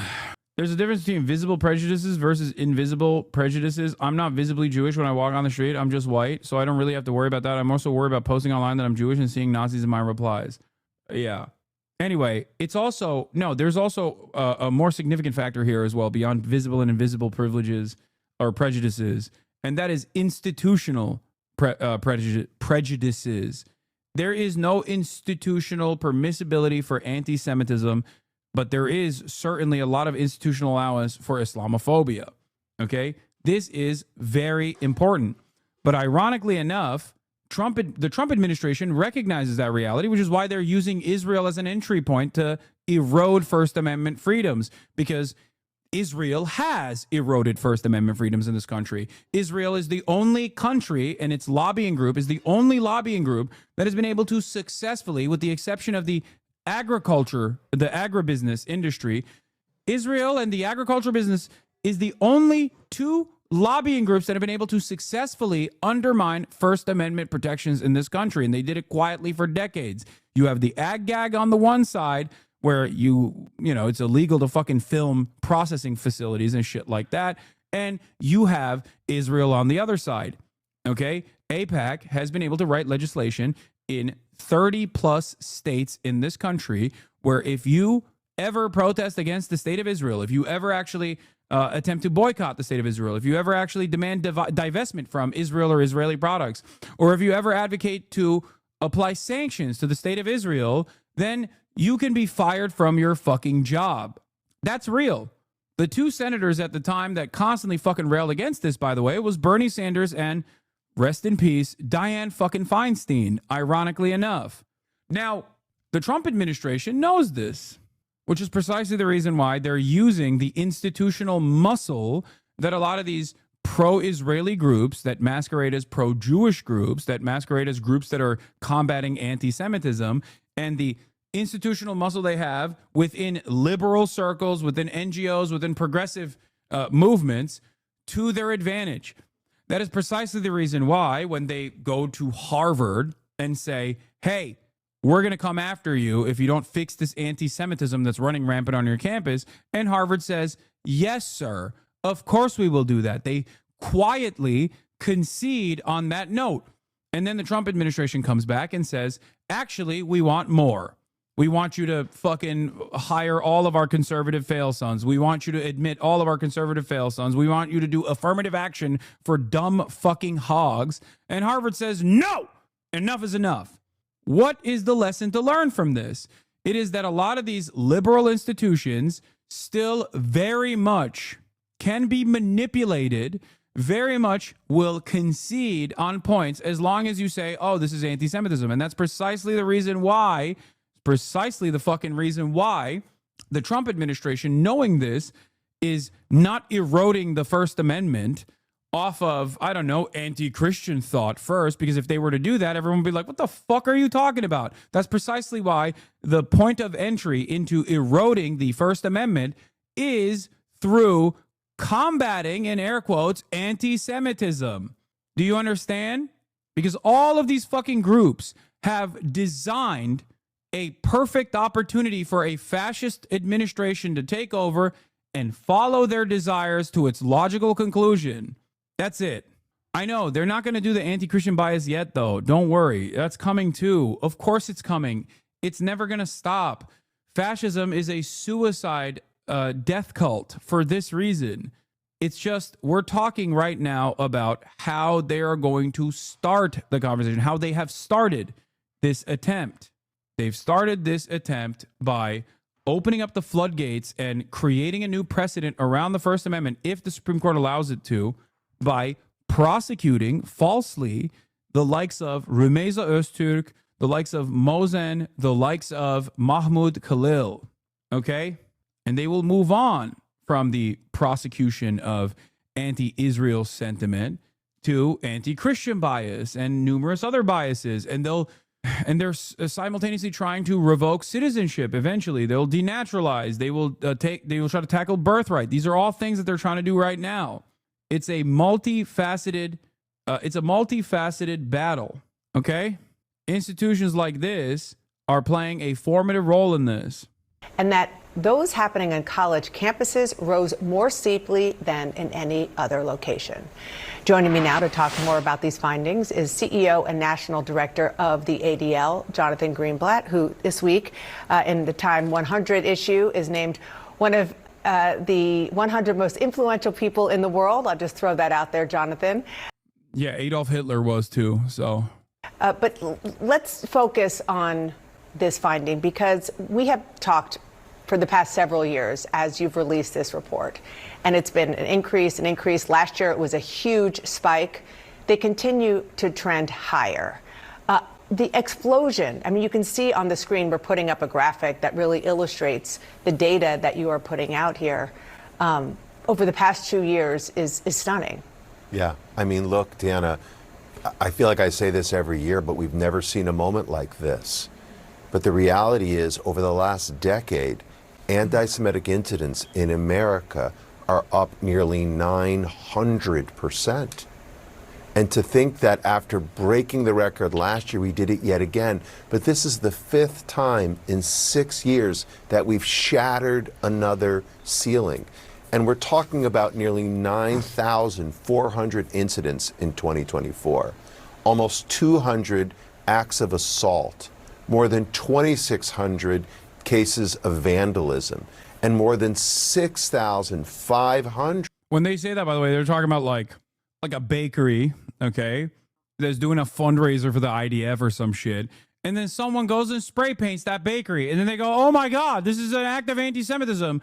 You're attacking a Jewish business. It's like, no, dumbass. I'll give you an example of a real instance of anti-Semitic vandalism that you might have considered not to be a real instance of anti-Semitic vandalism versus a fake instance of anti-Semitic vandalism that is being marked as a real one. There is a Yiddish language learning center in Brooklyn. And in the immediate aftermath of October 7, the Yiddish language learning center in Brooklyn was tagged with graffiti saying like, fuck Israel or whatever. Okay? That is a instance, is a lighter version of this, but it's still an instance of anti-Semitic vandalism. Why? Because what the fuck does the Yiddish Language Center have to do with Israel? If anything, its very existence is antithetical to the Zionist project. But most people don't know that. So they think, oh, Jewish institution, they probably love Israel, so let's go fucking tag it. That is a real instance.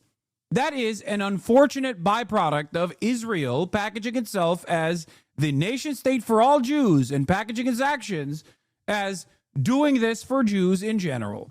Okay? But it's still a real instance of anti-Semitic vandalism.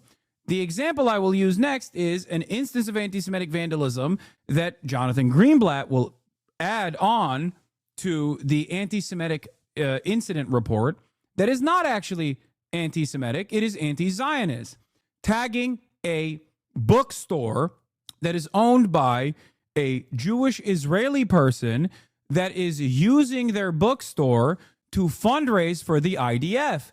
That is not an anti-Semitic instance of vandalism. That is an anti-Zionist instance of vandalism. Do you understand? Do you understand the difference? One has nothing to do with Israel. The other one has everything to do with Israel. One is simply a Jewish Yiddish language learning center that unfortunately got caught in the fucking crosshairs, okay, by someone who is responding to that conflation and going, fuck you. The other is people engaging in an act of protest against an institution that is using a storefront to literally fund and facilitate more terror. That's it. You're informing us, but you can't expect the ADL to make these considerations? No, the reason why the ADL doesn't make these considerations is because their entire purpose is not to actually log anti-Semitic incidents. The only reason why they log real anti-Semitic incidents is so that they can conflate it with fake anti-Semitic incidents, incidents of anti-Zionism. And if they didn't do that, if they only cared, if this institution came out and was like, we are the Apartheid Defense League. We only care about the apartheid, whether it's South Africa doing it, whether it's Israel doing it, we don't care. We are lovers of apartheid. Okay? And we only care about anti-Zionism. Everyone would go, what the fuck are you talking about? What the fuck are you talking about? Everyone would be like, okay, well, you're an unserious institution. Fuck you. That's the reason why they make this conflation. The only reason why they actually log anti-Semitic hate, real anti-Semitic hate, is so they can make that conflation. Cases of harassment.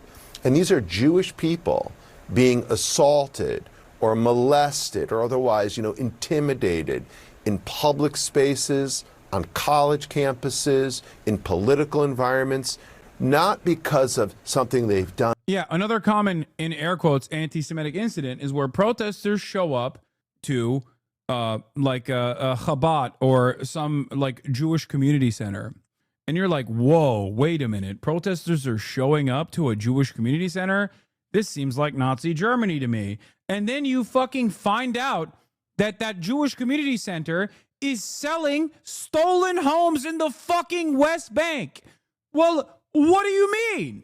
What are people supposed to do? Go, nah, that's fine, actually. You are illegally selling foreign real estate that you do not fucking own. That is psychotic. Of course people are going to fucking protest that. New York City real estate expert promoting the sale of stolen land in Palestine descends into violence. And a lot of people at first believe that shit. And I explained it away over and over and over again on this broadcast. Hopefully some people understood what I was talking about, but many people did not. Yeah, here it is. Look, what were they protesting? There's 100 plus synagogues in LA. Why were the protests at this one? Biden condemns protests outside a Los Angeles synagogue as anti-Semitic. President Joe Biden appalled by violence during the pro-Palestine protests at the Los Angeles synagogue. President Joe Biden appalled by violence during the pro-Palestine protests at Los Angeles synagogue. Why were the pro-Palestinian protesters outside of this Los Angeles synagogue? Why were they there? Is it because they fucking hate Jews? Is that why? Were they like, I hate Jews and Jewish expression? I hate when Jews go to the synagogue? Is that what it was? Is that what was going on here? Why, oh, why did they do that? Oh, that's right.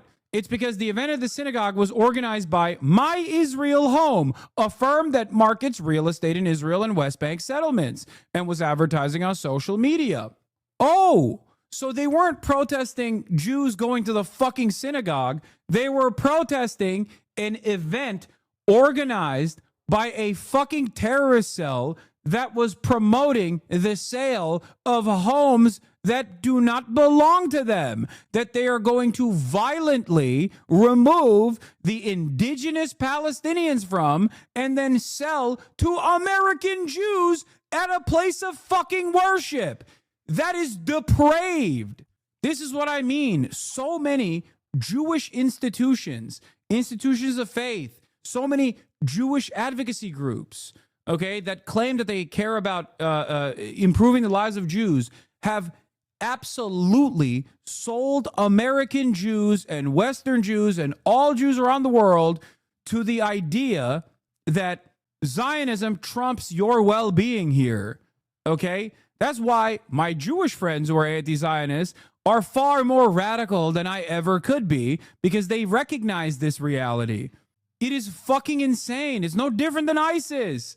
It's what people claimed CARE and all of these like Muslim advocacy groups were doing, but Israel gets to do it in broad fucking daylight, and there's no expectation of pushback. There's no expectation that people will learn the wrong lessons from this conflation that is not only incorrect, but very fucking dangerous. Says the Muslims who complain about anyone come and need their mosques where they store weapons and plot against the Jews. Stay away from synagogues. Hypocrites. Yes, dude.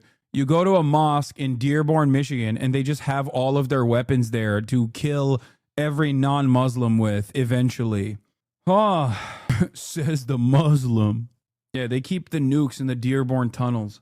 In any case, all of this plays a major role in Americans looking at the situation and going, okay, well, I guess all Jews do love this shit. What the fuck are they supposed to learn? Americans are too stupid and too self-interested to learn anything.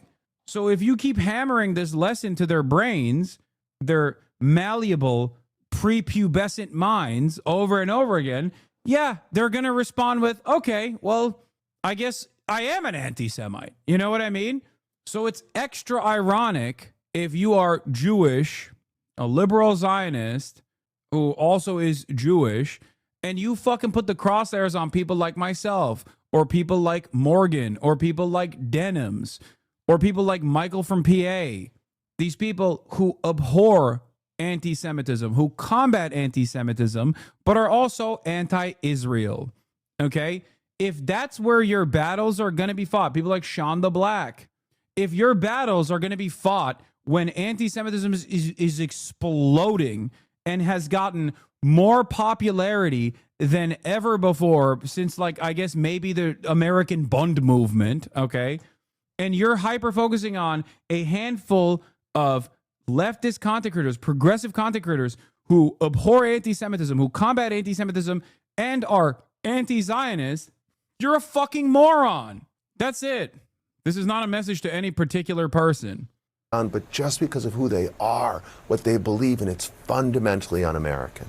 And you talk in this about something that we just see with our own eyes, which is that the anti-Semitic incidents on college and university campuses, that is what has spiked more than any other location. I want to talk about that, and especially as it relates to what we're hearing from the Trump administration, Jonathan, because they are cracking down on top universities. Yeah, let's hear what fucking Jonathan has to say.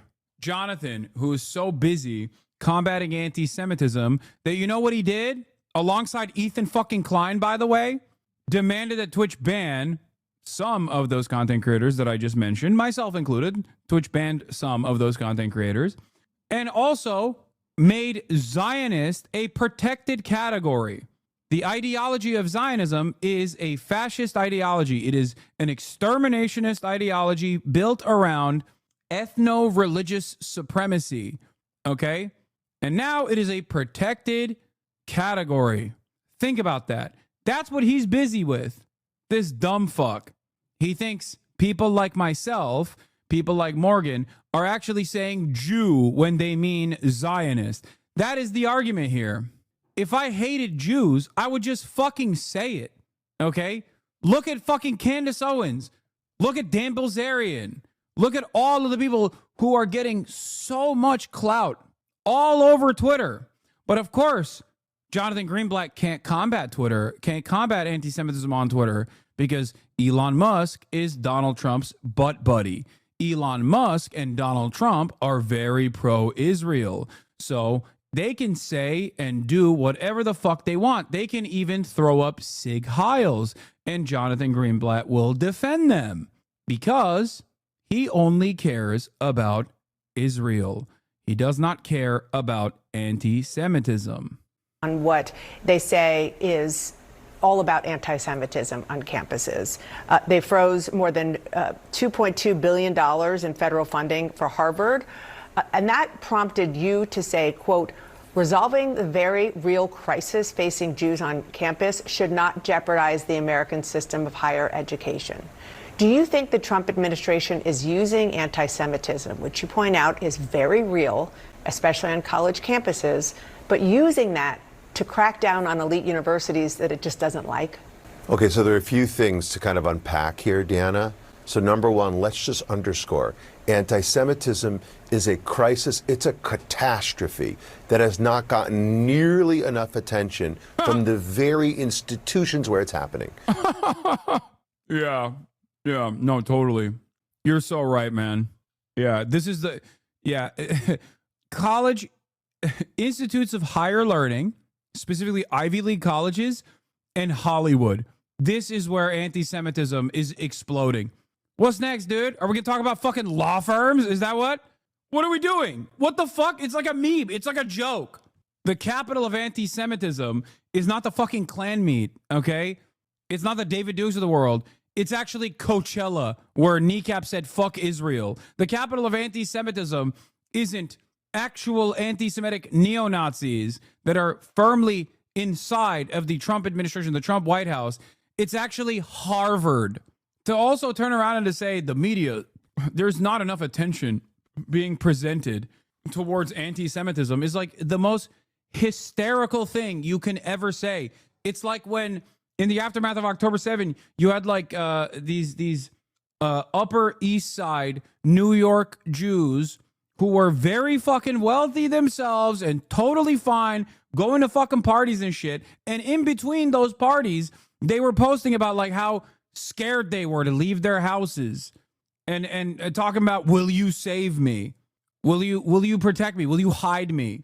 You're going to get canary mission for this? Brother, you think I haven't gotten canary missioned already? Or what the fuck are you talking about? Will you hide me? Yeah, you know who we have to hide? People who have fucking spoken out against Israel. That's what we have to actually fucking hide. Because the federal government is coming after them and deporting them and blackbagging them, which is the question that Dana is actually presenting to Jonathan Greenblatt here. And Jonathan Greenblatt's first response to this is, You know, no one has actually cared about anti-Semitism at these fucking institutions. No one's talking about it. That's all people talk about. I've talked about it so fucking much. Again, at ADO, we issue an annual report card. Like, look at the exploding anti-Semitism they're showcasing here. You know what this was? This was Cambridge, Massachusetts. I think it was in Harvard. Okay, those are protest field marshals trying to stop a. I assume the student was Jewish, counter-protester, a Zionist counter-protester, from filming the faces of this die-in protest that they engaged in on the campus yard. Okay?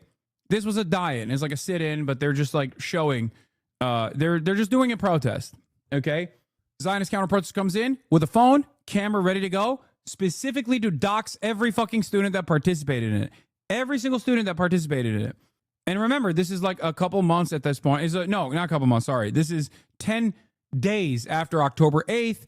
So this is after the campuses have gotten these fucking insane vans that are plastering the names and faces of prominent anti-Zionist students on campus. Remember when they did that shit? Remember how fucking insane that was? This is when Bill A. Pac-Man is talking about blacklisting students for daring to criticize the state of Israel. So close to October 7. How dare they? Remember all that shit? I remember. I couldn't fucking believe how rabid and bloodthirsty the Zionist movement had gotten in the United States of America, where they thought that they could fucking get away with that shit. And to a certain degree, they did get away with that shit. Most people don't even fucking remember those vans. Think about that. Here, for those of you who didn't see it, I want to show you. Does anyone have a link to the fucking vans that were all around college campuses? This happened because the Canary Mission has a robust docs list, and they immediately floated that docs list to whatever organization that was insane enough to go out and rent these fucking massive billboard vans that would plaster the faces of all students who had written an article about Israel's depravity. Now those lists are being used for deportation lists, by the way, which is so fucking crazy. Doxing truck is back at Columbia University campus now, but with names on all sides because students attempted to cover it up. Driver's window is now tinted. Many students targeted didn't even sign the statement. They're just Arab, Muslim, and Palestinian. Remember how fucking nutty this shit was? November 1st, 2023. Think about that. Think about how fucking unacceptable this shit was. Think about how insane this shit was. Bro, I'm telling you right now, it would be valid if you did this towards like unmasking people who are fucking white supremacists, right? And even then, there would be significantly more backlash towards this, okay? Let alone the fact that you are saying these people are anti-Semitic because they're anti-Israel. If you did this for white supremacists, you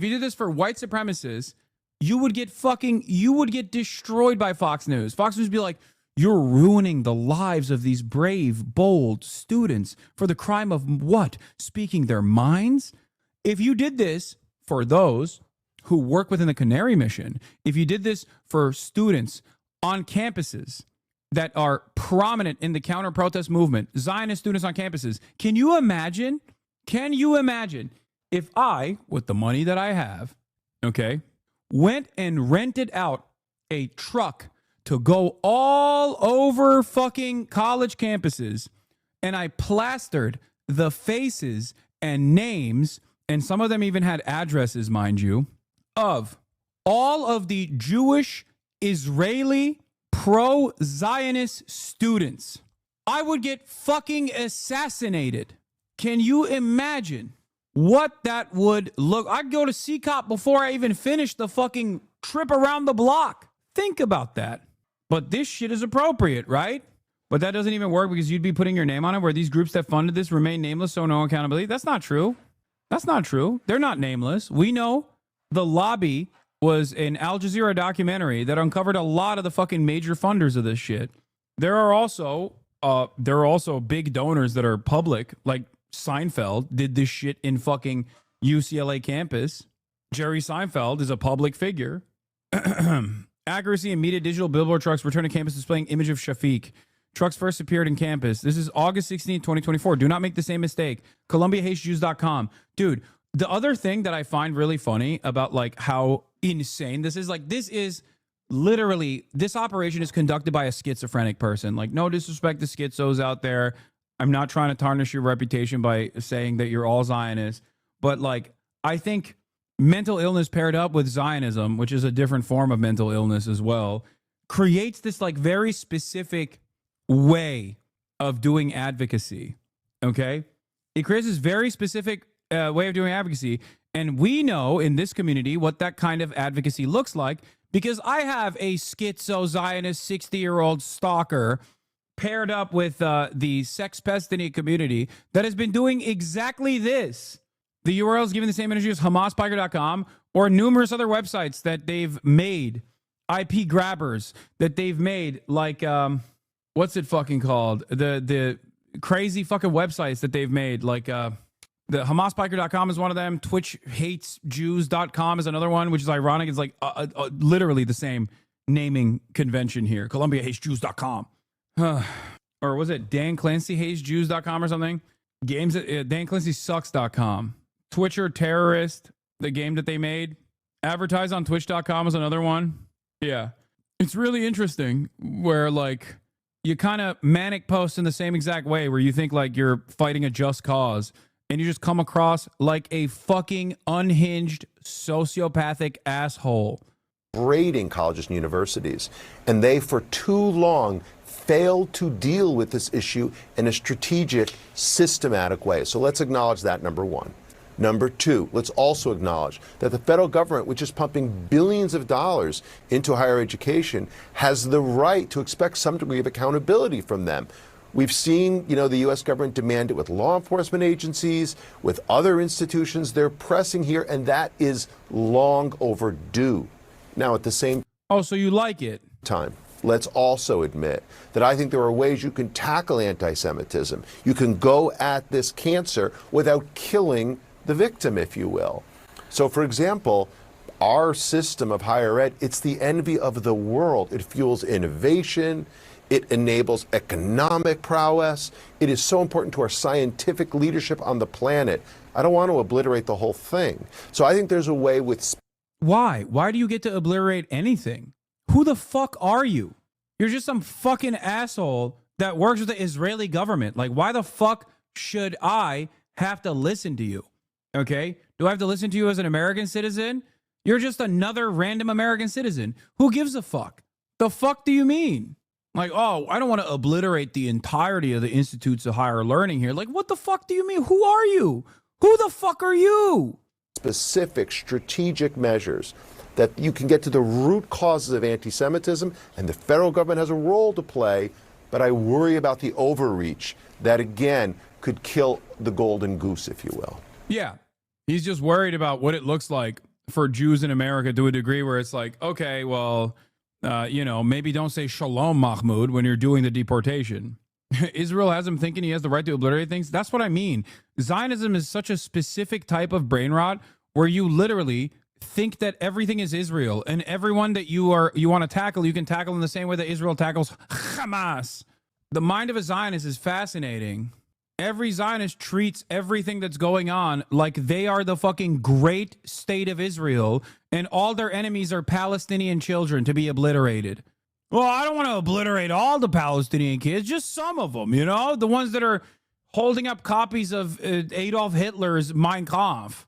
This guy spoke at the pro-Israel rally right next to UCLA encampment that led directly to the attack. He couldn't care less about student safety or the sanctity of higher education. Yeah, no, of course. He's a fucking fascist mouthpiece, and so is Dana. Okay? You defend the live-streamed Holocaust, you are a fucking Nazi. Okay? If we lived in a just world where justice was served, you would be tried at Nuremberg in a similar structure for all of the work you put in so that the Holocaust could continue. That's it. Go ahead, cry about how fucking anti-Semitic I am. How dare you compare a person that is combating anti-Semitism to a Nazi, to the worst atrocities perpetrated against the Jewish people. Okay? That's what you're doing. Never again doesn't mean never again just the Jews. Okay? There is a reason why there is an entire field of study dedicated to the fucking Holocaust. There is a reason for it. Ridiculous. Never again means never again for anyone. And the Trump administration is also arresting international students, revoking some of their visas. You have been really clear that due process is essential. You have said that it's not even remotely clear that this has been the standard. What is the ADL doing to pressure the White House to give students who are being arrested due process? Well, look, at the ADL, it's our job to protect the Jewish people. We're not sort of public defenders for some of the Hamasniks on these college campuses, and I don't want to be. And I think depraved asshole, dude. This is a civil rights organization, okay? Just understand what this fucking bald douchebag is saying as the figurehead of a civil rights organization. I'm not here to protect the Hamasniks. Look, at the ADL, it's our job to protect the Jewish people. We're not sort of public defenders for some of the Hamasniks on these college campuses, and I don't want to be. And I think I really need to say that. If you take Mahmoud Khalil, who's one of the ringleaders at Columbia, based on his conduct, we thought he was a very problematic individual. I don't know if he lied on his visa application or anything like that, but on his conduct, not his speech. The challenge becomes when the administration doesn't substantiate or clarify this. Yeah. The real problem is that oh God, his fucking IDF dog tag is shining in my eyes too. Ugh. That is a swastika, by the way. That is no different than the fucking totem cough, okay? Straight up. Straight the fuck up. That is you wearing an Israeli occupying force dog tag as you're on CNN. That is a symbol of significantly more evil than the fucking Al-Qassam Brigade's headband. Okay? Straight up. You can't argue with facts. If you do not recognize the Israeli occupying force as a far greater evil than the Al-Qassam Brigades that committed October 7, okay? Not just Al-Qassam Brigades, the entire Palestinian resistance played a role in October 7. The entirety of the Palestinian militancy led by the Al-Qassam Brigades, certainly. And what Israel has done since then as a belligerent occupier is far, far greater. It is not even remotely comparable, okay? It is not even remotely comparable. It's like wearing the ISIS banner, basically. Straight up. It's like if a Muslim dude that is working with CARE or something, or like some kind of like Islamic charity, got up on Dana Bash and was wearing the fucking ISIS banner and talking about, like, we're here to defend Muslims. We don't care if Jews get deported. Specifics of the charges. So that's where this due process thing comes into the works. Now, again, it's not my job at ADL to provide due process for some of these young people. No, but you have a very big megaphone. We do, and so we want the individuals who are behind groups that support foreign terror organizations dealt with. We think there should be accountability when people commit violative behavior and conduct. But yeah, he's saying, do it the right way. We want you to deport people for the crime of protesting against Israel. You just got to give us some facts so we can make it defensible, Mr. President. That's what this conversation is. You're going to tackle someone on speech or their ideas, you better clarify, you better substantiate so everyone. Yeah, he's not even upset about tackling the concept of speech, by the way. Get the fuck out of here. Get the fuck out of here. Suck my fucking dick, dude. If you don't like it, leave. Okay? You don't like it, leave. You go to Israel all the time. Stay there. You go and speak in front of the Knesset talking about the importance of doing a full-scale information war in the Western world. Stay there. They don't have free speech there. If that's what you want, stay there. Ridiculous. Fucking ridiculous. Oh, I don't want to implode our golden goose of higher institutions, but you know, it is fine to deport pro-Palestinian student activists as long as you show what kind of speech is not permissible. The fuck are you saying, dude? Everyone understands. And I think if the administration does that, they'll have all people of good faith on their side. John. Ugh.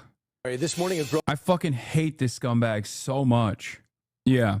The ADL is trying and failing to tiptoe the line between fueling Trump's crackdown on free speech / criticism of Israel, while also half-heartedly attempting to distance itself from the blowback that's causing more and more Americans to associate Israel with authoritarianism. Don't fall for Jonathan Greenblatt's bullshit. The ostensibly liberal ADL is one of the main drivers of Trump's crackdown on our constitutional rights. They are the ones to blame. No matter how much they try to deflect, they are celebrating it all behind the scenes. Oh, fucking Dana Fash, dude. Classic. Apartheid Defense League. Yes, we're going to do Isaac Chodener's piece on this as well. Don't worry, I'm coming to that right now. No wonder. Keep up the good work. The reason why we're going to talk about Isaac Chodener's coverage on this, also here, I said, Apartheid Defense League talking about how there's a good way to deport students for anti-Israel speech. Insane. No wonder everyone hates Israel. Keep up the good work. Hamasniks on college campuses. This chatter keeps saying BRICS Plus is the only solution to Zionism. Okay, dude. Anyway, where was I? Funny. Oh, here. This is fun. This is Kai Pritzker, as you guys know from Breakthrough News. Israel's oldest newspaper tried to run a hit piece against us. Luckily, we recorded the whole thing. Here, this Haaretz journalist asked gotcha questions to Kai Pritzker to try to frame the Encampments film as anti-Semitic. Breakthrough, as you guys know, made the Encampments movie. It's great. The Israeli newspaper Haaretz tried to run a hit piece against us, decided they didn't like my answers mid-interview, and hung up on me. Luckily, I recorded the whole thing. Chuck Yoked, a New Jersey-based writer for Haaretz, emailed me last week asking if he could interview me about our film, The Encampments, which is about the student movement in solidarity with Gaza. I agreed, and we set up a Zoom call. But as soon as the interview started, his first question was, why didn't you include anything about the Jewish students at Columbia who were spit on and assaulted? And I said pretty plainly back, who are these students? Never heard it mentioned enough. Not defending Israel, just FYI, Gaza was a place where gay people got death penalty. That's not even fucking true, dumbass. No. Like, first of all, Gaza is a place that is destroyed in its entirety. So, number one. And the entity responsible for the maximum amount of gay Palestinians that have been killed is Israel, number two. And last but not least, the only instances that you might be referencing are most likely when Israel uses Grindr and other like gay lifestyle applications to identify Palestinian victims and take sexually compromising footage of said gay Palestinian victims in an effort to force them to become collaborators for the Israeli state. When the militancy finds out about these sorts of things, they sometimes will execute these people. It is completely fucked up. I agree it's completely fucked up. Having said that, what do you think America does to spies, especially during wartime? What are we talking about? There is a death penalty. There's capital punishment already in the United States of America. And there's certainly capital punishment for fucking treason, especially during wartime. What's the lore over Twitter trying to take down Joe Rogan? What did he say this time? He just had a convo with Jordan Peterson, which I was supposed to cover today. And there was dead silence. And he tries asking this again, same thing. And at this point, I noticed he wasn't actually running a recording on the Zoom call, but was instead typing down what I was saying. So out of an abundance of caution, I started running a voice memo on my end. And this is where it starts. I mean, what happened? I mean, tell me about. I mean, I'm curious. I don't know about who was spit on. Which Jewish students were spit on? What happened? Did one of the pro-Palestinian students think it was occupied Jerusalem all of a sudden? Did they think that they were a Jewish settler in occupied Jerusalem, standing against a Christian that is visiting the Holy Land? Is that what happened? The number one mechanism of self-defense for a Jewish settler in occupied Jerusalem is to spit on Christians. Okay. After I asked him more to tell me about this alleged anti-Semitic spitting incident, he tells me to read Columbia's report about it. For example, there was a report by Columbia University after that the way they handled Columbia anti-Semitism, and they admitted they failed in the way they handled that. At this point, it should probably already be clear that this guy hasn't read the report himself, because if he had read the report, he would know that in the 91 pages, there are 2 quotes from students who claim they were spit on, and there's no actual evidence it happened. There are no photos, no videos, no verifiable testimony. Mind you, well, don't let that get in the way of doing agitprop for Israel, okay? Oh, what does that remind you of? Yeah, you can have some of the most live streamed harrowing events of all time, and even then, it's just like, even if it's not on camera, even if it didn't happen, Israel will still find a way to be like, no, it definitely happened. And if you actually question that, you're a fucking anti-Semite. During those 2 weeks, Columbia's campus was probably the most photographed and videographed square mile on the planet. The politicians and the media have been trying to portray the Columbia campus as this den of violence and anti-Semitism. But if this was the case, how is there not a single video of Jewish students being attacked? Furthermore, according to the citations in the report, these 2 quotes were taken from listening sessions facilitated by Hillel, a pro-Israel Jewish organization on campus. In our film, we interview a university whistleblower who suggests a lot of these incidents were concocted or inflated by pro-Israel students on campus. That's corroborated by the large number of Jewish students in our footage who participated in the encampment. Yeah, but those are the bad kind of Jews. You know what I'm saying? Those are also the Hamasnik Jews themselves, like Grant Minor, who was also prominently featured in this breakthrough news production, but also it was subsequently fired from his job at the university, all in the name of defending Israel. I mean, sorry, I meant combating anti-Semitism. That's why we fired the Jewish guy. Thank God. You know, sometimes you got to fire some Jews, okay? Sometimes you got to put some Jews on a list for the greater good, for the rest of the Jews. You know, that's how it works, I guess. So ironic about his obsession with the mythical spitting incident is that there are loads of videos of people who support Israel attacking the pro-Palestine students, telling them they should be raped, that they should... Always projection, baby. This little dipshit is now a part of the IOF, by the way. Should be killed, beating them bloody, and attempting to murder them, like they did at UCLA. As they say, every accusation is a confession. You know what you're doing. I mean, you obviously, you know what tactic you're using. You're trying to equate anti-Zionism with anti-Semitism. But I haven't, what actual anti-Semitism took place? Can you tell me? Okay. The stories that you can find online. Name one then. Name one story. Give me one story.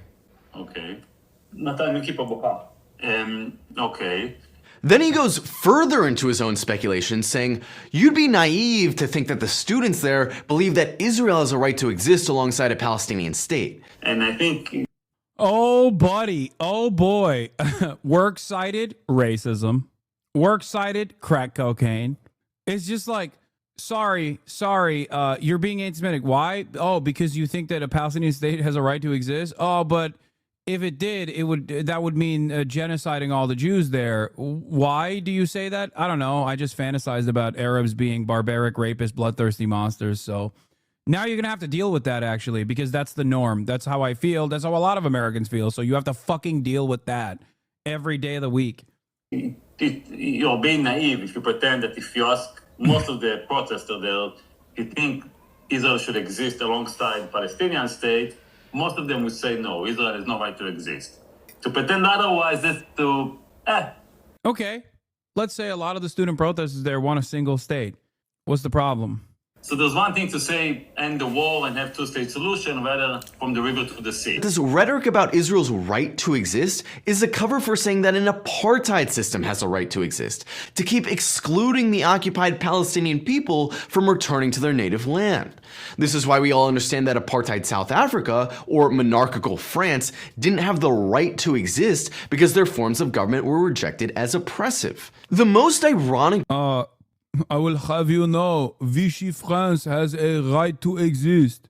Otherwise, you are terrorist. Nazi Germany has a right to exist. Otherwise, you are terrorist. Why do you hate Germany? Part of this argument is that people who support Israel always say that Palestinians want to wipe Israel off the face of the earth, when it's Israel that's actually wiping Gaza off the face of the earth. It's the Palestinian state that's been denied, and it's the Palestinians who are fighting for their right to exist. Again, every accusation is a confession. Next, he asked me about the claim that Colombia is invested in weapons manufacturers and asked me if I believe this to be the case, as if it's a matter of opinion. The claim that the university is invested in weapon manufactured, right? Is that something that you personally believe is the case? Is something that you investigate, or just you just bring it from the He's like, how did you find out? students? So you believe there was merit to that? No, I mean, it's not an opinion. Colombia is invested in companies directly and indirectly through their holdings in index funds. So they have stocks in companies that are complicit in war crimes. That's a fact. This isn't an opinion, and it's something the students have documented quite thoroughly over the course of several years. They've been fighting this campaign to get Colombia to divest from companies complicit in genocide. He tries to trip me up on the details of how these companies are complicit, but he clearly doesn't know that I helped write the divestment resolution at my school when I was in college. I believe they're also... I fucking love this dude, by the way. My mom does too. Invested in Caterpillar, which builds... Some chatters asked, his last name is Pritzker, is he Jewish? Which is ironic because my mom also asked. I don't know, but he's dope. I suspect he is. He's a fucking Chad. It's the D9 bulldozers. In Caterpillar. And General Electric. How are they involved? What document the war? General Electric? General Electric makes the engine for the AH-64 Apache helicopter, which is the attack helicopter that Israel used. AH-64 Apache helicopter, yes. The interview goes on pretty normally for the next few minutes until he asks me why I think Colombia decided to arrest their students on April 18th, which sparked the global encampment movement. I told him Colombia arrested their students because they're beholden to their donors who support Israel. His follow-up question is crazy. I mean, that's Colombia's agenda, is to... They are beholden to their donors. Oh my God.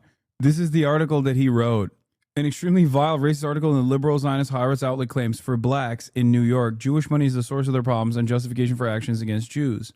The article begins by admitting it relies on absolutely zero data about the events in Monsey and Jersey City, just anecdotal evidence, nevertheless is full of anti-black racist tropes. The author, Zach Yoked, this guy that is talking to Breakthrough News right now, claims that an animosity towards Jews by black people has replaced the solidarity during the civil rights era. He goes on to claim that black people blame Jews for all their social and economical problems. No actual data is presented. He continues claiming that an entire community of young black people from Jersey City to Brooklyn to Harlem to Queens are sitting on a poisonous explosive, i.e. are all anti-Semites, and there is no need for any data from current data from the ADL to understand its dangers. The author then goes on to provide several anecdotes from a measly 1.5 stroll he took on Harlem's 125th Street, after which he felt justified in making a sweeping generalization about the so-called rampant anti-Semitism in the black community and demeaning local inhabitants. Yeah, maybe they were staring at your fucking bald head, big guy. I could go on. The author's ignorant racism does not acknowledge the fact that Harlem is an extremely diverse part of New York, including people from tens of countries of all colors, languages, and religions. Yeah. They thought Dr. Yacob had come back. But this time as a white guy. Yeah, you see, you don't understand. They thought Dr. Yacob had finally controlled tricknology to make himself white after inventing white people, and they were angry and resentful. So when their donors say something like, "We don't want pro-Palestine protests on our campus," dog, is this why some black accounts are going online saying Palestinians are racist? Black accounts, yeah, that's why some black accounts online signing off from Langley, Virginia, are posting about how Palestinians are so racist. They listen. What about the money from the donors? What is there? But there are many reports about money coming from the Gulf countries, from Saudi Arabia. This is one of my favorite fucking TikTok accounts, by the way. A group of black Americans went to Palestine to facilitate food distribution and get them medical supplies, right? The entire time they were there getting called racial slurs, so they decided to speak out. 35,000 likes. The organizer of the trip is now mad at them for speaking out about their experiences. She feels a real ally wouldn't have gotten mad about being called racial slurs, and she accused the blacks of turning this into oppression Olympics. The blacks! No, we are not confusing them for Ukraine. She said Palestine 100 times in the video. We have the right country. Wish everyone the best. Yeah, I'm not even touching that with a fucking 10-foot pole, okay? Suck me. Wealth Turtle is back. This time with a new post. Dubai, Abu Dhabi, all this, Qatar. How does that play a role in the way the university is reacting? The thing about this comment that's so revealing is that the Gulf countries, specifically the two countries he mentions, the UAE and the Kingdom of Saudi Arabia, have normalized relations with Israel. They've basically abandoned the Palestinian people in their time of greatest need. If anything, Gulf money going into Middle East studies departments and Islamic centers at American universities is undermining the Palestinian cause and defanging these departments. So he's actually making my point about pro-Israel money, but I don't even think he realized that. Is it coming from private individuals? Is it coming from the state? Is it coming to Columbia University? Is it going to, are you saying it's going to the students? Because that's something that has been, you know, people are saying, oh, the students were funded by like outside groups, all this. Is that what you're saying? I'm not sure what you're saying. I'm saying about Google later about reports about Arab countries donating $8 billion to Ivy League universities. Okay. That's it. You can check later if you want. Okay. You know, the Gulf countries also support Israel, so. Yeah. I mean, well, hold on. I mean, you're talking about the Gulf countries, Saudi Arabia, UAE. I mean, they're trying to normalize with Israel, so I'm not really sure that. How do you feel about the decision to deport Mahmoud Khalil? The last question he asked was how I feel about the abduction of Mahmoud. Here was my answer, which made him completely lose it. This is the logical extreme of the Israel lobby and Zionism in America. They know they've lost the argument. They know they've completely lost the younger generation, which is exactly what the encampment movement showed. So they're now trying to they're just trying to make it illegal to support Palestine. They're trying to ban free speech because they know they've lost the argument. There was a poll that came out a week or two ago that said that now the majority of Americans, both Republican and Democrat, have negative views of Israel. I mean, Israel's... Listen, okay. Yes. I'll be honest with you. I don't think my editors will publish it. I can talk to them and maybe email you back if I see that they are... I don't think they're going to publish this manifest. I just don't want to waste your time and my time. I don't feel comfortable sharing an opinion of someone who says that no Jewish students was attacked, part of the students. You're putting words in my mouth. I asked you to tell me about the incidents you're referring I'm not to. aware of any. If you were there for months and months and you're not aware of any students who was attacked, then there's no point of this interview. Sorry. I never said no. None of them was attacked. Listen, talk to my editors. I don't want to waste my time. Tell me who it was. Check later. Check later the reports, and I'll talk to you later. You're the one. Right now, I feel like it's a waste of both of our times. I'll be honest with you. No. Take your time. No, this is it. It's obvious. I love that he went no politic here. He went no politic here. No politic here. No politic here. No politic. Israel #1. No politic. That's amazing. Yeah, this is a real account for sure. Do you stand for the Kurdish people the way you stand for the Palestinians? Yes. As a matter of fact, I do. It pushes inflation up when people are saving their money because their price is falling. Isn't really a good thing in and of itself either. Bro, I actually lost so much of my stocks at this point. I just want to see how bad it will get too.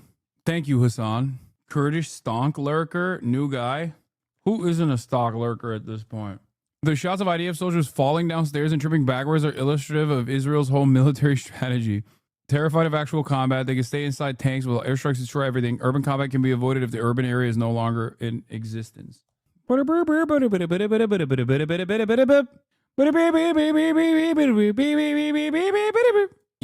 a waste of your These stairs are Hamas. time because you're not getting the answers you want. That's pathetic. I mean, if you want to spin a certain narrative, he just closed the interview. He closed the interview. That's amazing. Haaretz presents itself as the liberal, open-minded newspaper in Israeli society, and this guy made a point of saying that several times on our call. And yet here they are, hanging up on their own interview because they didn't like my answers, going as far as to subtly encourage me. Breakthrough is PSL, right? He has the same style and vibes of like a wiry, straight up ML PSL guy. He reminds me of fucking what's his face, Abby Martin's husband, Mike Pritzker, or not Pritzker, Mike Prisner. to change my answers to get this interview published. But the whole Are you doing Marxist org phrenology? No, there's a lot of this is the PSL phenotype, dude. I'm telling you. This guy 100% thinks I'm nowhere near as radical as I should be. point of our work at Breakthrough and this film is to stop catering to what the mainstream media considers white guys in PSL do look like that. Oh, 100%.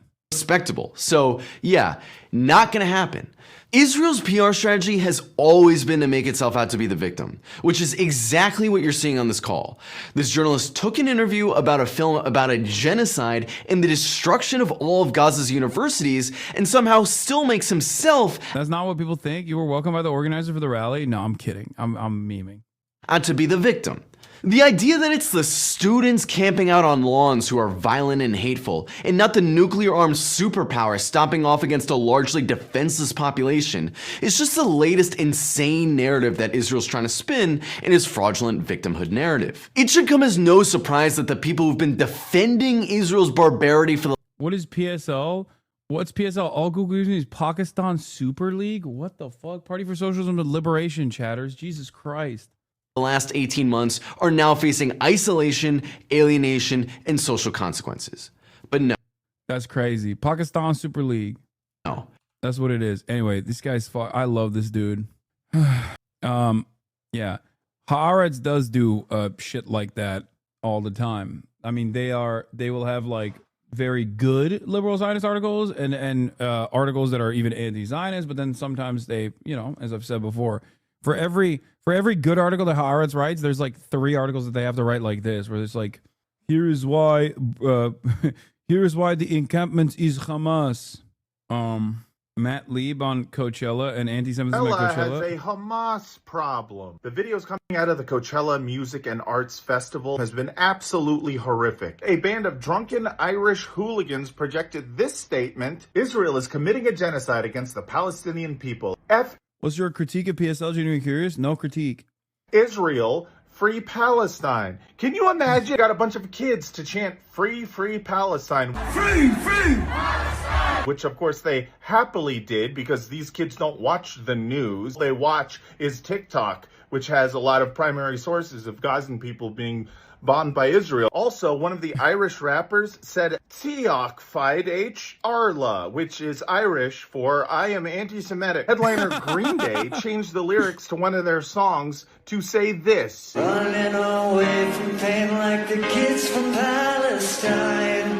And it didn't stop there. No, in fact, I have been given a bunch of leaked footage from Coachella in which they do this to other songs. Do you have the time to free Palestine? We all support Hamas. Wake me up when Israel ends. Oh my God. Stop at Green Day. That would be so sick. Even Lady Gaga herself did this. Love Yas and war, see to the river, Gaza to Ramallah, want to be Hamas. This is so stupid.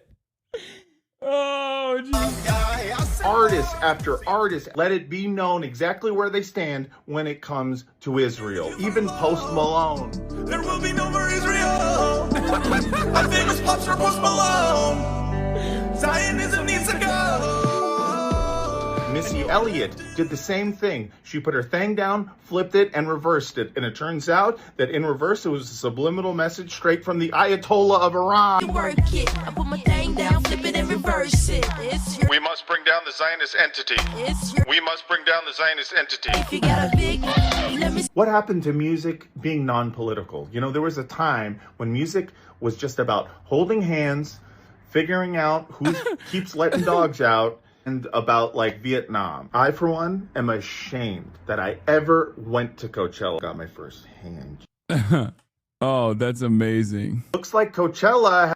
One of the funniest things is like when Matt Lieb started doing this at first, people didn't know who he was, so they thought he was being serious. Like, even in my community, people didn't know who Matt was at first. So they'd be like, dude, did you see this? Dude, did you see this? Do you see this guy? Can you believe it? Oh my God. Wait, really? Even Daniel Monte thought he was serious before he met Matt? That's hilarious. Oh, God. Okay. Growing fight between Harvard and the White House as the Ivy League hits back with a lawsuit over the funding freeze, calling the cuts unconstitutional. So these are grants. They're unconstitutional. Meanwhile, the White House is reportedly considering pulling another $1 billion in funding, accusing it of failing to address anti-Semitism on campus and ending its DEI programs. Fox News legal analyst Craig Jarrett joins us now. Craig, what about the tactic of not only saying no, but suing back? Sure, that's a possibility. I mean, look. That's so funny. They're like, how everything that the Trump administration does is so belligerent and so stupid. And every time Fox News has to defend it by being like, I don't understand. Trump pointed a gun at this person's head, and then that person tried to fight back. They don't have the right to do that. Why are they doing that? Oh, imagine if they tried to countersue the Trump administration. This doesn't make any sense. Why? China did counter tariffs. Someone's got to put an end to that. I mean, what? Why did they put counter tariffs on us after we started a tariff war for no reason? Why would they do that? It's just, don't you know you're supposed to just let these things happen? The president is God. Trump is like God. What the fuck? Why are you resisting? Stop resisting. Look, Harvard seems to be under the mistaken impression that it has a right to government grants. Well, the geniuses there at Harvard might want to check Webster's dictionary because a grant is a gift. It's discretionary. The government. By the way, this is very cool. Speaking of Israel, breaking National Institute of Health banned research funding to any university that boycotts Israel or has DEI programs. This violates the First Amendment and perverts scientific independence. Schools must certify they do not support BDS or DEI or risk losing grants and funding seizure. This is why I constantly say, if you think that this Israel shit is just happening over there and it's not being used here, okay, you are fucking delusional. You are fucking delusional. Yeah. Is DEI, no more DEI. How about defend expanding Israel? That's what DEI stands for now, okay? Defend expansive Israel. Defend expanding Israel. That's what DEI stands for now. Only Israel, okay? That's it. The only DEI initiatives I care about is the expanding greater Israeli state. If you don't, when you start off every morning, you have to do 3 instead of no Hail Marys, no fucking Bismillahs or anything like that. Astaghfirullah, you can't do that. You have to say, Am Israel High before you walk into the institution. And when you're working on your publicly funded research, you have to think like, how will this expand the state of Israel, the glorious state of Israel? How can we make sure that Israel takes up all the way to maybe even Ankara, okay? Because like Lebanon, that's just more Israel, obviously. Syria, also more Israel, duh. You must do a loyalty pledge to the beautiful state of Israel and all of its territorial expansion initiatives. You must be thinking at all times about how you can contribute to the cause of Israeli expansion. Under new guidelines released by the National Institute of Health, any medical researcher will have all funds terminated if they support a boycott of Israel. They can support a boycott of any other country or even U.S. states, just not Israel. Yeah. You must do land acknowledgments that Gaza and the West Bank are in Israeli territory. You must do land acknowledgments like southern Lebanon, soon to be Israel. Wait, this interview with Elizabeth Warren is hysterical. I'm saying that President Biden had a mental acuity. He had a sharpness to him. You said that up until July of last year. I said what I believe to be true. And you think he was as sharp as you? I said I had not seen decline. She should have said, I'm just, I'm smarter than most men in positions of power or something. You didn't. And I hadn't at that point. You did not see any decline from 2024 Joe Biden to 2021 Joe Biden? Not when I said that. The thing is, he was sharp. He was on his feet. I saw him. Live event. I had meetings with him a couple of times. Senator, on his feet is not praise. He can speak. Wait, why is she laughing? Yo, don't laugh. Are you crazy? Dude, no, that's fucking crazy. That is crazy. She's like, yeah, you got me. She's laughing. Oh my God. She's like, yeah, it was pretty crazy, huh? In sentences is not praise. All right. Fair enough. Fair enough. Look, the question is, what are we going to do now? Okay. That's crazy. She laughed. That's crazy. Why does it even matter? What's Biden going to do? He doesn't even know what date is. I know. That's the funniest part about this. Just be like, yeah, the fucking team hid it from us. You know what I mean? Just say something that at least like makes you look normal instead of whatever this was. What the fuck? Yeah. How hard is it to say he shouldn't have been the nominee and was being shielded to hide his decline, but was deeply insistent on running again? And as we can all see, the stakes of the election were enormous, and I regret his selfishness and what position that put us all in. I feel like Democrats got hit with this fucking laser beam where they have to appear insanely inconsistent and also insanely out of touch at all times. Left Reckoning, thank you for the raid. Hope you had a good stream. Oh, yeah.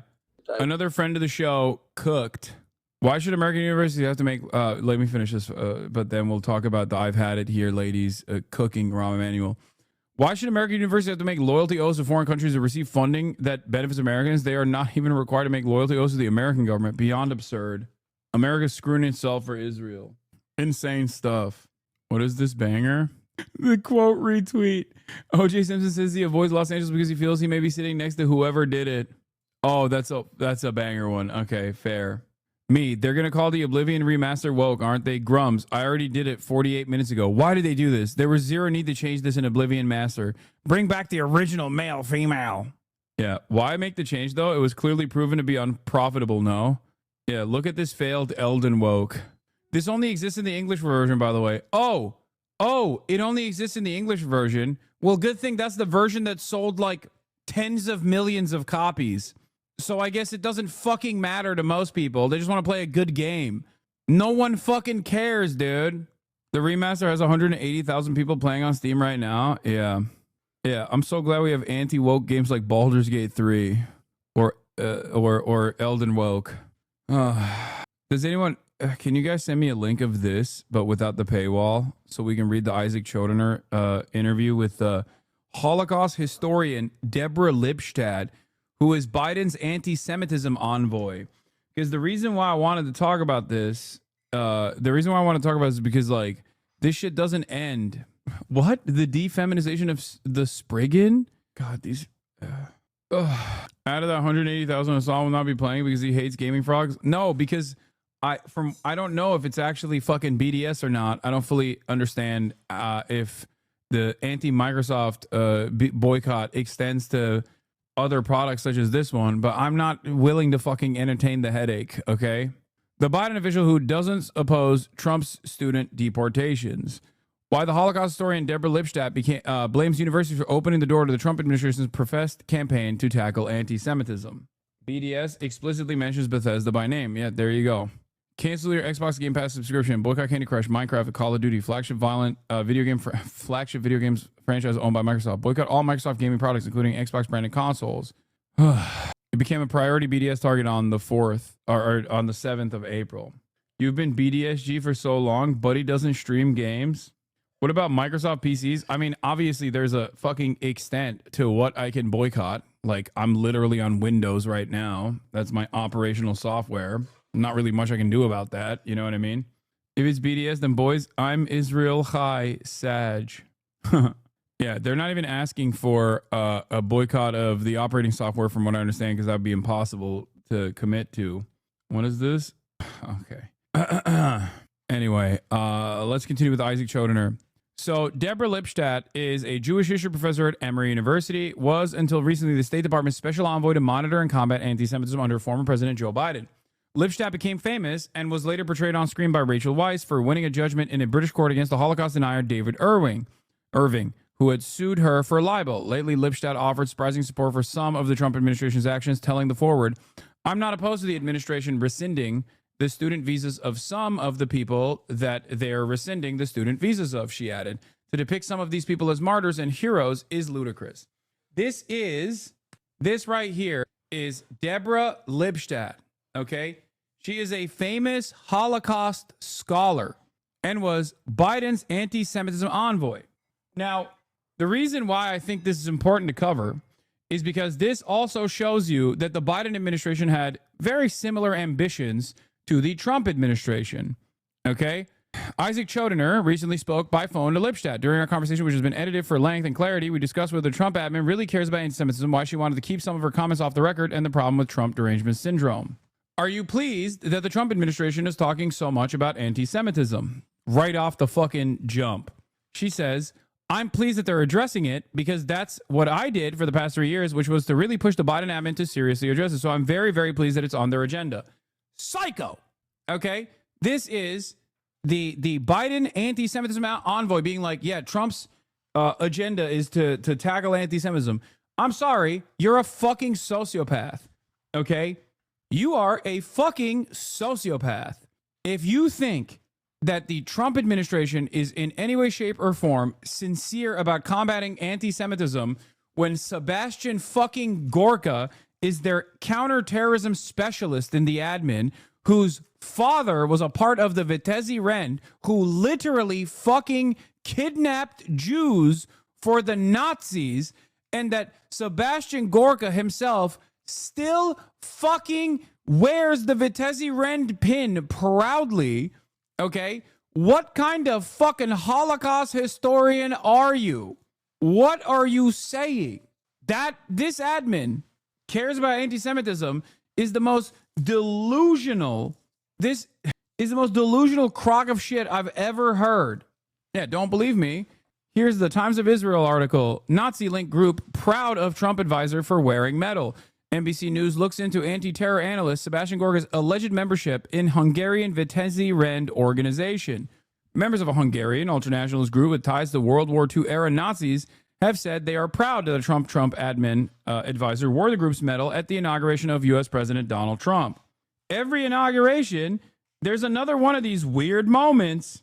This inauguration, you had Elon Musk throwing up the fucking Heil Hitler twice. Last inauguration, it was the Dragon of Budapest, Sebastian Gorka, loudly and proudly proclaiming his love for a paramilitary organization that collaborated with the fucking Nazis in doing what in Hungary, you might ask? Oh, that's right. Identifying, targeting, kidnapping, and shipping off to concentration camps Jews. That's what they did. Their organization name means Valiant Order. 3 people asserted that Gorka was a well-known member of the Vitesse Rend.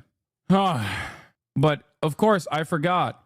You can be as anti-Semitic as you want if you support Israel. If you support the glorious state of Israel, the most moral state of Israel, you can sig heil all day, every day on the most prominent stage in front of millions, if not billions of people. You can prominently showcase your pin of an organization that literally fucking kidnapped Jews and sent them to concentration camps. You know, as long as you say Am Israel High, you say 3 Am Israel Highs every morning and you're good. It cleanses you of the support that you have for anti-Semitic, historic and contemporary anti-Semitic institutions. Anyway, and what do you see the agenda as being? Well, I guess I've gone through a transition. Let me step back for a minute and say that from my first day in office, one of the things I called for was institutions such as governments, universities, media to take anti-Semitism seriously. I talk about anti-Semitism as a multi-tier threat. One is the threat to Jews and Jewish institutions, but it's also a threat to democracy.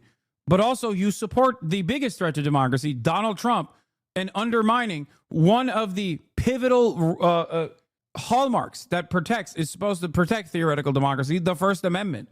And I know that's a very easy thing to throw around. People will say food insecurity is a threat to democracy, which is true, but there's a very direct link in terms of anti-Semitism. And that direct link is the fact that anti-Semitism is a conspiracy theory in contrast to any other form of discrimination. It is a distinct characteristic is as a conspiracy theory. What do you think the Trump admin is doing to fight it? It's calling universities to account. And if you look at the first demands it made to Columbia, was striking about those things to end the encampments en masse. Those were things that Columbia students have been asking for a very long time. I fucking hate this person. You are such a fucking scumbag.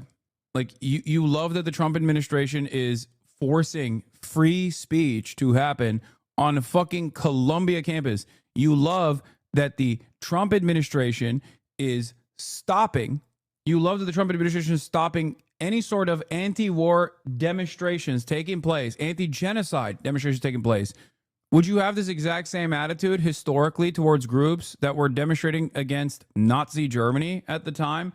Now, of course, the Holocaust is not a comparative, is not an analog here. Part of the reason why it's not an analog is because it wasn't fucking live streamed like the Israeli Holocaust is being live streamed. So not a lot of people knew about the concentration camps. There were suspicions. Ridiculous.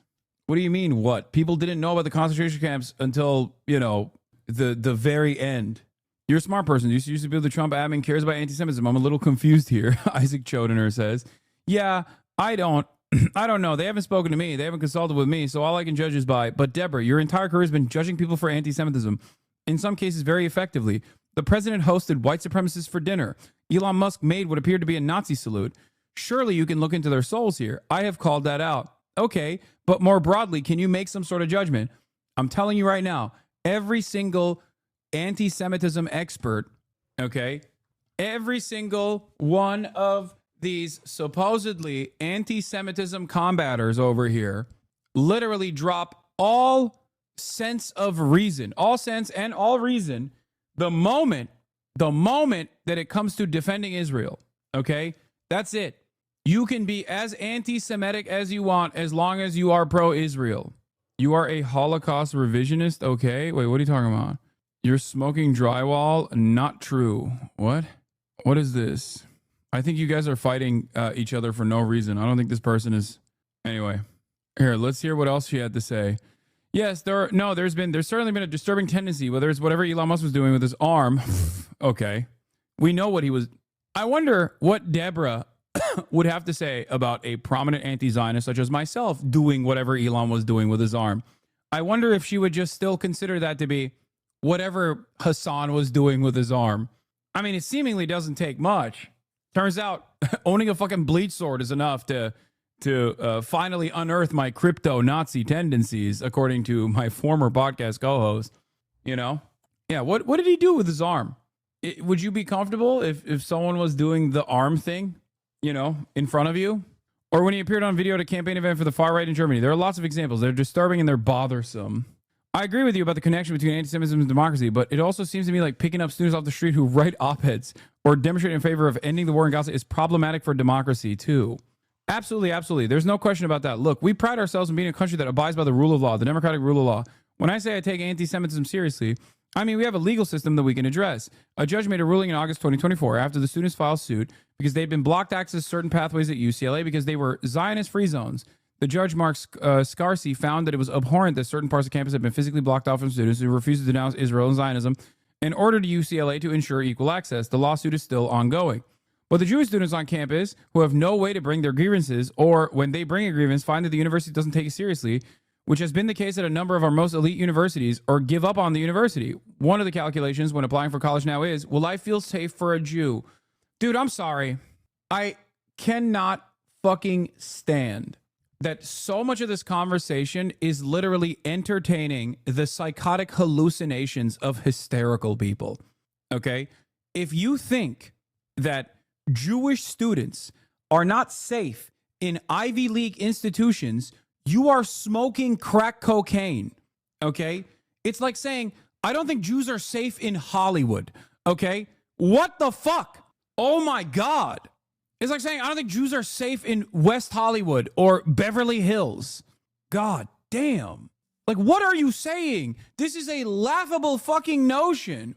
It's so sickening when attached to such a fucking demonic anti-democracy movement that is straightforwardly fascist, okay? In a way to justify the Trump administration's undemocratic actions against free speech, to say, well, Jews are not safe in Brooklyn, you're on crack, dude. You're on fucking crack cocaine. It's like trying to reason with a paranoid schizophrenic. What are you talking about? I don't understand it. Like, I genuinely, why would anyone remotely entertain this? There is no contemporary institutional anti-Semitism at any of these institutions, okay? None whatsoever. It is pure fucking delusion. It's so delusional that they fired a bunch of Zionist Harvard and Columbia University presidents for not being sufficiently pro-Israel. It's fucking ridiculous, dude. Oh my God. There were some really terrible instances of anti-Semitism after the war in Gaza began, but now we are actually in a political environment where the American president is using anti-Semitism as an excuse to literally pick up people off the street for writing op-eds. Free speech is free speech. I'm a stalwart supporter of freedom of speech. In other countries where they've outlawed Holocaust denial, I've spoken out against that. Freedom of speech is freedom of speech. Incitement is something else. I'm not a lawyer, and I'm not going to get into what that is. The reason I ask all this is because forward interview you said, I don't oppose many of the things that are being done. I just wish they would be done more deftly. Yeah, deftly was the wrong word. That sounds almost conspiratorial.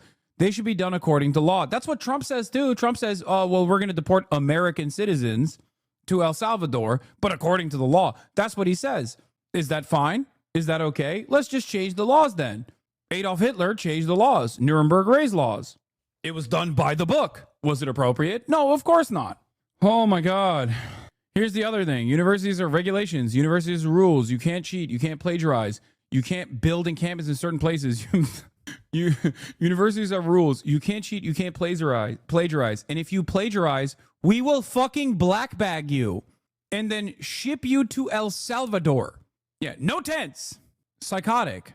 You have to be able to identify yourself. People on campus have to be willing to identify themselves with the proper authority and can't go around with a mask unless it's, for medical purposes. How do you know it's not for medical purposes? You just undermine the argument that you presented by claiming that people need to be maskless on campus. The ADA protects you from having to explain why you're wearing a fucking mask. It can't be said enough that pro-Israel fascists aligned with neo-Nazis and tried to murder students, attack 19-year-old journalists just covering the events on their way back to their car at UCLA, and the safety of Palestinian students is never discussed. Nobody was charged. It's insane how they have reconstructed reality. I know. I fucking hate it. Do you understand why, in the current climate, people who are advocating for an end to the war in Gaza may not want to identify themselves with the proper authorities? I don't even know what Isaac's own personal framework on Israel is, but he just straightforwardly cooks a lot of these people. A lot of he's very cutting. You get a fucking phone call from Isaac Chodener, just don't pick it up. Okay, hang up the goddamn phone because he is going to dice you up. I mean, he does this so well and has done this so well, so consistently. It's pretty fucking crazy. Well, this current atmosphere is pretty difficult, but this has been going on for a long time. I was just trying to get the actual dynamics of who has power here. This refusal to identify yourself. Are we negotiating with students or are we negotiating with people off the street?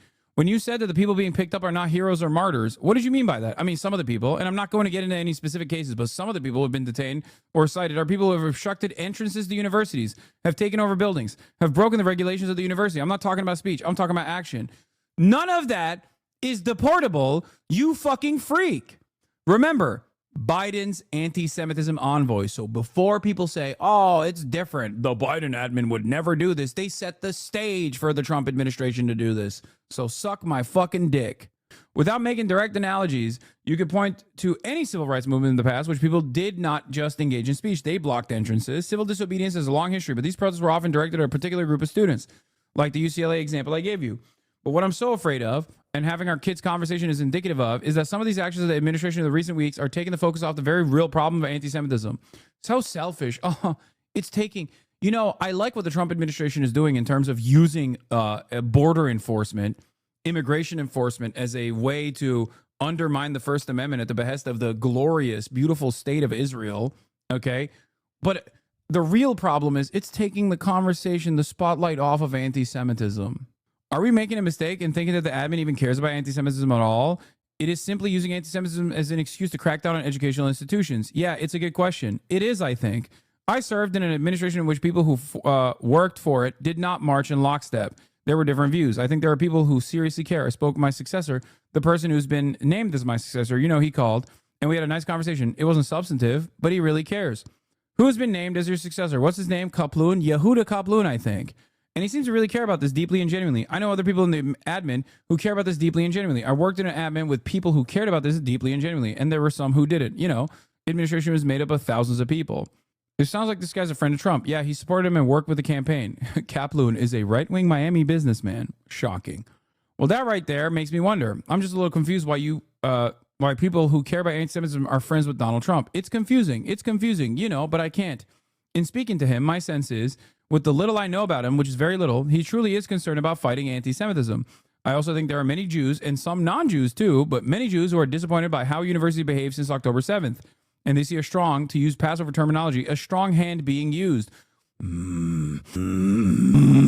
This kind of stuff infuriates me so much. Like a strong hand being used. You're not slapping the hand of your child for almost touching a hot stove, okay?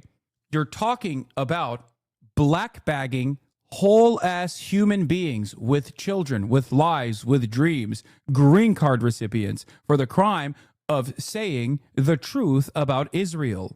The fucking arrogance and the fucking entitlement from a Holocaust historian that cannot see the straightforward parallels that are so ever present that it's basically smacking her in the fucking face.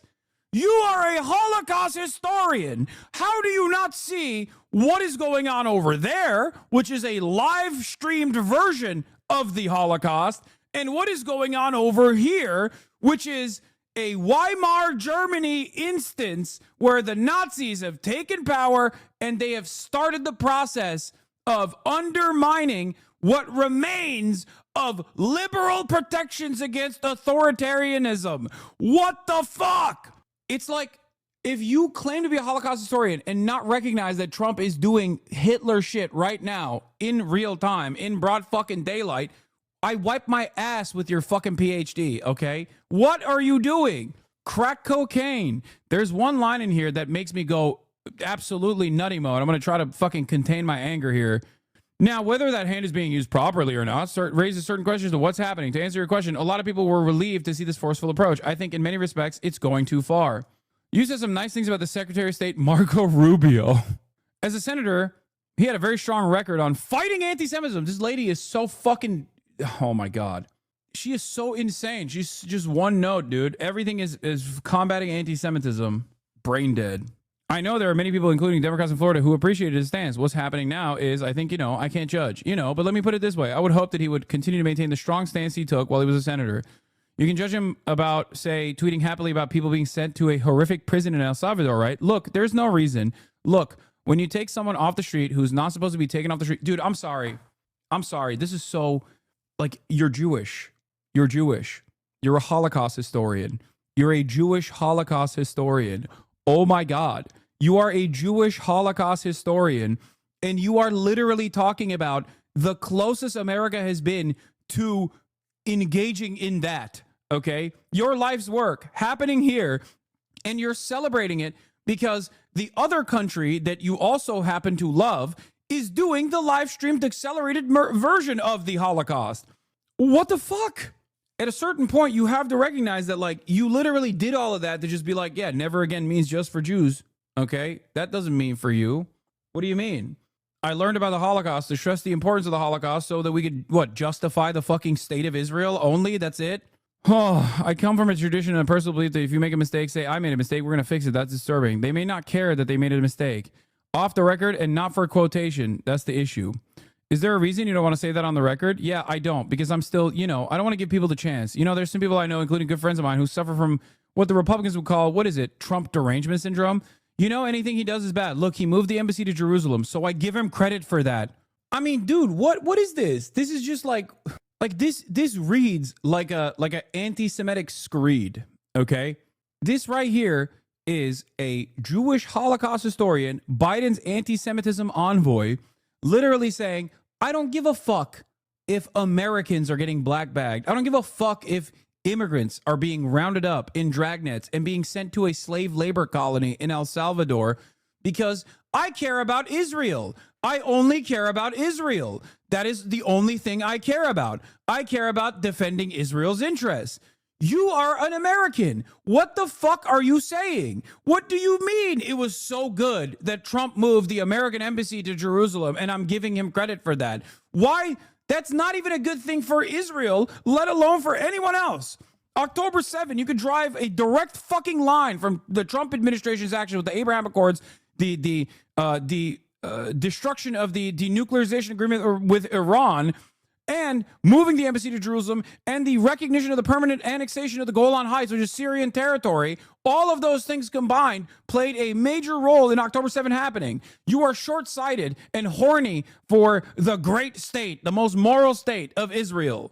So much so that you are fine with undermining American institutions. So much so that you are fine with an American fascist doing Weimar Germany shit in America because you're so fucking stupid and so fucking short-sighted that this Zionist project will not inevitably lead to so much anti-Semitism that one day you'll be in the fucking concentration camps with me. You're so stupid. These guys unironically drank the fucking Kool-Aid where they think like, well, since post 9/11, we say America is founded on Judeo-Christian values. No, the fuck it wasn't. And there are plenty of people within this movement right now that are gaining prominence that keep saying, no, it's Christian nationalism as a matter of fact. The fuck do you mean Judeo-Christian values? I said this already. If I go to a fucking concentration camp for my anti-Israel statement and then they start rounding off the Jews and putting them there as well, and I have to be there with Michael Rappaport, I will kill myself. I will kill myself before that happens. I will never. No shot. Imagine the fresh hell. Not only are you in a fucking El Salvadorian concentration camp, you have to fucking sew socks together, but then you have to sit there next to fucking Michael Rappaport.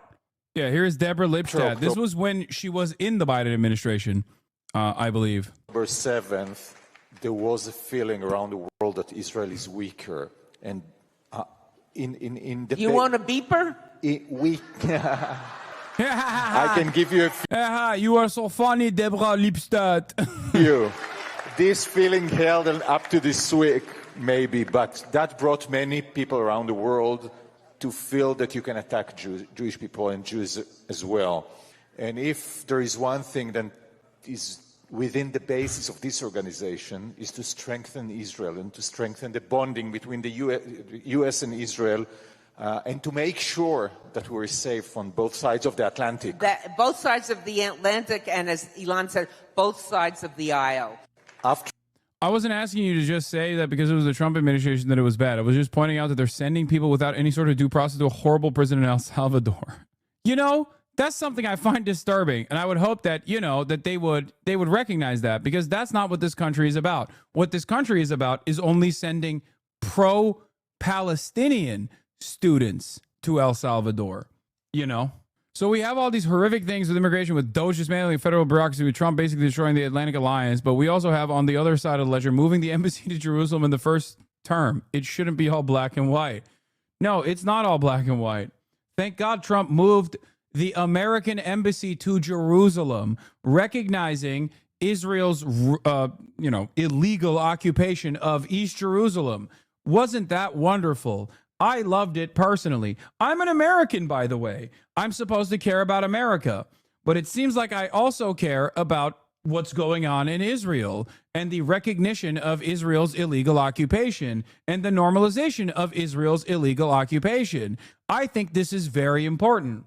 I don't think she caught Isaac's sarcasm here just a hunch. No, she didn't, because she's so fucking horned up on Am Israel Chai bullshit. She's so fucking horned up on thinking about Donald Trump's incredible gifts to the glorious state of Israel that she can't fucking understand anything that's going on. Like the fact that we are experiencing Weimar Germany levels of fucking oppression, and she's a goddamn Holocaust scholar.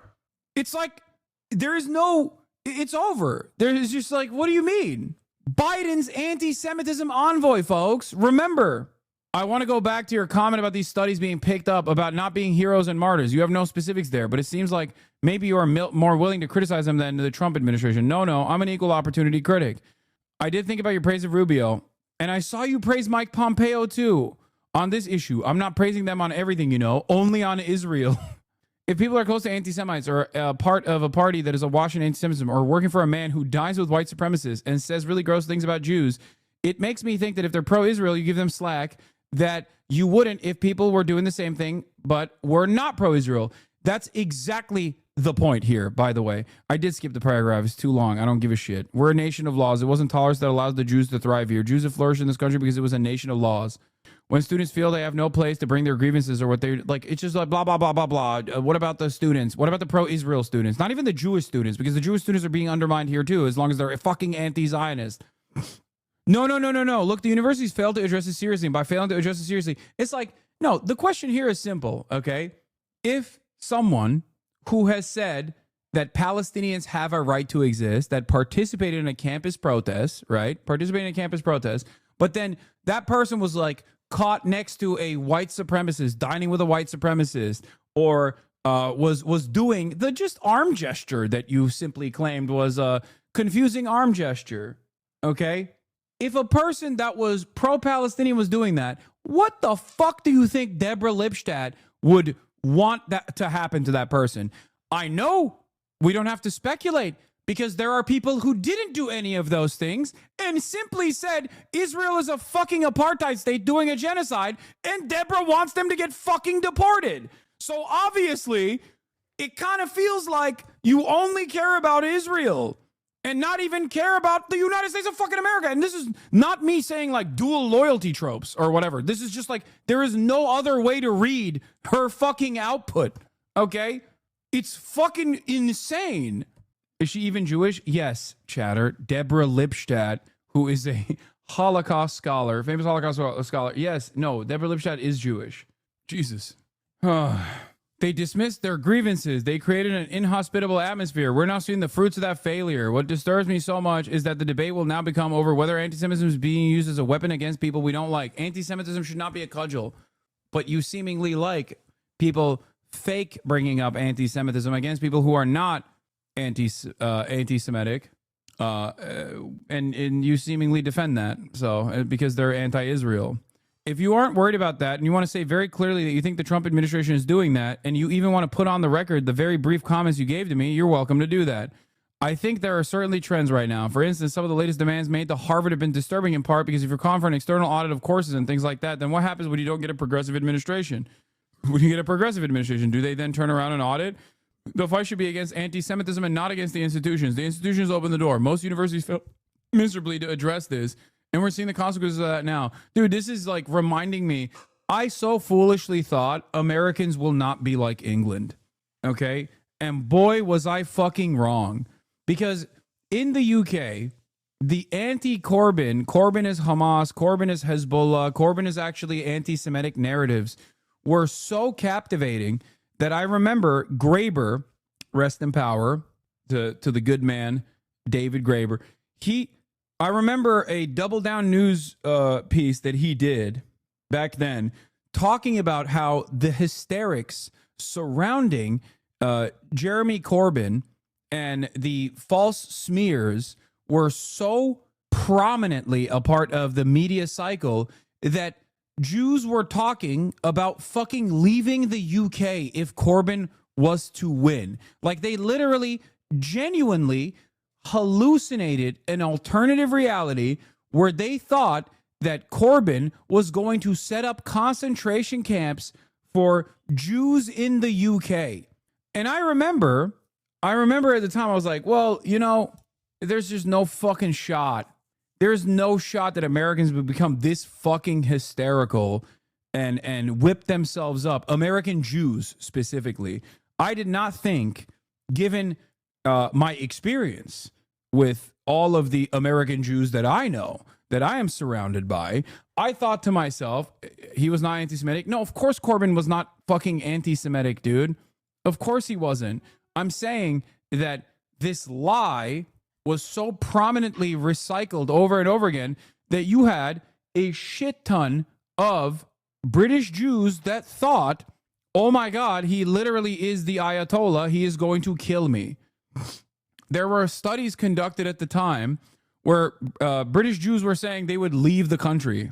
Like a big number of British Jews were saying they would leave the fucking country if Corbyn became president. Now, or prime minister. So I found that I found that to be a moment of mass hysteria born out of misinformation. But I thought that American Jews would be like, yeah, okay, dude, calm down, right? It turns out there are at least a decent number of people who have whipped themselves up in a similar fucking frenzy where they unironically think that there were pogroms happening on fucking American institutes of higher learning. Like, how do you delude yourself into believing, especially as like well-read people, especially as people who are like alumni of these campuses, of these institutions, how the fuck do you delude yourself into such a ridiculous position? It's fucking insane. And not a single person turned around and was like, dude, what are you doing? Not a single person was like, hey guys, maybe we're being a little hysterical here. Like claiming that a Jew is unsafe in the Upper East Side is like the most insane thing I've ever heard. It's perhaps historically and in contemporary society, the safest place for any Jewish person. Okay. Like straight up, significantly safer than Israel. Okay. Significantly, not even a fucking question. So what the fuck are we talking about? You are the most delusional freak if you think that as a Jewish person, you are not safe in fucking New York City, dude. What the fuck? Saying that Jews are not safe in the Upper East Side of Manhattan is like saying white gay men are not safe in West Hollywood, okay? Yeah, not safe from getting your dick sucked, maybe, okay? What the fuck do you mean? A Japanese woman who participated in the peaceful Free Palestine demonstration in Kobe says she was assaulted by an English-speaking man wearing a Trump hat. Participants recorded the incident and filed a report with local police who are treating her as the victim. Look at that. Cool. Cool. In the past, there were a couple of viral videos of Israeli people arguing with Free Palestine protests in Japan. This man is wearing a U.S.-Israeli flag shirt, a MAGA hat, necklaces bearing both Jewish and Christian symbols, as well as a lot of skulls. This dude is the most confused person on the planet. I don't know what the fuck's going on here. Wait, is that a skull inside of a fucking Star of David? What? Wait. He's like, this is my totem cough inside of the Star of David. I'm a big Havara agreement enjoyer, okay? I've placed myself in a very weird position here politically. I'm just an enjoyer of history. Oh, wow. Bro, have you never met a proper Jewish American hog? It's wild. They're a rare Pokemon, but it always makes me laugh. No, of course I've met proper American Jews that are hogs, dude. I live in LA. What do you mean? I was going to make a joke and say they're Persian, but but yes. It's fascinating. People can care so much about something while knowing next to nothing about it. It's just vibes. A skull placed within a Star of David is a controversial symbol, often perceived as provocative and potentially offensive representation. It has been interpreted as a symbol of the Punisher mentality, suggesting an eye for an eye attitude, and has been criticized as a form of violence or aggression. I've never seen that before. I've never seen a skull inside of a Star of David. It's like putting a fucking swastika inside of a Star of David, and not to make like a criticism of Israel or whatever, but instead to do it being like, no, I support this. Like, it's like some shit Beitar supporters would do, I feel like. You know what I mean? Yeah, Kanye West did that. Exactly my point. That is precisely my fucking point. Ooh, questions about Gaza sparked tensions that represented Byron Donalds. I wanted to be heard. I'm tired of listening to lies. I've been apolitical all my life. Do you think your voice was heard tonight? No. Maybe somebody will listen to this. Chaos breaks out at a town hall meeting with Congressman Byron Donalds. Good evening and thank you for counting on Gulf Coast News. I'm Christy Soto. The meeting got so heated, people were being escorted out by deputies. Gulf Coast News reporter Madison Adams shows us the intense moments. Madison? It was quite a rowdy town hall meeting. Byron Donalds answered questions from constituents, but things got heated pretty fast. The meeting ended with shouting matches and a few people escorted out of the room by deputies. You are not the only person who has a point of view. I'm worried about you. Sharon Osbourne called you out. She wants your visa revoked. What? I don't think she was talking about me. I think she was talking about Kneecap. Ozzy Osbourne's wife, Sharon Osbourne, was fucking freaking out about Kneecap's performance, being like, they need to take away their visa. You are not the only person who has a point of view in this room. Hamas would either bludgeon her or worse. Hundreds of Southwest Florida residents packed the auditorium at Estero High School to hear from Congressman Byron Donalds, some in support, others in opposition. Byron's running for governor. What do you think about that? Oh, hell no. That ain't happening. He's really exceeded expectations, and we're glad to see he's moving up. He's kind of a rising star, and we look forward to seeing him as governor. Donalds took questions on a wide range of national topics, more about Washington than Florida. Issues like Elon Musk and Doge, DEI policies, gun rights, tariffs, and Social Security. Okay, I can't even watch fucking Florida protesters against Byron Donalds. Bizarre rambling post by Ozzy Osbourne's wife here, calling for Kneecap to be deported from the U.S., where she also makes the claim about October 7th that not one IDF soldier was killed that day. Just 1,400 innocent civilians. Not even Israel claims that. What the fuck is this post?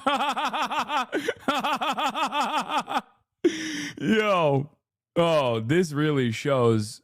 To me, when I see a wall of text like this on Twitter, I think to myself, well, that's a person that is mentally sound. Like, that's a sane guy. That's a sane person behaving in a very sane manner, you know? That's sanity. This is awesome. Golden Voice's claim of being blindsided by Kneecap's performance seems implausible given the circumstances. You know, it's so funny. It's like, you can't say anything without some fucking Israel supporter being like, you need to be fired immediately. There's honestly no person in the world right now that I would want to fudge up more than Hasan. Come see me in San Jose, California. Want to see what the streets be like. I would hurt every leftist in this room. Okay, tough guy. Bro, don't you dare step foot inside of San Jose, bro. I will... What? Do what, dude? The streets of San Jose. What are you going to do? Tickle me? Amazing. Bro, you can't make a threat or try to... I can't even call this a threat. Soy right, baby. Soy right. Bring it, dick. Yeah, I know that's your goal here. You want me to bring my penis to the mean streets of San Jose, California, so you can suck it, it seems. Bro is dignitized. Oh my God. Definitely a faillennial. Oh, for sure. I mean, look at that fucking, the fail line. Ooh, I will frick you so bad if I catch you. If I catch you at the Cheesecake Factory in San Jose, California in the mean streets, I will give you the suck job of your life, dude. Only reason you pointed out, because you know what, that you want to suck my penis. I've been at this game for long enough to realize that most of my fucking haters have this sexual pathology associated with why they resent me so much. At first, I didn't really understand it. Why so many of my haters constantly fucking talk about my looks. On Sharon's tweet from friend of the show, Mike Isaac. At a time when the world is experiencing significant unrest, music should serve as an escape, not a stage for political discourse. Yeah, what's your height and weight, big dog? Post height and weight right now. Post height and weight. Wait, you already posted location. I kind of want to guest star him to see what kind of additional fun stuff he'll cook up.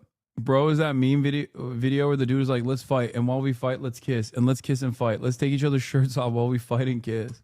Now other chatters want the smoke. Jumped in my 5.0. I'm in San Jose. Pull up. I do think it's funny that he was like, come to the mean streets of San Jose. Like, oh man. Amazing. If I send you death threats, can I be a live guest? Okay, you need to calm down. You can't call this a death threat, dude. Like, I think it's, as someone who is a recipient of thousands of them a day, oftentimes in this chat as well, you can't call this a death threat. This is laughable. Who wants to pull up? I'll meet you. Bro, so you can respond. Post your fucking, post physique, pussy, post physique right now. Post physique right now. Show us what you got, big boy. Come on. I'm going to make my haters and defenders fight each other. I'm going to do a fight club.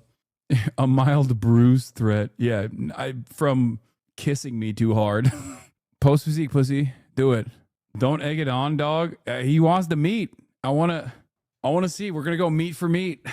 Give me your Instagram. Give me your Instagram right now. Give me your Instagram, pussy. Show me your Instagram. Yeah, it's Arby's. I got the meat. Okay. So much reaction. Me and I prove the case. I think you're a little too dense to understand that we're making fun of you, like collectively.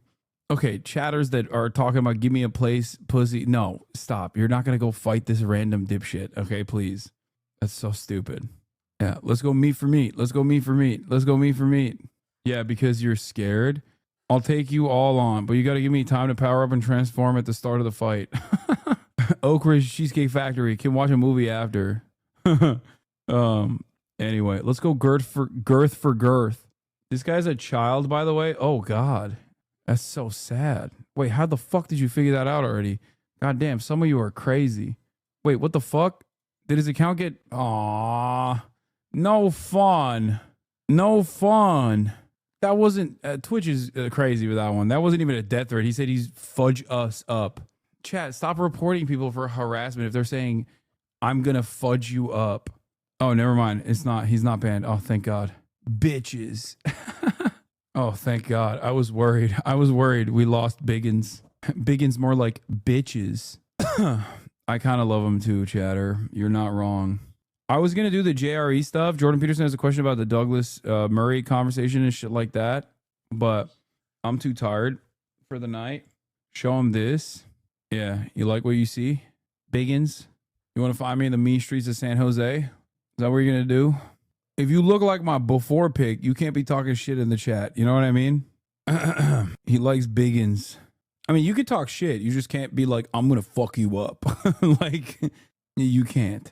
Okay. All right. Anyway, that's all I got for today, folks. I'm tired. I'm gonna hang out with my family. 7-hour broadcast. Maya and I are collabing this weekend, and we'll have some other special guests as well. San Jose chatters rise up. Another half day, dude. Half day in the books. Quiet quitting. Love you all, and I'll see you tomorrow. Peace. Sunny Los Angeles, California, says Hasan.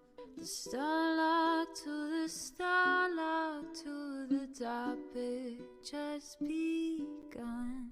There he is again. Hasan is streaming. Hasan is streaming. There he is again. Hasan is streaming. Hasan is streaming. Review in the P.O. box. Uncle Uger's face. Sudden Discord at your prop. Great names take on break. Tiny Bernie Sanders, LGBTQ Air Force. The whole left at your fingertips, Ane at your door. H3 crowded debate, the Young Turks online show. 3 full fucking years of this, plenty more to go. 90-day fiance, talks of champagne bourgeoisie. A Trump rally live reaction, a mass riot at DC. There he is again. Hasan is streaming. Hasan is streaming. There he is again. Hasan is streaming. Hasan is streaming. Reading live stream fair comments, Austin show chat advice, and all the ways the right-wing pipeline can suck you in online. JCS react, Lord frame gets broken, cover blown. A full-blown mass pandemic monster streaming at your home. Total radicalization coming out to find. The system you were taught to trust in was broken the whole time.